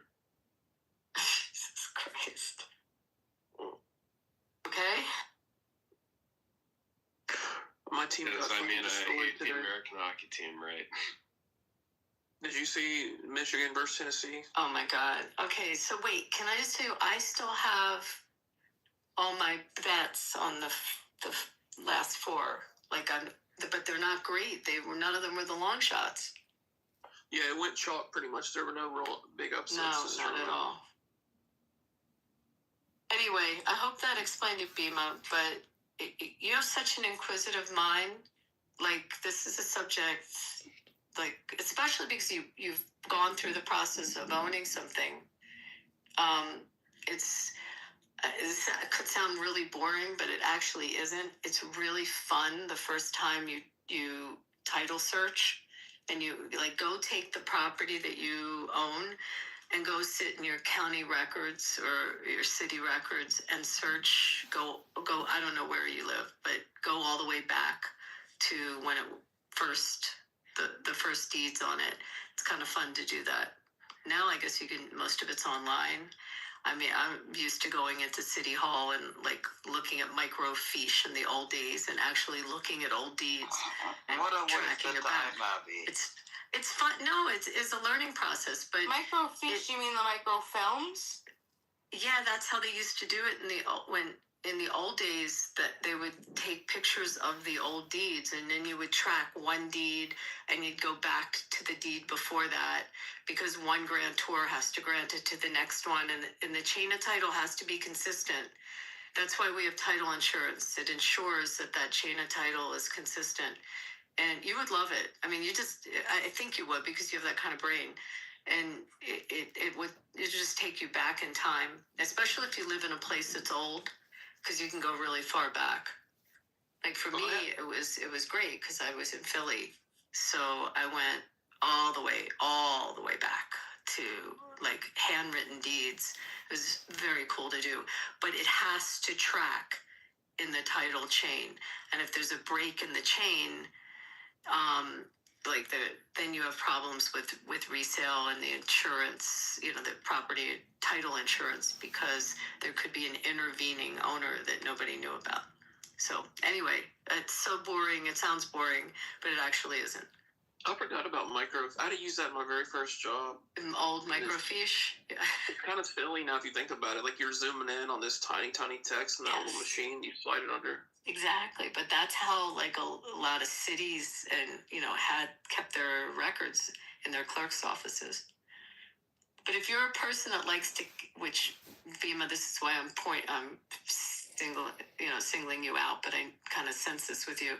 If you like to connect your dots, this is a great way to watch dots connect. Yeah, no, you're right. There was there's a manuscript library museum in where I was born and raised. It was an old bank, and they turned it into this manuscript. And anyway, when I visited, I only went once, but it was pretty incredible. They were pulling they were showing us canvases before, when they used to measure with sticks.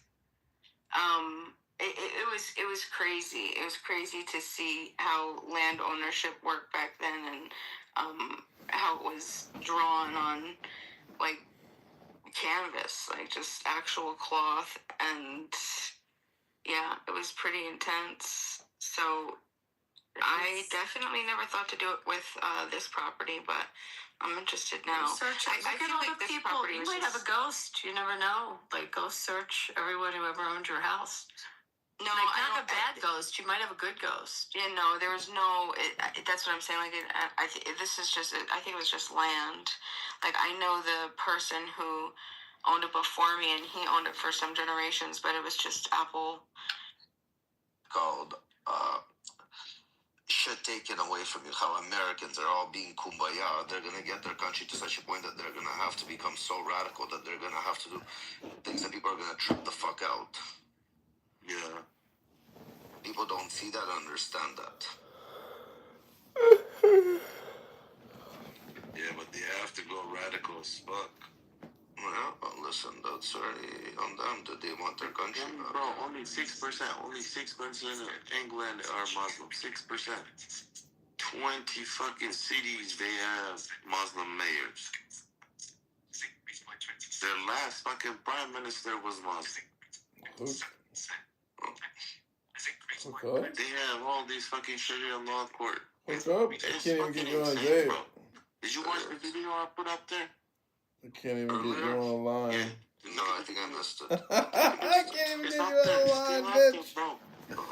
They on a horse. They on a horse. Sharia court. Sharia law police. No, I know that. There's no go zones there. We know that. They cover that up. They pretend like there's no such thing of that. But there's no go zones in that country. Literally. They can lie to us as much as they want. The people can believe it, but like we know at the end of the day, you literally have no go zones in your own country. You lost parts of your country. You basically surrendered.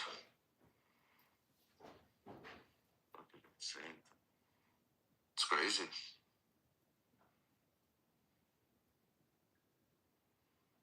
Insane is an understatement. And like that's what scares me, that America's gonna get lost due to this fucking shit. Like due to people like the ones come on stage and think this way.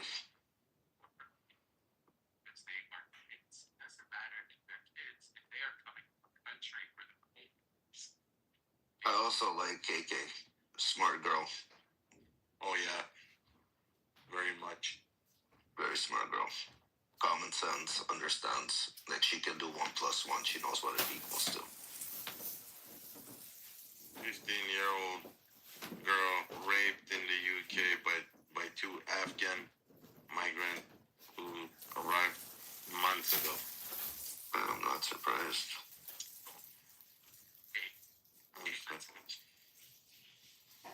You know what, bro? You know, though, the difference, bro? The difference in America is that Americans are like warriors, basically. Americans they grew up with guns and shit. They all have guns. Shit like this happen over here, bro. Like in a big scale. It's gonna be a fucking river of blood over here. But it's gonna be a river of blood between American citizens. It's gonna be American citizen on American citizen. It's gonna be a division between the left and the right. That's what's gonna happen in America. I mean, part of it is it could be if they stand. It's not that it could be. I guarantee you. If they stand with the Muslims, though. It's not standing with the Muslims. It's either you stand with your country, you're against your country right now. That's what it is. I'm not talking about this administration. I'm talking about if any administration like that in that scale. There's no common grounds in any administration today. They're so far away from each other and they don't want to talk, they don't want to communicate, they don't want to compromise. That's how fucked up it is. So either you go far left or you have to go far right. And both are losing their fucking minds with every move that's happening.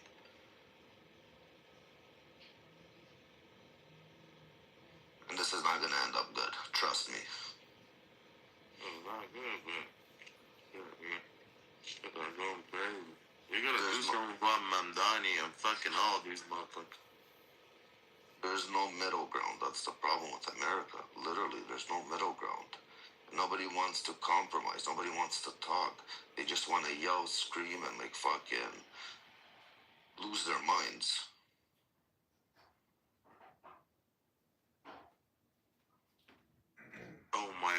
don't know. Is this real? I don't know.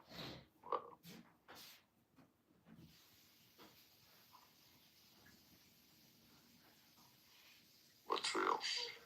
I was watching the video.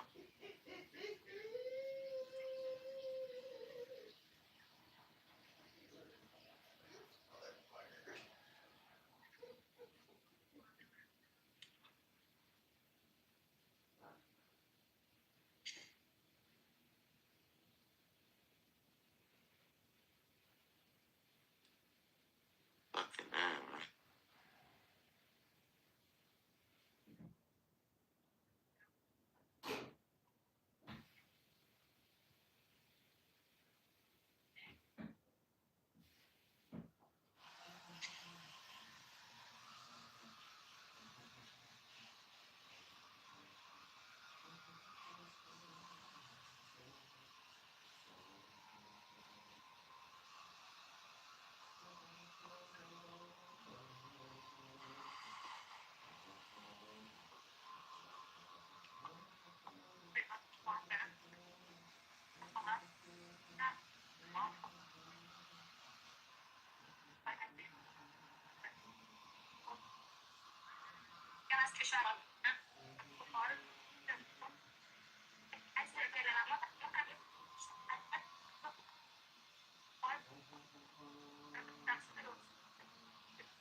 I wonder what's going to happen in America after Trump leaves. It's very important what's going to happen during his presidency. He pulls this off, next president is going to be fucking Vance or Rubio. You think? 100 fucking percent. And all the other shit that he's doing pays off, bro. What the fuck you think? Republicans are gonna But stay I'm noticing strong. even the right is getting brainwashed. Like, they're already talking about body bags. Like, they don't want to go in, that there's going to be body bags. You guys, you don't know how it's going to play out. Why are you guys already being like... That's how... That fear-mongering is already fucking indoctrinating the right against Trump. That's the fucked up part. Bro, nations are usually like that when it comes to wars. No, America wasn't like this. I don't remember, again, I might be wrong, but I don't remember America going into wars and being so divided. And any operation, there was always at least one side that had the backing. This time, like, something's just, even the right is turning their back on Trump for some fucking stupid reason. It's either, I don't know, maybe the hate for Israel. I don't know what the fuck is going on that they all got indoctrinated with.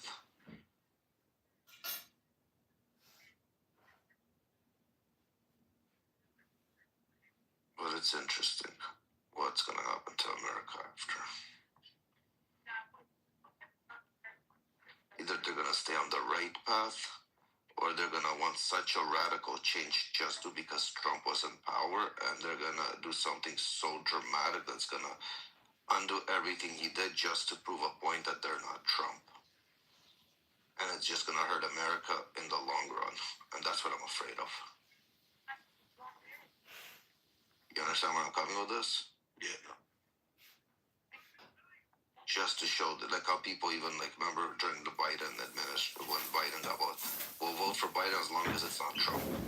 Okay, you guys got Biden. Like, what the fuck? Who did you do a favor to? Like that stupidity of just saying, as long as it's not Trump, we'll vote for anything but Trump. Okay, that doesn't really make sense. But sure. You didn't die the first terms. You already know, like, you survived. You'll survive probably the second one too, but as long as it's not Trump, sure. Exactly. These fucking dumb fucks, man. We need to fucking educate them. I don't know what the fuck we need to do. Fucking horrible. Very.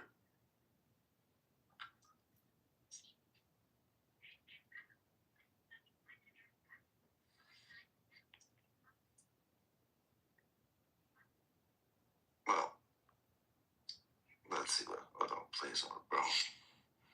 As we say, think of the worst, but hope for the fucking best.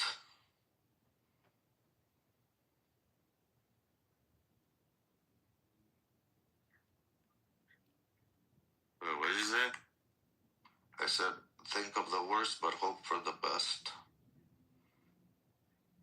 Yeah, I guess. Because it's sad, it's scary where America's heading to. So, like, it's that funny how Iranians, Israelis, Cubans, Venezuelans, and Ukrainians, they're uniting, and lefties and liberals are just on fire, ass on fire. Again, so true. Like, it's crazy. It's fucking crazy, bro. I don't know. Scary. Very fucking scary, I have to say.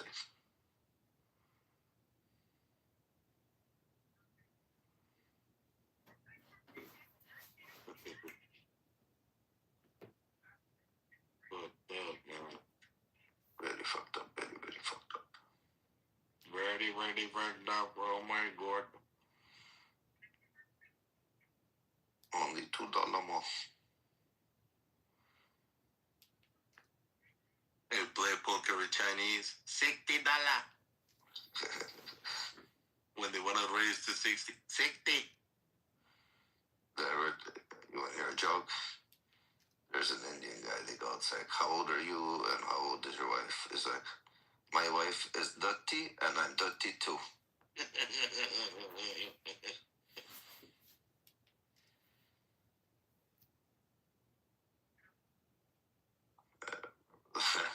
That was an old one. An old one, but a goodie.